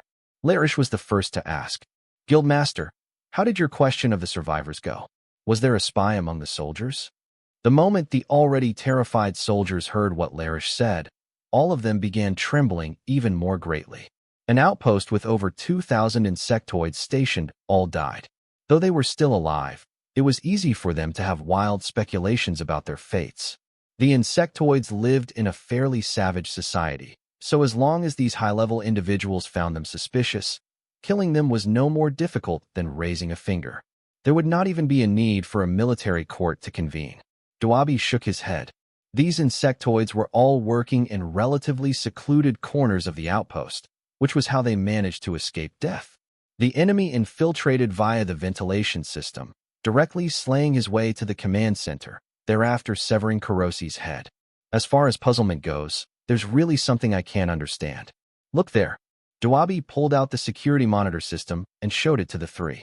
This human warrior immediately entered the command center upon getting into the outpost, which meant he already had a relatively decent understanding of this deep space outpost. After killing Kurosi, he did not waste a second of time and began massacring all the living warriors, turning this outpost into a cemetery in just under 2 minutes. Still, Duabi deepened his voice to emphasize this next part. Logically speaking, he needed only another minute, and he could have located the surviving warriors and killed them all, but he came to an abrupt stop. The video turned into that of a long and dark corridor. Everyone saw a flash of lightning come by at such speed. Then all of a sudden, Xia Fei came to a halt and furrowed his eyebrows. It was as if he heard something call for him, and he quickly went back the way he had come, stopping his hunt for the remaining surviving soldiers. Everyone found what had happened to be inconceivable. Xia Fei was a speed ability user, and he even had a map of the deep space outpost. He could have completed a perfect slaughter of the place had he spent another minute to do so, rendering the entire outpost lifeless. Why then did he restrain himself from doing so at the very last minute? Could someone have secretly been reporting to him, such that he ultimately decided to give up on the search? An awkward silence ensued as none of them could make sense of the reason behind the human's action. Duabi sighed as he asked Ming Jing, "Madam, did you manage to find any mental remnants the enemy left behind?" Ming Jing nodded, writing her response as she handed it to Duabi. "I found some, but they're very weak. That means he did not use too great an amount of mental energy in his attack. It's not enough. I need to collect more before I can locate him." Duabi was somewhat disappointed, but he also felt somewhat fortunate. In his mind, Xia Fei was a horrific existence that he had no intention of becoming an enemy to, unless it was his last resort. Suddenly, Duabi, Larish and Yaden's communication devices, which were strapped around their wrists, all beeped. The human struck again. "He's slain the retired Elder Hami." Larish and Duabi gasped, while Yaden seemed completely unperturbed. Duabi called, "Let's go to where the esteemed Elder Hami's hideaway is and take a look. Madam Mingjing still needs more clues, so we're leaving this to the internal department." On their way out of the command center, Yaden still took the rear. Duabi inadvertently turned back, only to find Yaden cleaning his dagger, which had been stained with fresh blood. "You killed them all," Duabi exclaimed in his shock. Yaden shrugged casually, that same smile still fixed on his face. At around the same time Duabi was informed of Hami's murder, somewhere not too far away from that deep space outpost, a Golden Beetle-class frigate's onboard alert let loose an ear-piercing klaxon. The screen was promptly turned on, and displayed was the consort Qingyan's father, Qinglu. "Retired Elder Hami's dead, and it's by that human warrior's hands again. I've already sent you all the coordinates. You must locate that young man before Duabi and his crew do. Is that understood?" Whoosh! The screen switched off, and that Golden Beetle-class frigate quietly set off. Meanwhile, Duabi's Ladybird-class cruiser departed moments after on their journey to locate Xia Fei. Two forces, two different objectives, and both were heading for Xia Fei. The vampire. Xia Fei threw a bright cane onto the floor. Besides this weapon, there was that pair of green sabers, and also the black spikes that Arendaz had used as his weapons. While this insectoid did not have a very high rank, his spikes were legendary-grade weapons. With each expert he killed, Xia Fei would collect one or two more pieces for his collection. At present, Xia Fei had already collected 6 legendary-grade weapons, 1 eternal-grade weapon, 3 spatial tools, and a pile of miscellaneous goods. Haha, that old insectoid's cane is actually legendary rank with a flame nirvana function which can boost the power of fire special abilities. Not bad. Not bad at all, Phantom excitedly said. Xia Fei pursed his lips. The weapon is good, but it's of no use to me. This cane can only demonstrate its full potential in the hands of a fire ability user. It can only serve as a decoration with me. Phantom replied, "You can't say that. Once we get back to the Alliance, you can sell it to an expert with the fire ability for something worthwhile. Highly ranked weapons are limited in number, and not every warrior can get one." Xia Fei said nothing and returned to the command deck, where he drew a red X on Hami's name on the Sacred Warrior ranking. Turning on the computer system, Xia Fei cleverly used a proxy server to infiltrate the insectoid military network and carefully inspected the newest military reports. The insectoids don't seem to be doing anything big. "It looks like I haven't messed around enough," Xia Fei coldly said. Phantom asked, "What do we do then? You've picked up the pace of your hunt on the high-ranking insectoid warriors. Could UTI have already seen through your intentions and is intentionally ordering his soldiers to do nothing?" Xia Fei clenched his teeth and coldly replied, "Keeping status quo so as to avoid counter 10,000 potential changes. Since he can be so restrained, I'll add a bit more oil to the fire. I don't believe that this most intelligent king can also have supernatural composure." Huh.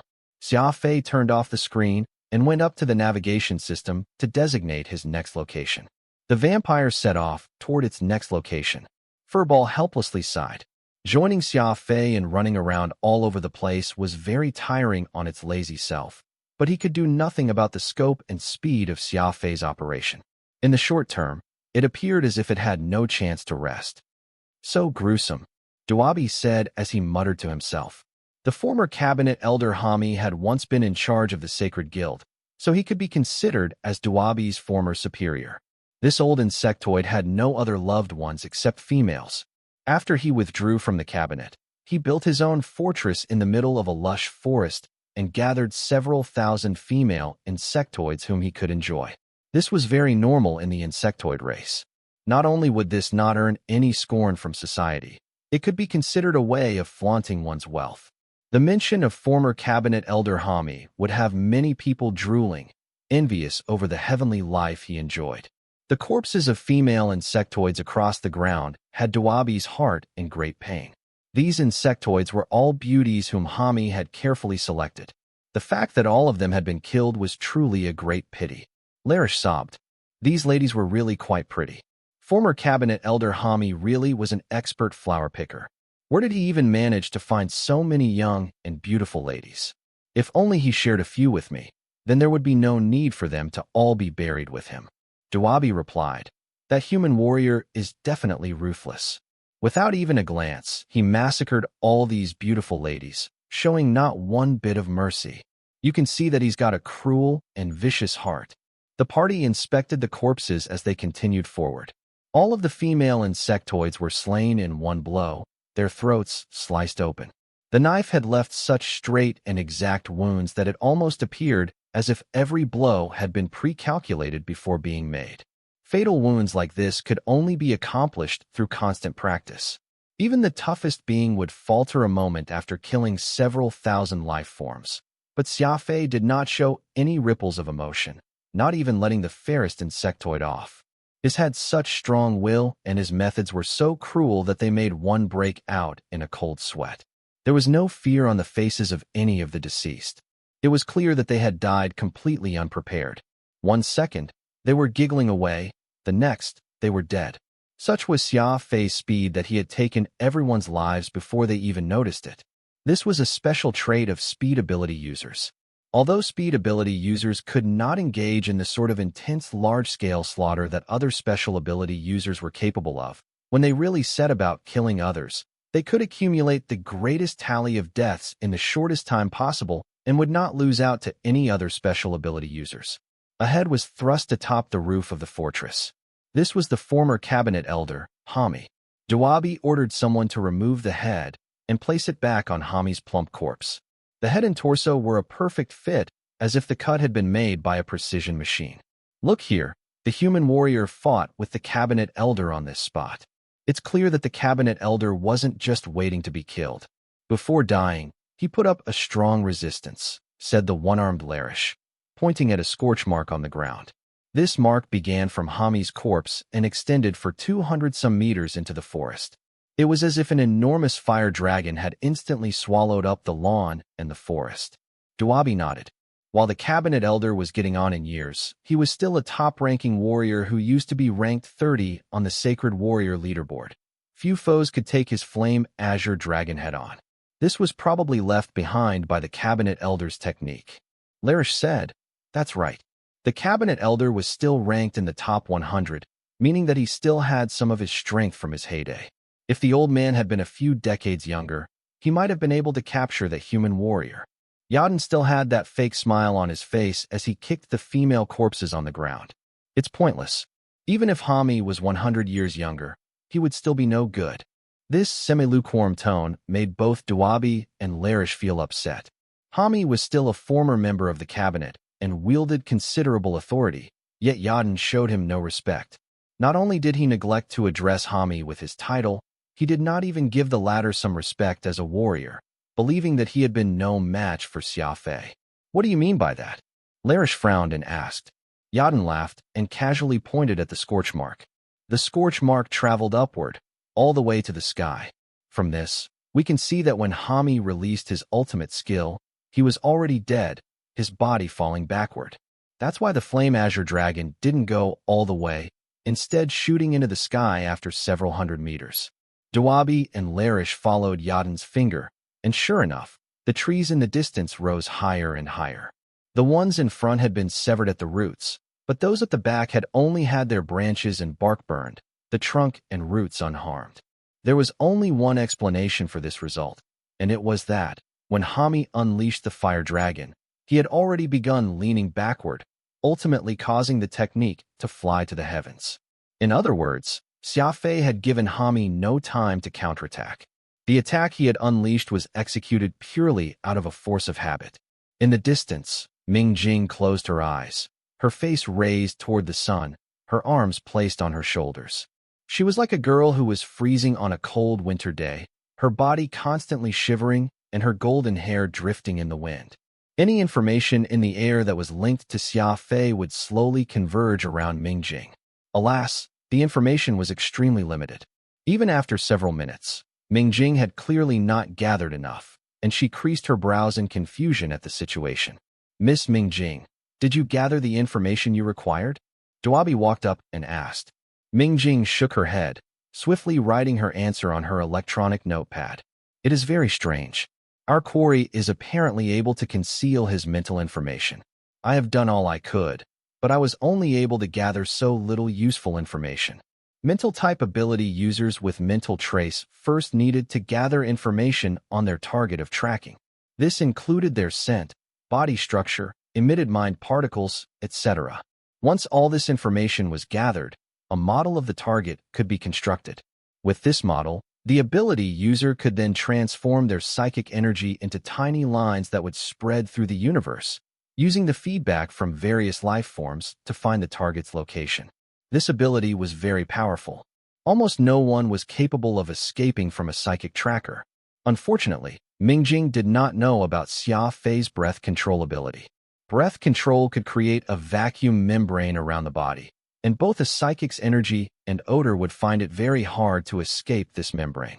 Wherever one went, one would appear like the air, and even if the user was right in front of someone, it would be very easy not to see them.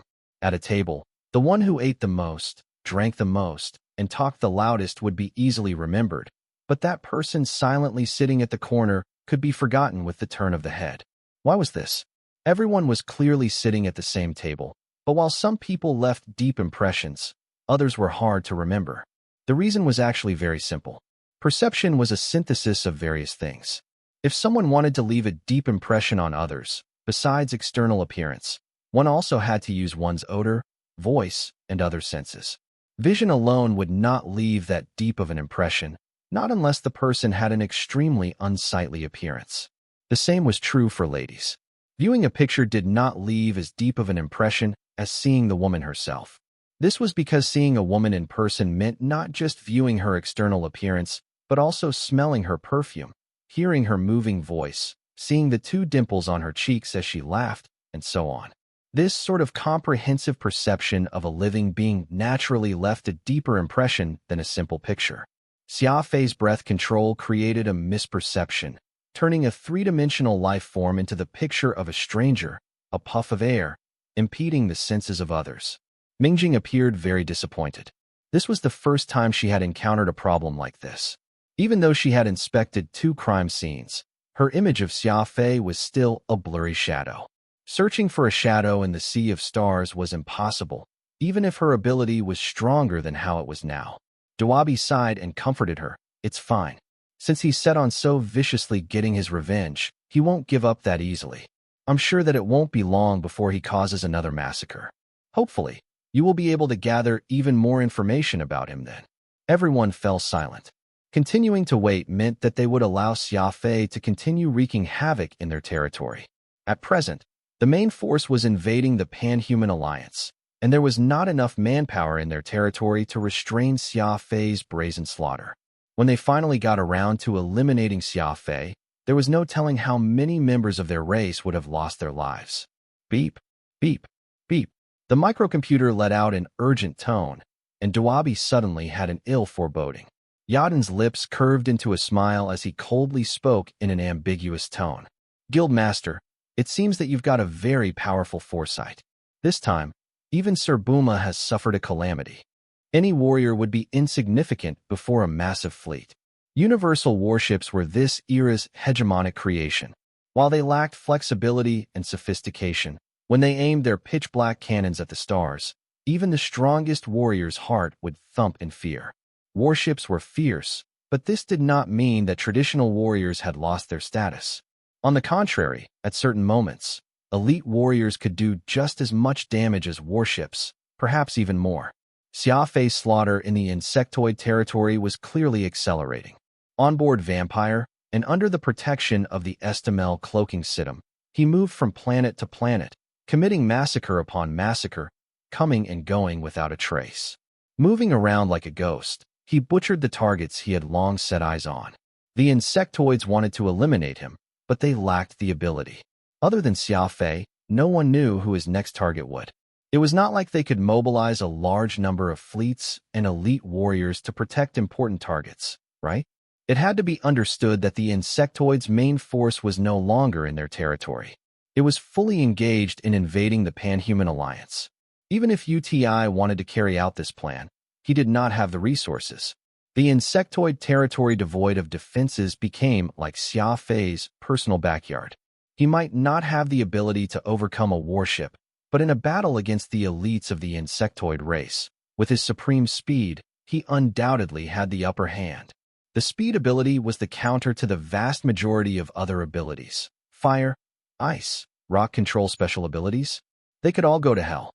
In front of Xia Fei's superhuman speed, these ability users would not even have a chance to use their moves, no matter how powerful they were.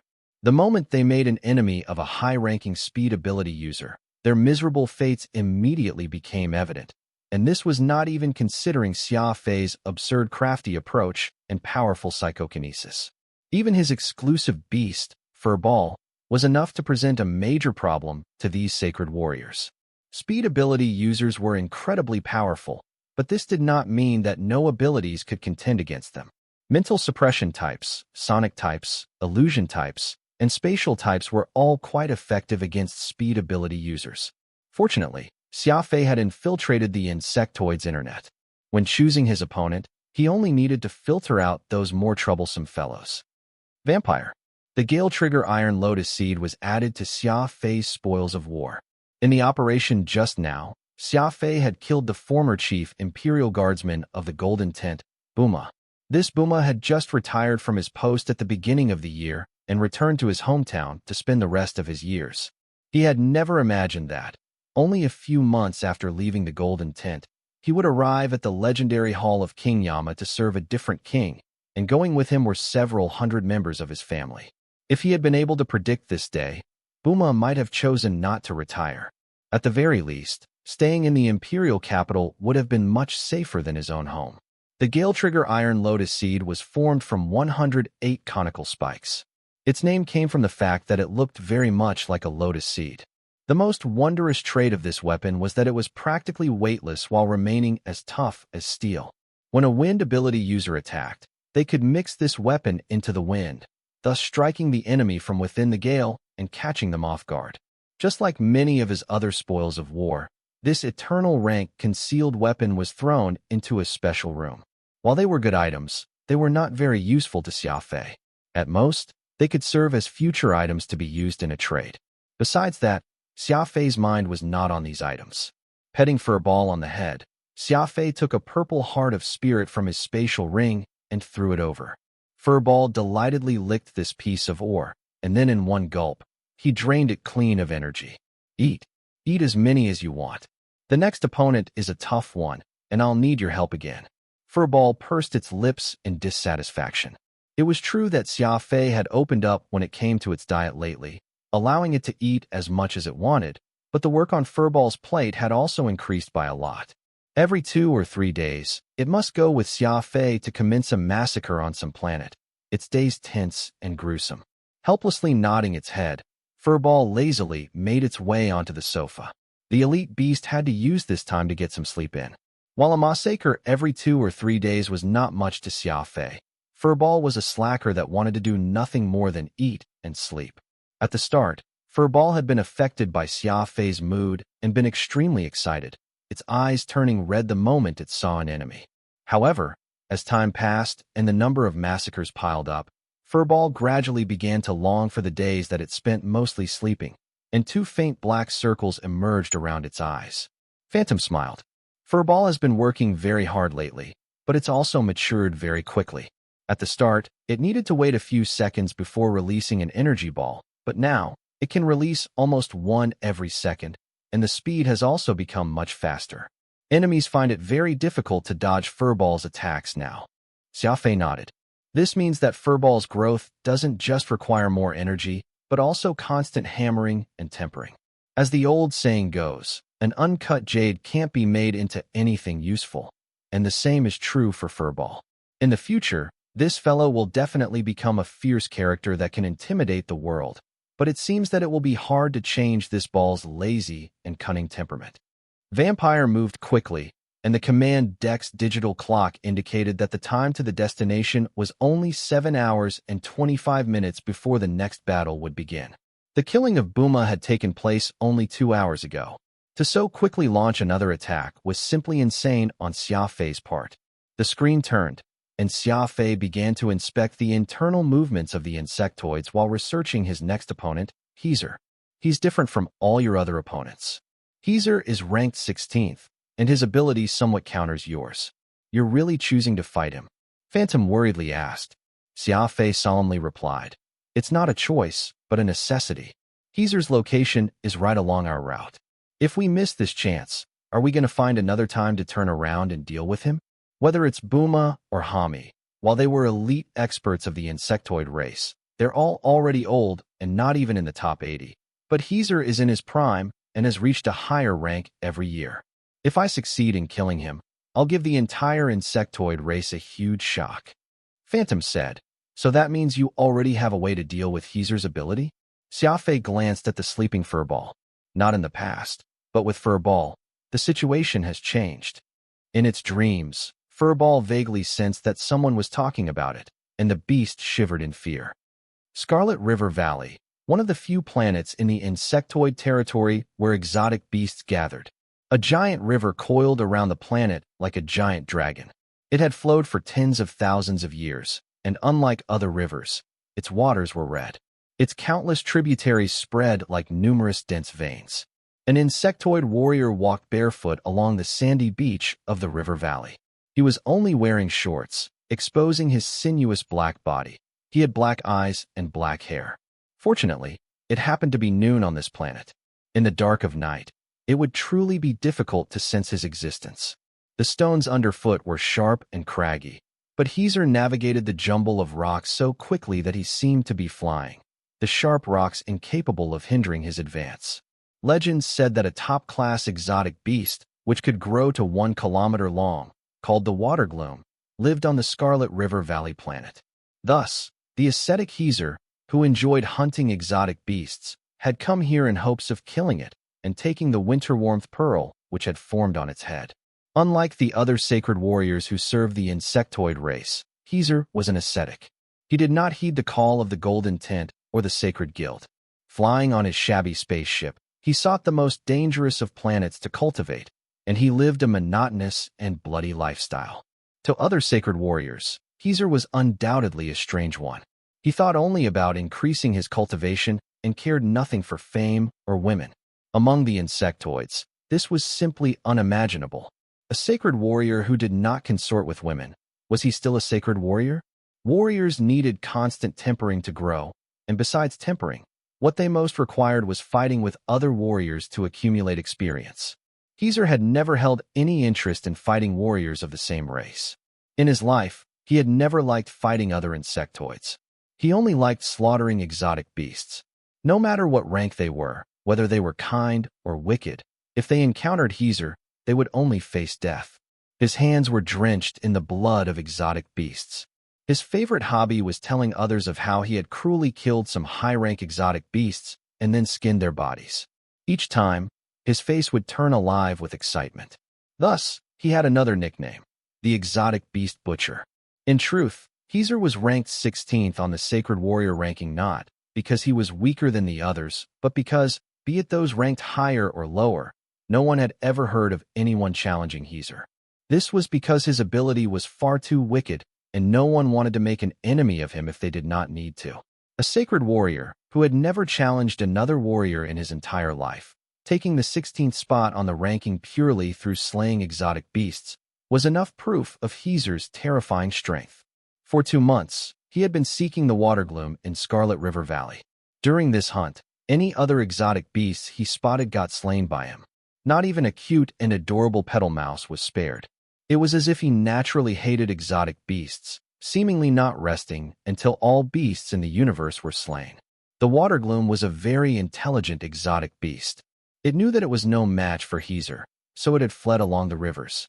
Xia doggedly pursued until he had pushed it into a narrow tributary. Farther up ahead was a dead end, and the water gloom had nowhere else to run. Excited, Xia picked up the pace. Around 2 kilometers away from the river, in a forest, Xia Fei leaned against a tree and observed the distant hunter. Furball bared its teeth when it saw Xia, his round face distorting while its eyes grew bloodshot. Xia Fei patted Furball on the head and firmly said, "I know that fellow has killed many of your kind, but don't rush in just yet. Let's watch first before taking action. I guarantee that he won't see tonight's moonlight." Furball ground its teeth together, its fur standing up as a low growl emitted from this elite beast's throat. Suddenly, a giant wave rose from the distant river as the huge silver water gloom jumped into the air. The water gloom was a savage aquatic exotic beast. Its cylindrical body was similar to a python's, but it was completely different from a snake. This water gloom was 1,000 meters long, and just the part exposed outside of the water was 400 to 500 meters. 10 adult men holding hands while falling in a line would not be enough to match the thickness of its waist. Its dark silver skin and mouth shaped like 6 petals would leave one confused, for it appeared as if the water gloom did not have a head. Its head was a mouth similar to that of a coelenterida, the 6 petals bursting apart to reveal a mouth packed with white teeth. Any creature caught in this bloody maw would not easily escape. This water gloom seems to be several thousand years old. Its body isn't bad, and it's probably formed a perfect winter warmth pearl on its head, Phantom said. Xia Fei asked, "A winter warmth pearl?" "The same winter warmth pearl that has a gentle nature and can be used to adjust the environment or be used in medicine." Phantom replied, "Exactly that one. A perfect winter warmth pearl when placed in a room not only can ensure that it feels like spring in all 4 seasons of the year, it can even ensure that the humidity remains at a suitable level. Even more valuable is that it releases a faint fragrance.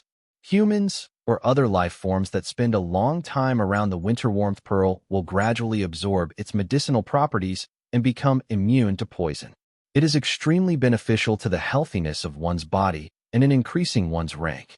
Using the pearl directly as a drug is definitely the inferior choice. Normally, the higher the rank of a drug, the fiercer its medicinal effect, and it will deal a certain amount of damage to the body. But the winter warmth pearl has a gentle nature, and it's ideal to use it over the long term. Rather than taking it as a drug, it's far better to place it in a room and allow it to release its medicinal effects slowly. A single winter warmth pearl can persist for 100 years without weakening. What's more worthwhile, long-term steady improvement of the body or just eating the drug in one go? The answer is obvious. Xia Fei nodded. "I see how it is. If I get this pearl, I'll place it in my room and let it release its medicinal effect." Saying this, Xia Fei glanced at Furball. This fellow was still staring at Xia with clenched teeth, apparently deaf to the fact that Xia Fei had said he was going to use the winter warmth pearl as a display item. In truth, what Furball hated was the odor that had accumulated around Xia from killing countless exotic beasts. This was an innate reaction, discomfort that Furball felt as soon as he smelled this odor, not because Furball wanted to take revenge for its kind. In reality, Furball did not care about the deaths of these exotic beasts. If Xia Fei were the one who had killed these exotic beasts, Furball would not even bat an eye. Perhaps because it had sensed that there was nowhere to run, the water gloom let out a piercing screech which made the earth and forest shudder and the river waters beat against the shore. Xia stood on the shore and heartily laughed. He apparently did not regard this water gloom as much of a threat. The water gloom curled its body back, and it seemed to be trembling in fear. Xia was surprised by this. The water gloom truly was no match for it, but normally, when an exotic beast had its back to a wall, it would become frenzied and put its all into one last fight. There was no reason for it to be so afraid, was there? In the distant forest, Xia Fei slapped Furball. "You rascal! What are you scaring the water gloom for? I'm waiting for it to fight to the death with Xia so that I can observe his ability." Furball spit out his tongue and innocently shook his head. Xia Fei had always treated him so roughly, and Furball was so used to it that he no longer felt anything. If an outsider had witnessed this, they would have been so astonished that their jaw would have dropped to the ground. This was the mighty holy beast, Shatterstar. If a bystander saw Xia Fei slapping Furball around, they would be getting on their knees as soon as they could. Even if they had been given 1,000 times the boldness, they would have never had the guts to strike against an elite beast. This was utterly suicidal. The water gloom sensed a powerful pressure from the distance. An exotic beast like it had an innate fear of Furball's kingly aura, so it could not help but tremble in fear. Once Furball stopped looking, the water gloom returned somewhat to normal, but the lingering fear left its eyes still rather unfocused. Heezer had no idea that there was an elite beast behind him and still thought that the water gloom was afraid of him. His hand made an arc through the air, upon which a black rope, as thin as a fishing line, appeared in it. At its top was a sharp chestnut-shaped spike. The rope was about 1,000 meters long and tied around a golden cylinder. "It's your misfortune to meet me today? Come, come, come. Let me suck you dry of your essence blood." The water gloom felt an immense threat, and it stared fearfully at the object in Heezer's hand. Whoa! The water gloom let out a roar, and a red pillar of water gushed out of its mouth. Like a sharp blade, it thrust at Heezer's chest. Heezer made no attempt to dodge it, puffing up his chest and taking the attack directly. And then something incredible happened. When the water pillar was 10 meters from Heezer, it rapidly decelerated. That explosive attack suddenly became limp and weak. Splash! The red river water splashed to the earth. It was as if it had encountered some invisible wall about 5 meters from Heezer's body. The giant water gloom panted as it slowly backed away. Only by trying its hardest did it not collapse on the spot. "Did you see that? That's the energy drain ability," Phantom sternly said. Xia Fei nodded. "That ability truly is formidable." The moment the water gloom's attack got close to Heezer, it seemed to enter a black hole, all of the energy being drawn into Heezer's body. "It seems that all energy attacks are completely ineffective against Heezer," Phantom added. "That's not all. I was able to see clearly that the water gloom's water pillar was a classical example of an energy attack mixed with a physical attack. The physical attack was the basis while energy added speed and power. It possesses formidable killing power. When the water gloom's attack was 50 meters from Heezer, it passed through his first defensive barrier. The shooting speed and energy of the water pillar was swiftly dismantled, but not to a strong degree. Only a small part of the energy was drained. Heezer's ability really gets working at a distance of 20 meters around him. At this distance, energy will begin to leak out wildly. In fact, it only took a few moments for the water gloom's attack to be completely dissolved. Before it could even reach Heezer, it became akin to a deflated ball, lacking the power to reach him. Moreover, the water gloom itself was affected by Heezer's ability. A large part of its energy flowed through the water pillar into his body. Xia Fei was taken aback. "You're saying that the water pillar the water gloom had shot actually served as a medium that linked Heezer to the water gloom? Purely through this physical connection, Heezer was able to extract energy from his opponent." "Correct," Phantom grimly said. "For instance, if you slice at him with a saber, most of the explosive force in your swing will be drained away before the edge even hits his skin. Once your saber actually touches his body, he'll swiftly suck you clean of all the energy in your body. And if I use my Celestial Moon to attack him from a distance, it's useless. Before Celestial Moon can even get close, its energy will surely be drained away. It won't even present a threat to him." Xia Fei stroked his chin and muttered, "It's truly quite the problem. Long-distance attacks are ineffective, and attacking at close distance will result in my energy being drained. It seems that if I use October Flying Snow to wound him, I'll just end up in a situation where both of us are badly wounded." Phantom replied, "You still have time to change your mind. There are so many insectoid experts who are unwilling to challenge him, all because Heezer's ability is far too tyrannical, making it so that no one can fight him and leave unscathed." Xia Fei chuckled. "Since I'm here, I've naturally came up with a plan to deal with him. Besides, even if I can't kill him, that doesn't mean he can injure me. I've already understood his ability, but he doesn't know about mine. This is a major advantage." On the other end, Heezer had a wicked smile. Self-assuredly tidying his black rope, he released around 1 meter of it, heartily laughed, and then began swinging it around. The water gloom grew nervous. Its attack had failed and had even resulted in part of its energy being drained. It was rather weak, so while roaring to threaten its opponent, it began backing away, seemingly wanting to use this chance to flee. Xia naturally would not give his prey the opportunity to flee. With a flick of his wrist, the black rope went flying out. The spiked tip plunged into the water gloom's body, and Xia held the rope tightly and began draining the energy out of the water gloom's body.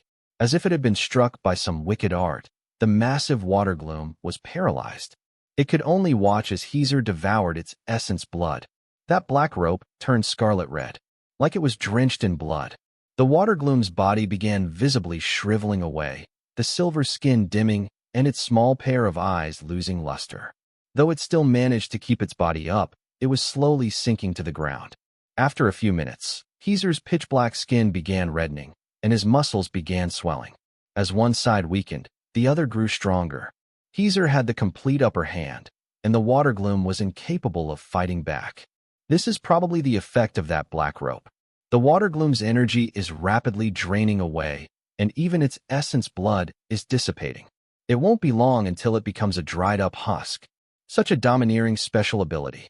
Such a wicked weapon. I wonder what that black rope is made of. Phantom asked, his heart thumping in fear. Xia Fei smiled, apparently unsurprised by the sight. Why don't we strike now? Xia is completely focused on the water gloom. An attack now will definitely catch him off guard. Phantom suggested. Xia Fei shook his head, coldly saying, No, I want him to drain all of the energy out of the water gloom. The more he drains, the closer he is to death. Phantom did not get it. Why is that? With all this energy to nurture him, Xia will be even stronger than before. You've gone crazy. Xia Fei ignored Phantom. On the side, Furball was also getting frustrated. Furball did not care about the water gloom's death. What he cared about was that loathsome aura on Xia's body. As Xia absorbed more and more energy, that odor that all exotic beasts hated grew stronger and stronger. As the minutes went by, the giant water gloom's life force gradually dwindled. Its skin became incredibly dry and covered with wrinkles, and its body, which was once more than 1,000 meters long, was not even half that length now. It was like a dried-out corpse exposed in the desert, laid out in the river with its eyes open as it watched its life fade away. The rate at which Xia absorbed energy and essence blood grew slower and slower, for there was not much left in the water gloom for him to feast upon. Suddenly, the concealed Xia Fei made his move. He had chosen the moment when Xia had just finished draining all of the energy, when his body's functions were at its highest, to launch his attack. This was completely unexpected. There was no doubt that Xia was very powerful. More than a decade ago, there had already been a rumor among the insectoids that he had reached grade 6, which was the equivalent to an eternal rank warrior in the Panhuman Alliance. No one knew what Xia's current cultivation was, for this eccentric exotic beast butcher did not like exchanging pointers with anyone. He was intoxicated in the joy of slaughtering exotic beasts, moving from planet to planet, taking it upon himself to kill all exotic beasts in the universe. He undoubtedly possessed a high cultivation, and his energy drain ability was cruel. In fact, he had absorbed the essence of so many exotic beasts that his body got smelted black, seemingly having been cast from steel. He was an unfathomable and extremely unconventional existence. Among the insectoids, he was a benchmark. Ordinary warriors naturally could not challenge High Priest Ryan. Not only was this a suicidal course of action, it was also blasphemy against the gods. Thus, when the sacred warriors joked with one another, someone would always say, "If you've got the guts, go and challenge Xia. What's the point in flaunting your strength here?" Although this was just a joke, it was also proof of Xia's outstanding status in the insectoid race. Challenging him did not merely highlight the difficulty of such a task, but it was also viewed to be a sort of honor. Now, Xia Fei, this lone, human warrior, who had so rudely intruded upon the lives of the insectoids, decided to test himself on this benchmark of the insectoid race. He would pit his speed ability against the most tyrannical, sinister, and gruesome energy drain ability.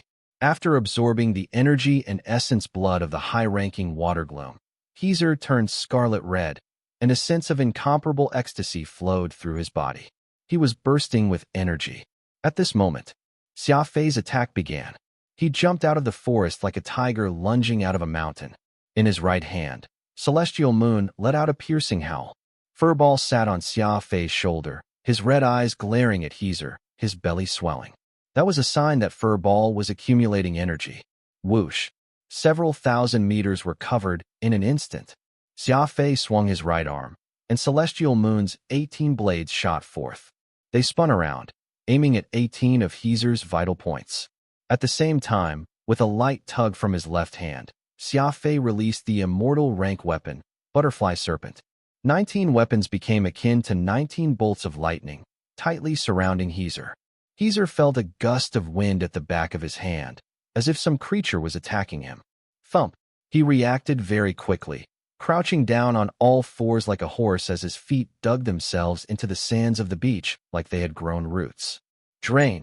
Heezer raised his head and howled, his muscles exploding with strength. An invisible energy web swiftly spread out. This was a draining net. Any physical object that entered this net would be completely drained of energy, thus losing any ability to kill. Alas, Xia Fei was incredibly fast. After releasing his attack, Xia Fei did not get close. Instead, he made a long arc, maintaining a distance of 500 meters between him and Heezer. The energy drain ability was an extremely fierce ability. Anyone who got close would be captured by Heezer, and they would lose control of their body until they had been sucked dry. Xia Fei had circumvented Heezer, but Celestial Moon and the Butterfly Serpent had not. Whoosh! Compared to Xia Fei's peerless speed, Heezer's ability was rather slow. Butterfly Serpent agilely made its way onto Heezer's body and held him fast. On the other end, just as Xia Fei's Celestial Moon was about to reach Heezer, Xia Fei withdrew his mental energy from the weapon. Xia Fei was controlling Celestial Moon using his mental energy. Once Heezer began draining energy from Celestial Moon, Xia Fei would also have much of his mental energy drained. If Xia Fei did this poorly, he might damage his brain's control over objects. Thus, Xia Fei removed his control from Celestial Moon, allowing it to become 18 flying daggers that could freely attack. Heezer breathed in and drained as much energy from Butterfly Serpent as he could, hoping to break free of this strange weapon's restraint. Butterfly Serpent used purple hearts of spirit as its energy source, and the amount of energy contained within it was comparable to a water gloom. It was not so easy to suck it dry. Heezer was rendered motionless, at which point, Celestial Moon arrived. Though the energy net had weakened Celestial Moon's speed and force, it had to be understood that Butterfly Serpent and Celestial Moon had been unleashed at the same time. Heezer not only had to absorb the energy in Celestial Moon, he also had to devote most of his attention to dealing with Butterfly Serpent. This greatly reduced the efficiency of his energy drain ability, and in the blink of an eye, Celestial Moon reached him. Plush! The 18 circular blades completed their mission, leaving 18 wounds on Heezer's body before scattering. This was all due to Xia Fei's meticulous calculations. He had determined that Heezer's ability would not be able to deal with Butterfly Serpent and Celestial Moon at the same time. Alas, the wounds on Heezer's body were not too serious, not even reaching his bones. Xia Fei was taken aback. He was keenly aware of how sharp Celestial Moon was. This set of mentally controlled weapons had been with him for many years and was like a brother to him. Celestial Moon should have dealt far greater damage to Heezer. This isn't good. Before Celestial Moon hit his body, Heezer was able to create a strong energy reaction from his body, which protected him like a suit of armor. This neutralized 80% of Celestial Moon's offensive power. Phantom frowned as he sternly spoke. He was a soul that was extremely sensitive to energy. Thus, he had been able to see clearly what Heezer had done. Xia Fei was rather surprised. This energy drain ability had so many uses. Not only could it drain energy from the opponent, it could use the drained energy to protect the user. Even the cosmic absorbing power from Jin Yang's novels was not this incredible. Xia Fei truly had not managed to properly categorize the energy drain ability, having believed that it belonged to the energy category or perhaps the special control category, but this was not the case at all. To be more precise, Heezer's energy drain ability did not belong to either category, because his ability was a mutation. It had a basis in energy control but it was also mixed with the devouring effects of the darkness ability. It was a true ability fusion. Xia Fei also had two abilities, speed and psychokinesis being his two trump cards for victory, but he had yet to reach the realm where he could fuse them together. For him, speed was speed and psychokinesis was psychokinesis. Whether it was in terms of technique or energy allocation, they needed to be separately controlled. However, Heezer was completely different. He had long ago firmly fused together his energy ability and devouring ability. He could both drain energy and control energy, multiplying his fighting power. Xia Fei's eyes coldly flashed as he wickedly smiled. His personality was such that, when the battle began, he would not retreat. Before making his move, Xia Fei had made careful calculations. Though there had been a small error, this error would not affect the overall battle. Furball, it's up to you, Xia Fei called. At the same time, he continued to circle around Heezer with an average speed of about 3,000 meters per second. Furball hated Heezer to his bones, and he had been impatiently waiting for Heezer's order. A white ball of energy the size of a golf ball shot out of Furball's mouth. Furball felt an indescribable hatred for Heezer, and he put his all into this battle. Be it in terms of luster or firing speed, this white ball was much stronger than before. This little ball was enough to make the sun lose its radiance. It could vie for brightness with the sun and moon. Good job. This fellow has improved again, Xia Fei excitedly said. The ball of light moved incredibly fast. In a flash that was difficult to look at directly, it rapidly approached Heezer. Heezer's face turned grave. He was skilled in energy manipulation, so he had a better understanding than most regarding this ball flying toward him. He could sense that it was more complicated than it seemed. There was an unimaginable vortex within this ball of light. If he did not take it seriously, he would be torn to shreds by this energy vortex. He was truly a very experienced and wise individual. Furball was able to convert life and matter into energy particles through the intense vortex within the ball of light. Like with a chemical reaction, the ball of light that Furball had spat relied on incredible, high-frequency movement within it to produce an energy reaction. Be it energy, matter, or even thoughts, once they were struck by the ball of light, they would experience the process Furball had set into motion and diffuse. Each ball of light was a massively powerful centrifuge, which would diffuse and destroy everything it encountered before forming it back into the energy particles that Furball wanted. This attack, which defied science and common sense, was the ultimate technique that the Shatterstar Beasts had become famous on. This was why Shatterstar Beasts were called the King of Beasts. If Heezer was a powerful energy controller, Furball was a Grandmaster energy controller. Break for me. Heezer went crazy. He did everything he could to absorb the vast amount of energy in Butterfly Serpent. Butterfly Serpent ran out of energy and dropped limply onto the beach. Heezer threw his hands back, and then he made a pushing motion, placing his palms together with his fingers spread outward, somewhat as if he was trying to unleash the Kamehameha. Drain, cried Heezer, his face reddening. That metallic black face actually began to turn purple. This was a sign that he was using his strongest power and was attempting to absorb Furball's energy attack. Thump! The energy ball struck Heezer's hands, the collision of the two producing a deafening squeal and a light more blinding than the sun. Once the light faded, Xia Fei found that Heezer was completely uninjured, and Furball's energy ball had vanished without a trace. Heezer has absorbed Furball's attack, Phantom sternly said. Xia Fei smiled and patted Furball on the head.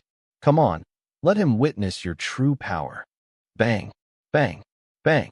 Furball released attack after attack, one energy ball after another coming out of his mouth. Heezer confidently took these attacks, using his special ability to take Furball's attack into his body.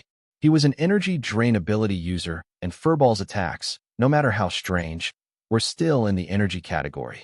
As long as Heezer did not leave any big gaps, he would be able to easily escape this danger. Xia Fei sinisterly smiled. He continued to circle around Heezer, apparently not caring that the attacks were ineffective. Phantom was also very confused. It had to be understood that Xia Fei's Butterfly Serpent and Celestial Moon were both out of commission for this fight. All he had left was October Flying Snow, and he did not have a chance to attack from up close. The moment he got close to Heezer, Heezer would attach onto Xia Fei like a magnet and suck him dry of energy. On the surface, the battle seemed to be going very poorly for Xia Fei, so why was Xia Fei smiling? Furball was firing an energy ball almost every second. Heezer only had time to absorb energy, and he had no time to deal with Xia Fei. The situation was extremely worrying. Furball panted for breath. Each energy ball required a large amount of energy, and Furball's energy reserve was slowly being spent. Although he had accumulated quite a lot of energy in his indolent days, even this was not enough to maintain this sort of massive release of energy. Good job. Hold on a little longer. Xia Fei exhorted Furball. Furball firmly nodded. While this fellow was normally cunning and lazy, during a fight, he became extremely earnestly doing his job. He would not shirk his duty, nor would he give up.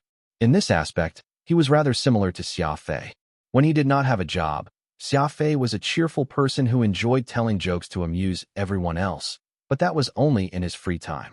During battle and when cultivating, Xia Fei was the craziest person around. He was extremely serious, stubborn, and savage, never letting his enemy go. Several strange developments began to take place on Heezer's body. As he had absorbed too much energy, the speed at which Heezer was draining energy grew slower and slower. His muscles were swollen like leather bags which had been filled with too much water. Even his complexion had changed, sweat rolling down his face as his expression grew graver and graver. Phantom and Furball had both noticed these changes. Furball grew excited, and he could see victory in sight, so he picked up the pace of his attacks on Heezer. An individual's body had its limits. Heezer was like a deep well, and he could place the energy of others into this well, but this well was not bottomless. Once the well was full, the water would overflow, and this was Xia Fei's scheme. He had been waiting for this moment the entire time. Heezer had absorbed far too much energy today. First it was the water gloom, second it was butterfly serpent and celestial moon, and third it was Furball's frenzied barrage. He felt like his stomach had become bloated, the excessive amounts of energy about to break out. He was on the verge of reaching his energy absorption limit. On the other side, that little ball showed no signs of stopping its attack. In order to survive, Heezer could only keep absorbing energy, but the more he absorbed, the heavier the burden on his body. Besides Furball, he also had to worry about Xia Fei, who had been coldly spectating this entire battle. Heezer was very familiar with exotic beasts, and in his eyes, Xia Fei was the most cunning, most ruthless, and most patient exotic beast, constantly watching him and seeking the perfect moment to strike. Heezer finally understood what was going on. Xia Fei allowing him to absorb the energy of the water gloom had been a trap. He had predicted everything. From the very start, Xia Fei had intended for him to absorb so much energy that he reached his limit. Such meticulous calculations. Such ruthless methods. This was like refusing to kill a person with a knife, instead forcing them to eat constantly until their stomach exploded. This was the most painful torture. Crucially, Heezer could not stop even if he wanted to. Furball and Xia Fei were coldly staring at him from close by. For a warrior to die in battle was now an extravagant hope. A warrior that died from eating to death? What the hell was that called? Heezer grew more and more upset, his red eyes erupting with rage. You finally got it, but it's already too late, Xia Fei calmly said. Whoosh! The time was right. Xia Fei suddenly accelerated, moving at more than 30,000 meters per second. As Xia Fei got close to Heezer, a powerful pull numbed Xia Fei's legs. Alas, Heezer was already approaching his limit, and this threat was not even able to slow down Xia Fei, let alone hold him fast. October flying snow was slightly raised as Xia Fei brushed past Heezer's body. When he stopped, he had a plump head in his hand, turned greenish-purple from absorbing too much energy. The eyes were brimming with humiliation. A top-class warrior had eaten himself to death. Heezer had undoubtedly died with many regrets. Thump! Furball's energy ball arrived, striking Heezer's still-standing body. A vast number of energy particles exploded into the sky. The water glooms, butterfly serpents, the celestial moons, Furballs, and Heezer's own energy. All of the energy he had drained returned in its original form. Furball excitedly absorbed the energy particles. All of this was refined energy. Heezer's ability had filtered this energy, leaving only the highest quality. Not only did this restore what Furball had lost, there was so much that Furball could even use it to grow. Xia Fei lit a cigarette and indifferently said, "Did you not think about who yours truly is? Did you think it's that easy to eat my things? After eating it, you must return it with interest." On the shore of the Red River, Xia Fei quietly smoked his cigarette. Meanwhile, Furball comfortably basked in the sun atop a large rock, his belly swollen. The pitiful Heezer had been a lifelong enemy of exotic beasts, constantly hunting them to take their energy, but in the end, he had simply been preparing a feast for Furball. "Look, Furball's fur has gotten even glossier. He should be able to advance a few more ranks because of this." Phantom smiled and said. Xia Fei replied. Heezer absorbed the energy of many exotic beasts over his life. This energy is constructed differently from the energy in ores or humans, making it ideal for Furball to absorb. He's truly benefited a lot this time. Through my connection with him, I've learned that his grade has increased by at least 20%. This is even more effective than eating several hundred pieces of purple hearts of spirit. Phantom said. Heezer's ability was truly formidable.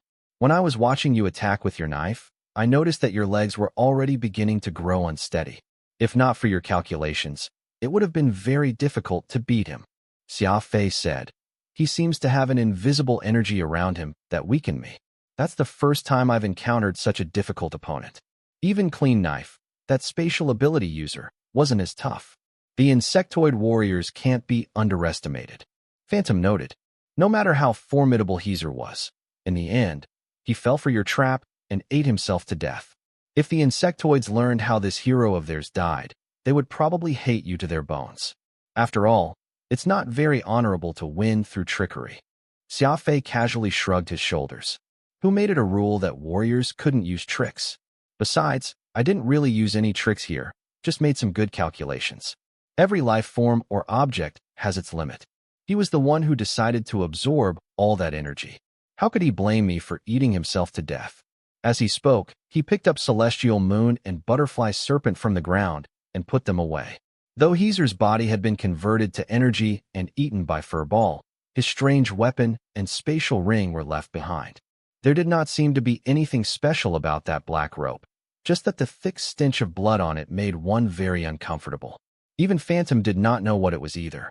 After some thought, Xia Fei decided to put it in his spatial ring so that he could study it later, but the spatial ring was a pleasant surprise for Xia Fei. The eye of a snow mountain lizard. The tooth of a blazed trihorn snake.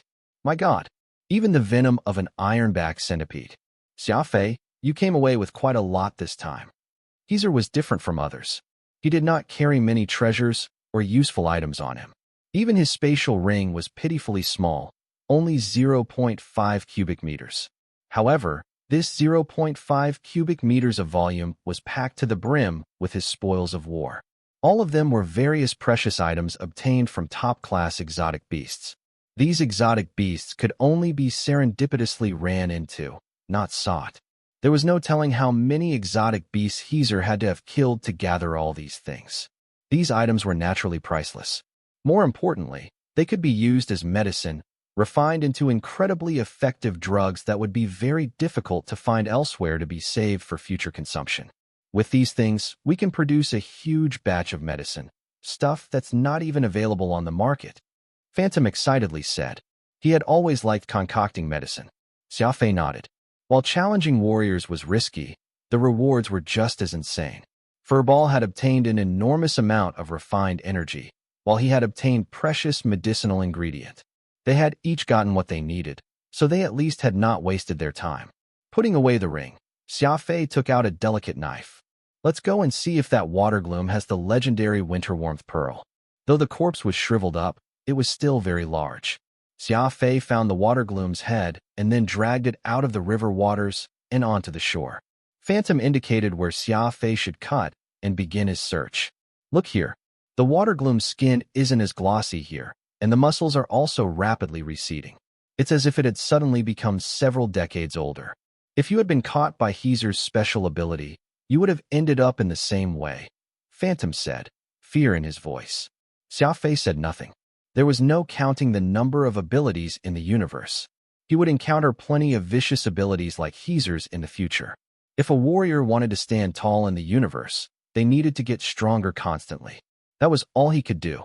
Xia Fei's hands moved proficiently, and in just a few minutes, he had extracted a pearl the size of a billiard ball from the water gloom's head. I was right, eh? Such a large water gloom had to have formed a winter-warmth pearl in its head, Phantom proudly said. Xia Fei nodded. Taking out a handkerchief, he cleaned the pearl and carefully examined it under the sunlight. A silver pearl had appeared in the command deck of Vampire. This was the winter-warmth pearl which had been extracted from the water gloom. Xia Fei had installed the pearl on a base and then placed it in the center of the command deck. There was a fragrance like that of lotus leaves in the summer hanging in the air. It was not a thick scent, but it energized the spirit, and Xia Fei could even feel his brain working faster. Furball, that scoundrel, was naturally hungrily eyeing the winter-warmth pearl, but after a stern warning from Xia Fei, he had put aside the idea of eating it. Still, he had moved his nest from the sofa to the command deck, sleeping right next to the winter-warmth pearl. He apparently liked to be around this faint scent. Not long after Xia Fei had left the Scarlet River Valley planet, Duabi and his pursuit team arrived. Originally, no one knew of Heezer's death, for he was a loner ascetic who had little contact with the rest of the insectoid race. Duabi had only been able to find this place because Xia Fei uploaded this information to the insectoid internet. Heezer's death would be a massive shock to the insectoid race, and Xia Fei had no reason to keep it a secret. Thus, he thrust Heezer's head onto the highest mountain on the planet, took a picture, and uploaded it on the internet. The entire insectoid race exploded into an uproar. Everyone was stunned. When Heezer was still alive, no one liked him, and he did not like the members of his race, either, but his death had flipped the insectoid race upside down. None of them wanted to believe that this most unique and solitary warrior of the insectoid race would die at the hands of a human. Heezer could die, and many people would celebrate his death, for he had only been a name to the insectoids, but he could not be allowed to die at the hands of a human. This was a grim blow to the Sacred Guild and to all the members of the insectoid race. Duabi frowned as he took down Heezer's head, looking much older. Even the domineering Heezer died. He could no longer think of anyone in their race that could stop Xia Fei. He was even more confused on how Xia Fei had managed to counter Heezer's ability. Theoretically, when a speed ability user was placed against the energy drain ability, there should have been no chance at victory no matter how powerful the speed ability user was. At worst, Heezer should have been able to deal some severe wounds to Xia Fei in return. Yaden pursued his lips. Among all these insectoids, only he and Mingjing did not care about Heezer's death. Mingjing was High Priest Ryan's disciple, and it was normal for her not to care about what happened with the insectoids. As for Yaden, it was purely because of his carefree personality, as if nothing in the universe could make him care. Mingjing closed her eyes and used her powerful ability to search the planet. After a few moments, she excitedly came back to her senses and wrote a line on her electronic notebook. The battlefield is by a river in the southwest. I sense very powerful energy traces from the other party. I should be able to gather enough information to construct a model of the enemy this time. Duabi was taken aback, hastily asking, "Lady Mingjing, is this true?" Mingjing firmly nodded. "Come on, let's head to the southwest immediately." Duabi swung his hand and said, "Whoosh." The Ladybug-class light cruiser quickly descended on the site of Xia Fei and Heezer's battle. Almost immediately after disembarking, Mingjing activated her ability and began gathering the scattered information on Xia Fei. When dealing with Heezer, Xia Fei had brushed past Heezer, but this had resulted in a significant amount of energy being drained. This unintentional consequence ended up leaving a hidden problem for him. When Heezer's body was converted into energy by Furball, a large quantity of Xia Fei's energy had scattered. Even though Furball had absorbed more than half of it, a significant number of energy particles had sprinkled themselves around the shore. Mingjing had already gathered some of Xia Fei's energy particles, so she was able to distinguish the energy particles that belonged to Xia Fei and collect them easily. She became very strange when she released her ability. She was like a freezing little girl, her small body constantly shivering. Duabi and the others were used to this, so they used this time while Mingjing was using her ability to curiously gather around the water gloom's corpse. "Is this a snake? Doesn't look like one. Have you ever seen a snake with a six-lobed mouth like this? If it's not a snake, what is it? Some sort of coelenterata exotic beast. Forget it. In any case, Heezer clearly sucked it dry. Look at its shriveled corpse as if it's been exposed directly to the sun for too long. That's the typical sign of an exotic beast that's been attacked by Heezer. What a pity. Heezer was such a strong warrior, but he died at the hands of a human. Everyone emotionally sighed, feeling regret over Heezer's death. Yadin sneered. Do you know what Heezer's death means? Duabi did not much like Yadin's gloomy tone. Frowning, he said, it means that the insectoids have lost another powerful sacred warrior. Wrong, Larish said. It means that the 16th place on the sacred warrior leaderboard is now empty. Also wrong. Everyone was confused on what Yadin meant. It means that no one on the sacred warrior leaderboard except High Priest Ryan can stop that human warrior. Oh, Duabi grunted. Everyone knew that, if one did not count High Priest Ryan, Heezer was the true king of the leaderboard. He was an uncrowned king, only placing 16 because of his eccentric personality and his dislike for interacting with other members of his race. However, in terms of actual strength, Heezer was definitely in the top 5, including High Priest Ryan. All those in the top 5 are enigmatic masters. Some of them are in seclusion, and some are carrying out secret missions for the race. Those insectoids won't appear for just any reason, so it seems that there is no longer anyone on the leaderboard that can stop the human warrior's slaughter. Duabi felt that Yadin was implying something and sternly asked, What do you mean? Yadin smiled. If there's no one strong enough to stop him, then all of the people on the sacred warrior leaderboard will start fearing for their lives. All of them were struck dumb. None of them had considered this problem before, but this was a problem that could not be ignored. Xia Fei was clearly using this leaderboard to choose the next target to kill. With the death of someone as strong as Heezer, all of the elite warriors on the leaderboard probably understood that they were no match for Xia Fei. They would all grow afraid, worried that Xia Fei would be coming for them next. Regardless of cultivation or status, these elite warriors were all paragons to the rest of the insectoid race. If they grew afraid and began fleeing for their lives, he could easily imagine the magnitude of the effect it would have on the ordinary populace. The world of sacred warriors was about to fall into turmoil. Several minutes later, Mingjing finished gathering information. She took out a white handkerchief and wiped the sweat off her forehead.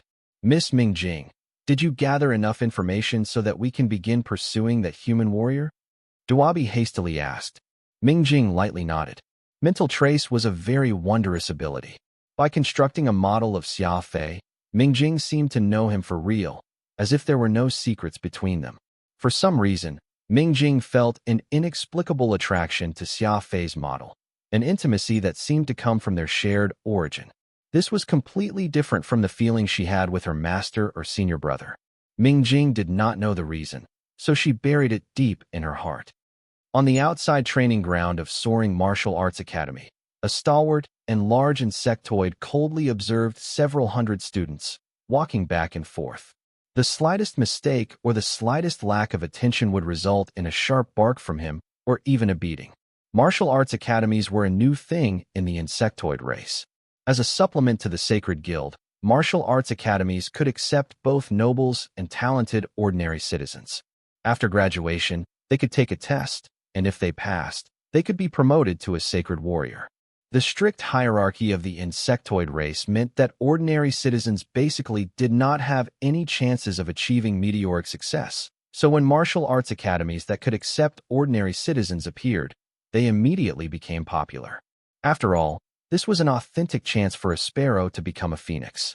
Once someone became a sacred warrior, they could break free of their status as an ordinary citizen, and even their descendants would benefit. A teenaged insectoid excitedly ran over, constantly calling, Dad, Dad, the newest Sacred Warrior leaderboard just came out. You're ranked 99. You entered the top 100. The large man slightly froze for a moment, and then he fell silent, his face turning green. My dear Pang, it's not the time for the ranking to be announced. Where did you hear that from? The large man frowned and asked. The rules of the leaderboard have been modified. Starting today, it will be updated every week. Look, this is the newest ranking. After saying this, the youth turned on his microcomputer and opened the leaderboard page. The big man inspected it and truly did find his name at the end of the list. The big man sighed and stroked his chin, saying nothing more. The youth did not understand why his father was not happy. The nearby students also happened to hear the topic of their conversation. Master has entered the top 100 of the Sacred Warrior leaderboard. That's a good thing. Why are you so surprised? What good thing? Don't you know? A human warrior has entered our territory and has been targeting and killing warriors on the leaderboard. Even Heezer was killed by him. That human is vicious, not even sparing family members. He even killed all several thousand of the beautiful girls that former cabinet elder Hami kept at his side, not sparing one. He even kills beauties? I know, right? What if he comes here after our master? We'll be caught up in it. In any case, I'm not coming tomorrow. Nothing is more important than my life. I'm not coming either. The chattering of the students made the middle-aged man sigh. My dear Pang, go home to your mother and have her pack up and get ready to stay at her hometown for a few days. The youth never imagined that the heroic father he looked up to would have this attitude. He dropped his head, his excitement vanishing. The two of them put aside the training students and returned home. The youth timidly asked, "Father, are you afraid that that human warrior will come looking for you?" The veins on the man's forehead bulged as he gruffly replied, "Afraid? Your father has never feared anyone. Son, I'm doing this for you and your mother. You should realize that the Sacred Warrior leaderboard has now become a death list." Similar scenes played out all across the insectoid territory. The leaderboard that had once stood for glory and honor was now an eyesore. Everyone on the leaderboard now felt fear in their heart and could no longer eat or sleep in peace, worried that Xia Fei might suddenly appear to take their head. Those not on the leaderboard prayed to their gods to protect them from getting on the death list, and some insectoids even came with large heaps of money to the drafters of the list, doing everything in their power not to be placed in the top 100. As for the one who had turned that glorious leaderboard into a death leaderboard, he was now infamous.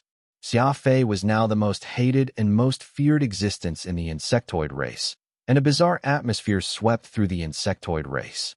The shore of Gold's Hard Lake, consort Qingyan's residence. Qingyan elegantly entered her study. Today, she was wearing a formal dress of the Panhuman Alliance, the skirt reaching all the way to the ground. When working, she was careful not to lose any of her elegance. Paired with her city-toppling beauty, she could leave anyone intoxicated. If not for the small wings on her back, which had yet to degenerate completely, she could have been taken for a human woman of the Alliance. "Father," Qingyan lightly called. Qinglu, who was reading a book, looked up and smiled at his daughter.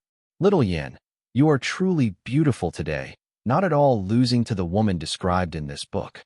After having her attendants withdraw, Qingyan went up to her father's side and asked, "Father, you're reading novels from the Panhuman Alliance? If some loose lips start spreading rumors, someone may start criticizing you again." Qinglu replied, "Little girl, are you really one to be saying this? Are you not wearing a formal dress from the Panhuman Alliance?" Qingyan covered her mouth and giggled. Even in this minor action, she seemed extremely similar to a human. As the saying went, no one would live under the same roof if they were not family. This father-daughter pair enjoyed the same things, yearning for human life and delighting in elegance and art while hating the crudity of the insectoid culture. They were both clearly in a good mood today. In truth, whenever UTI exploded in rage, this father-daughter pair would always secretly celebrate. However, as they were deep in the royal palace, they must be very cautious with this kind of celebration. At most, they would share a cup of tea and eat some snacks made by their human chefs. "I heard that UTI had smashed another table today," said Qinglu. Qingyan nodded. "Someone said that the guild's Sacred Warrior leaderboard has become a death list, which made UTI very unhappy. Afterward, it was learned that a warrior on the ranking called Masita took his family to the distant Nellen system. It's nominally for travel, but everyone knows that it's to avoid trouble. This has stirred up much discussion among the common insectoids, with many saying that the elite warriors of the Sacred Guild are no longer trustworthy. If they're fleeing out of fear for their lives, how can they protect the common insectoids?"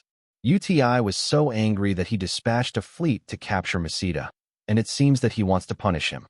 In short, the Sacred Guild has been thrown into discord by the human warrior, its prestige much lower than before.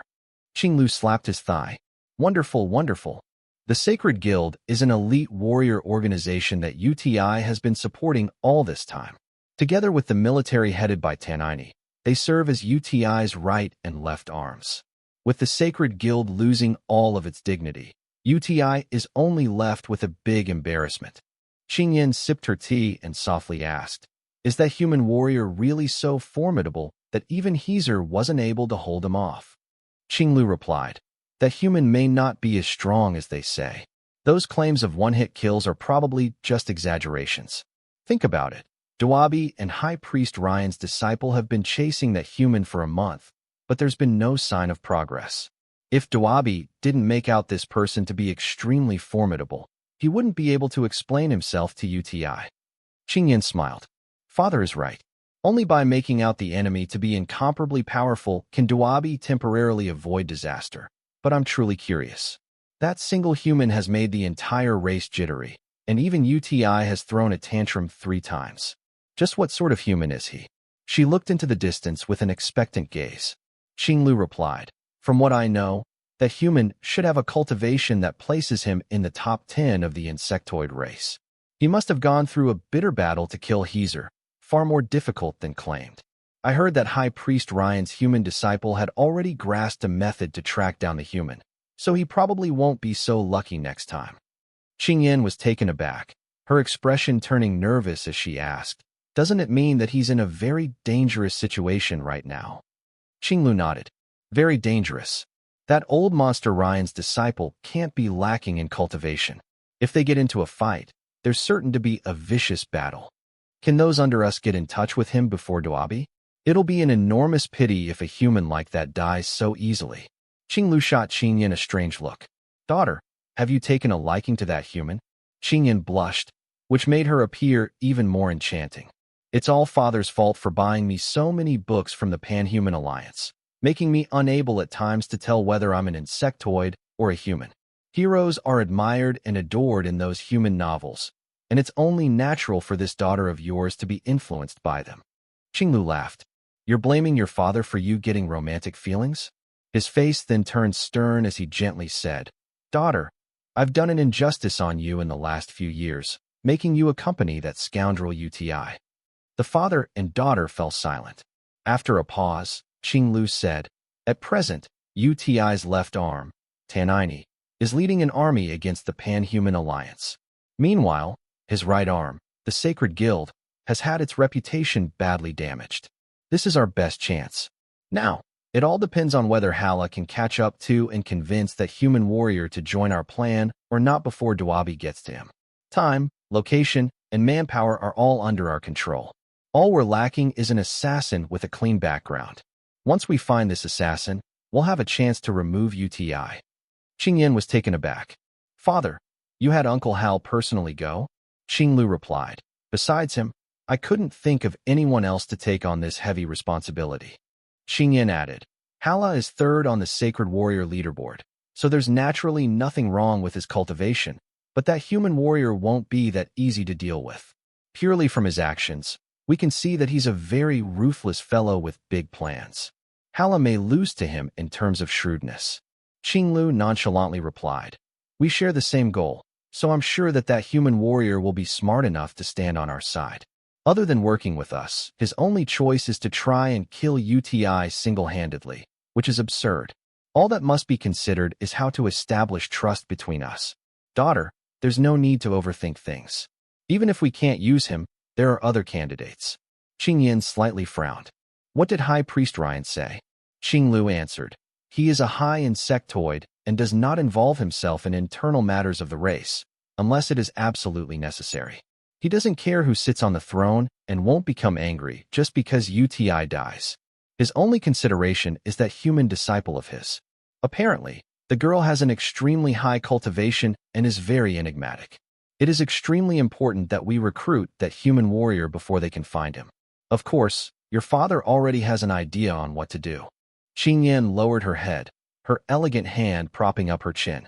UTI seems to have many misgivings about Dawabi and High Priest Ryan's disciple, sending Yadin to their side. Before Yadin left, UTI called him and told him something. If my guess is right, that's probably an assassin that UTI planted. Mingjing isn't part of our race, and Dawabi has recently fallen out of favor. Yaden may have been sent to clean up the situation if things get out of control. Qinglu was baffled by this, muttering to himself. There's even something like that? Forget it. We just need to believe in Hala. He has enough experience to adapt to the situation. As Qingyan and Qinglu conspired on the shores of Gold's Hard Lake, far off in another part of space, Autumn Cicada and Xiaoyu received the latest reports on Xia Fei's situation in the insectoid territory. Pod did not believe that Avril was dead, so every few days, he would send videos and data back to the Alliance.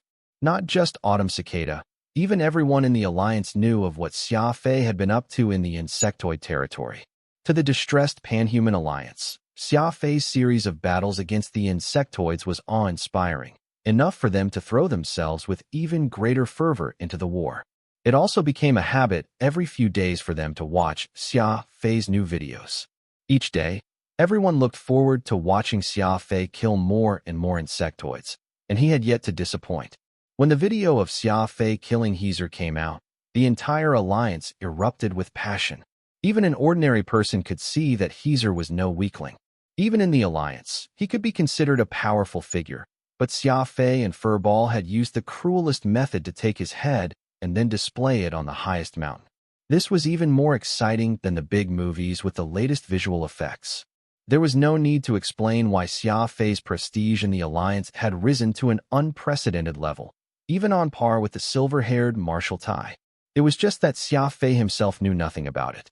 It was the same jadeite capital ship, the same transcendently beautiful face. Autumn Cicada sat on her sofa, her body curled up into a ball, like a kitten, as she pondered something. To her, what was most shocking was not who Xia Fei killed, but rather the man who sat in his room alone with a cigarette in hand, softly muttering Avril's name. Autumn Cicada truly did not get it. What in the world was love? Why would someone become so sad because of love, take so many lives to offer up to something that had already been lost? Xiaoyu softly pushed open the door and came to Autumn Cicada's side. Sit, Autumn Cicada softly said. Xiaoyu squeezed herself into a corner of the sofa. Lady Autumn Cicada, did you need me for something? Autumn Cicada made an innocent smile. I find it very strange. Why is that person from your home planet killing so many people for that girlfriend of his? When people die, they are dead, yes? No matter what Xia Fei does, he won't be able to bring that girl back, right? Xiaoyu frowned.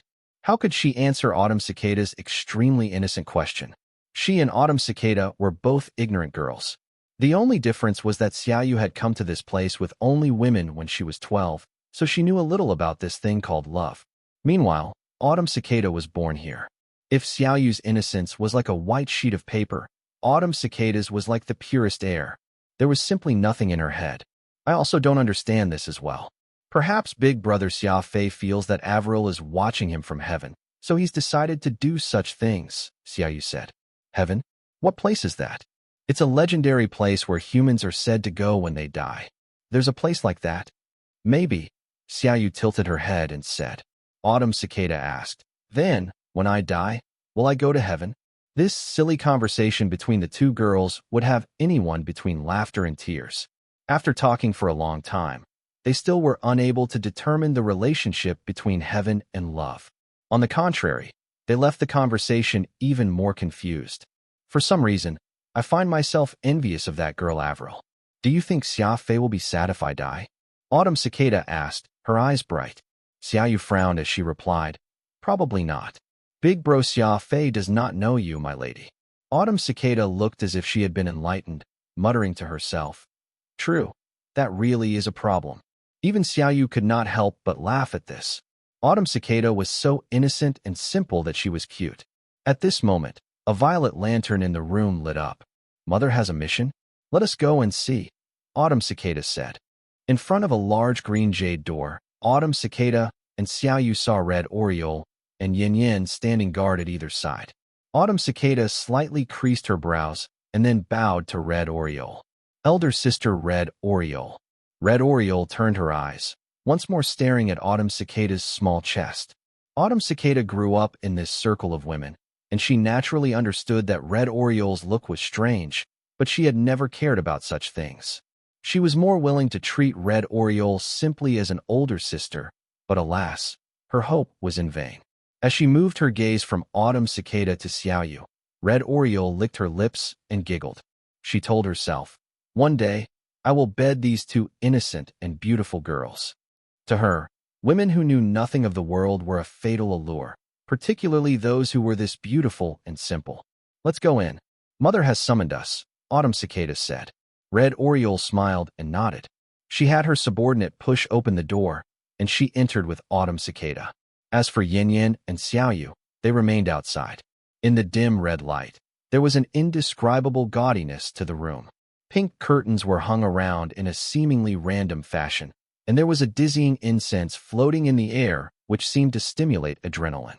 Autumn Cicada cutely wrinkled her nose. She did not like this scent, for the fragrance was too strong and was carrying some indescribable allure. She preferred the faint fragrance of lilies more. At the center of the room was a large circular bed. A woman was reclining on the bed, pink gauze shrouding it like a mosquito net and concealing her face. Still, one could see her curvaceous body. "Mother! Mother!" Red Oriole and Autumn Cicada respectfully bowed and kneeled next to the bed, their heads lowered. The middle-aged woman on the bed wore a strange mask somewhat resembling an owl. She lightly waved her hand, ordering Red Oriole and Autumn Cicada to stand on the side. "It has been several years since we arrived at the Panhuman Alliance, and it is about time for us to return. Red Oriole, Autumn Cicada, when I open the spatial gate, I need you two to stand guard. Go back and prepare," the woman coolly said. Autumn Cicada was taken aback. In their time in the Panhuman Alliance, she had inadvertently come to learn of this thing called love. Now that they were about to return to the sealed plane, she felt somewhat reluctant. It was not because she was particularly attached to anyone, but because she still did not understand the enigmatic thing called love and did not want to let the matter go. "Mother, we share a common origin with the humans. The Alliance is currently being invaded by another race, and if we just go back like this," Autumn Cicada timidly said. The woman heavily sighed. "Dear Cicada, that delicate and soft-hearted personality of yours will come to hurt you one day. Such things are not wanted in this man-eat-man world. In the end, we in the Panhuman Alliance do not exist on the same plane. Even if the insectoids destroy those humans, it has nothing to do with us. We already broke precedent in coming here to seek outstanding disciples. If we go further and help the Alliance, we will inevitably stir controversy. If the circle is thrown into disarray, we can't take that responsibility. Discussion of this matter ends here. Be ready in 12 hours.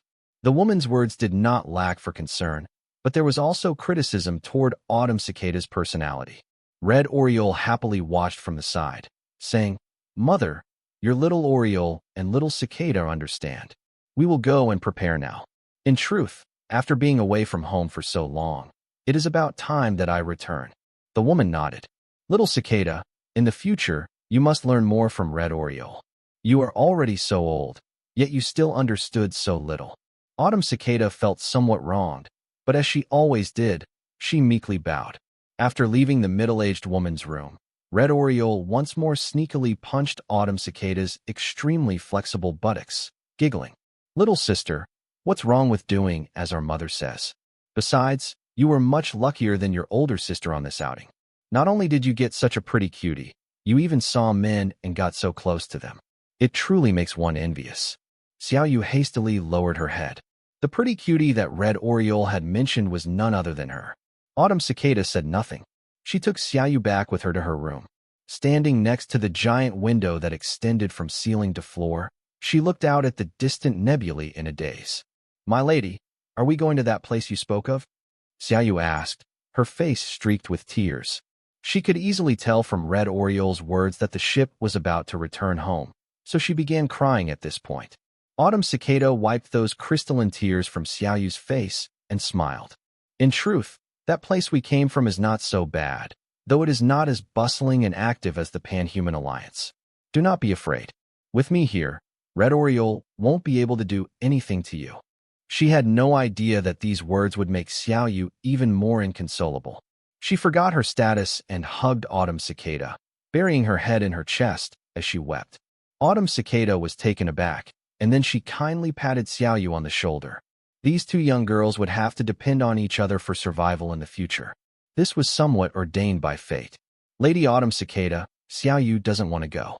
Xiaoyu's home has been taken over by the insectoids, and I don't know whether my loved ones are alive or dead. Big bro Xia Fei is battling all by himself.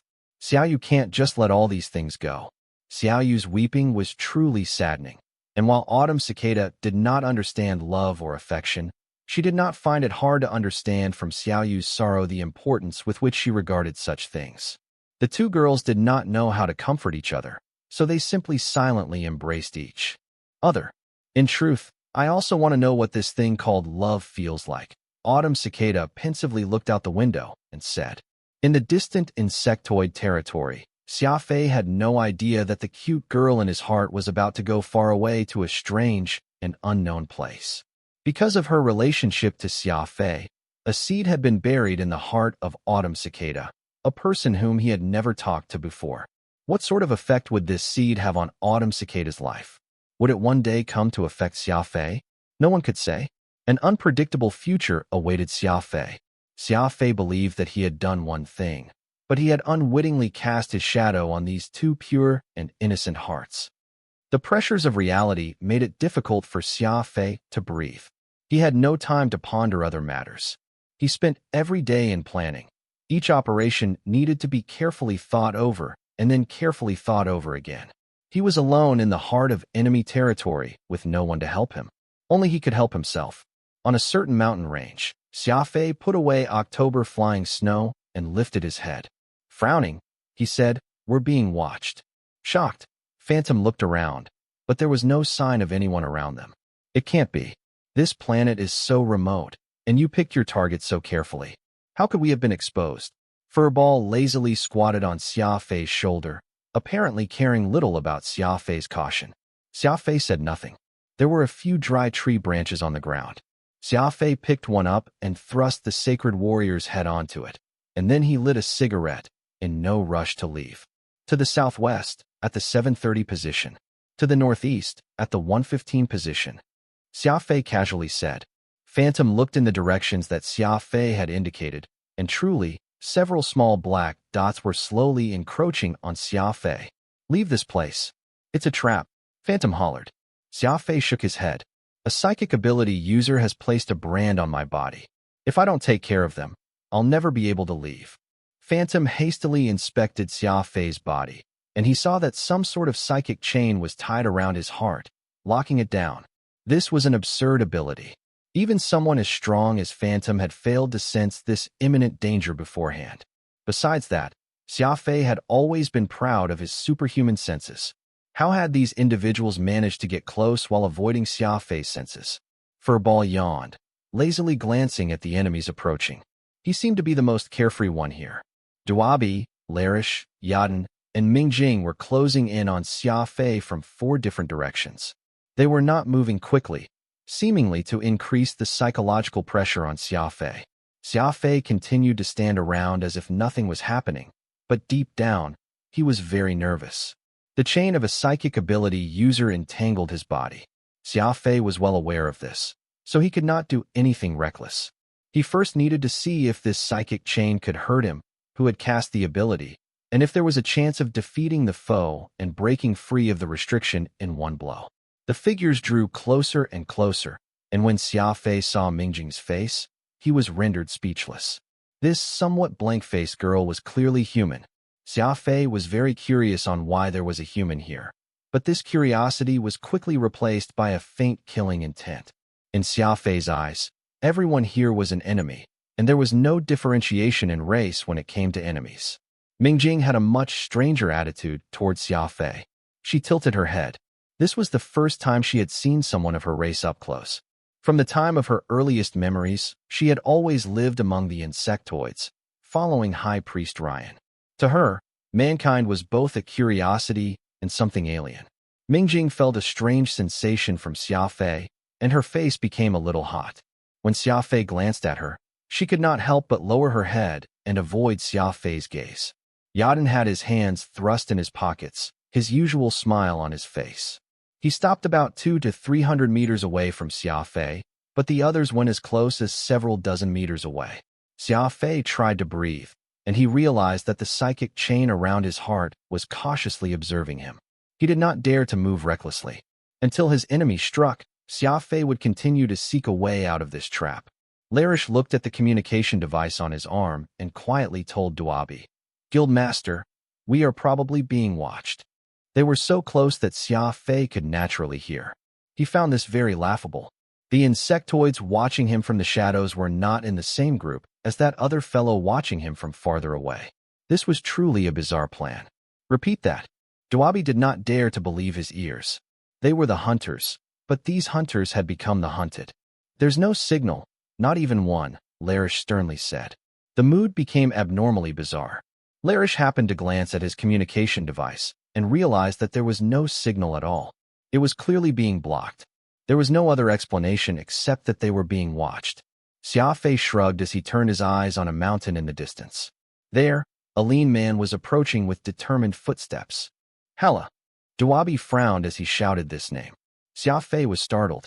Hala was the third-ranking expert on the Sacred Warrior leaderboard. He had not expected for this warrior to be involved at this stage. This lean, old man had the darkness ability and was an enemy whom Xia Fei was not willing to fight. He did not know whether his sudden appearance was a blessing or a curse. Hala was wearing a black suit of armor, and he needed a whole half an hour to walk over from the other side of the mountain. In this period of time, no one made a move. Apparently, all of them were thinking about a way out of this messy situation. However, clearing up the context of the situation was somewhat difficult. It was obvious that Xia Fei was one party and Duabi's group of 4 was the second party. The two parties were opponents, while no one knew the goal of their third party, Hala. Duabi and Larish bowed to Hala from a distance, but Yadin and Mingjing did not react. Their attention was more on Xia Fei. "Master Hala, was it you who cut off our connection with base?" Duabi cautiously asked. Hala raised an eyebrow and loudly admitted, "Yes, it was me." While this lean old insectoid was not very tall, his voice was like a resounding bell, so loud that it hurt the ears. Duabi was struck dumb. In a strange tone, he asked, "Sir, what is the meaning of this? We are here on orders of the Golden Tent to capture this human warrior who has invaded our land. Even High Priest Ryan has sent his personal disciple to assist us." As expected of an insectoid who mingled with government figures, Duabi managed to mention the names of 2 hugely influential characters without batting an eyelid, UTI and Ryan. While he had the intent of intimidating Hala, in the end, it was mostly because of his lack of confidence acting up. Duabi understood that the 4 of them were not enough to deal with a darkness ability user of Hala's level, so he had no other choice but to use the name of mightier ones and hopefully frighten Hala off enough that he would decide against causing them too much trouble. Alas, Hala simply smiled. Ignoring Duabi, he said to Xia Fei, "Human, what's your name?" "Xia Fei." Xia Fei's answer was very relaxed. The situation was extremely unfavorable to him, but this actually made him more carefree. He had no confidence in his ability to kill 5 foes with one strike, but he could at least instantly kill 2 or 3 with one desperate effort. Hala nodded. "Were you the one who killed Heezer?" "Yes." "You also killed Menjin, Hami, Karosi, and Buma?" "Yes." "And you're aware that this lot wants to kill you?" "I know. Do you plan to submit yourself and be captured?" "If they want to capture me, they have to prove that they can. Escape is not possible, but trading 1 life for 2 is doable. If I get lucky, I may even be able to kill 3. Hala laughed as if no one was around, seemingly very satisfied by Xia Fei's replies. "Human, I like your personality. You currently have a chance at life before you. If you are willing to work with me, I can guarantee that you will be able to leave this place alive. None of these insectoids will be able to harm a strand of hair on your head." Duabi, Larish, and even Yadin, who normally kept his emotions off his face, all paled. Only Mingjing remained dull and unfocused. She was curious about this fellow member of her race. As for questions of life and death, she had never cared about the answer. In any case, she had always lived as if she were dead. "Master Hala, what do you mean by this?" Duabi clenched his teeth and asked. Hala glanced at him in contempt, snapping, "You don't have the right to speak here. Shut your mouth." Xia Fei's mind turned, and his lips curled upward. He casually took out a cigarette, lit it, and placed it in his mouth. To his surprise, the most unfavorable party here was not him, but rather Duabi's group. "Master Hala, I don't know why you have come to find me, but I sense that you have some business. Since it's business, we have to talk about it some before I can answer you. Why not clean up these irrelevant fellows first, take care of the psychic chain on my body, and then we can talk? Xia Fei smiled and said. Dawabi paled, but Hala found these words rather amusing. He sternly asked, Human, why are you so sure that I will help you kill these insectoids? Xia Fei replied, I can't say whether I'm your enemy or not, but they definitely are. It's not like you can let them go back and report you, can you, sir? So no matter what, they have to die. Xia Fei's conjecture was very simple. Dawabi's side and Hala's side had their own objectives. Dawabi wanted Xia Fei to die, while Hala did not. Otherwise, he would not have chosen to step out at this crucial moment. Xia Fei had not done anything after discovering the psychic chain in his body precisely because he hoped for his enemies to get close so that he could take them down with him. After all, the closer they were to him, the greater the chance for Xia Fei's crafty approach to instantly kill them.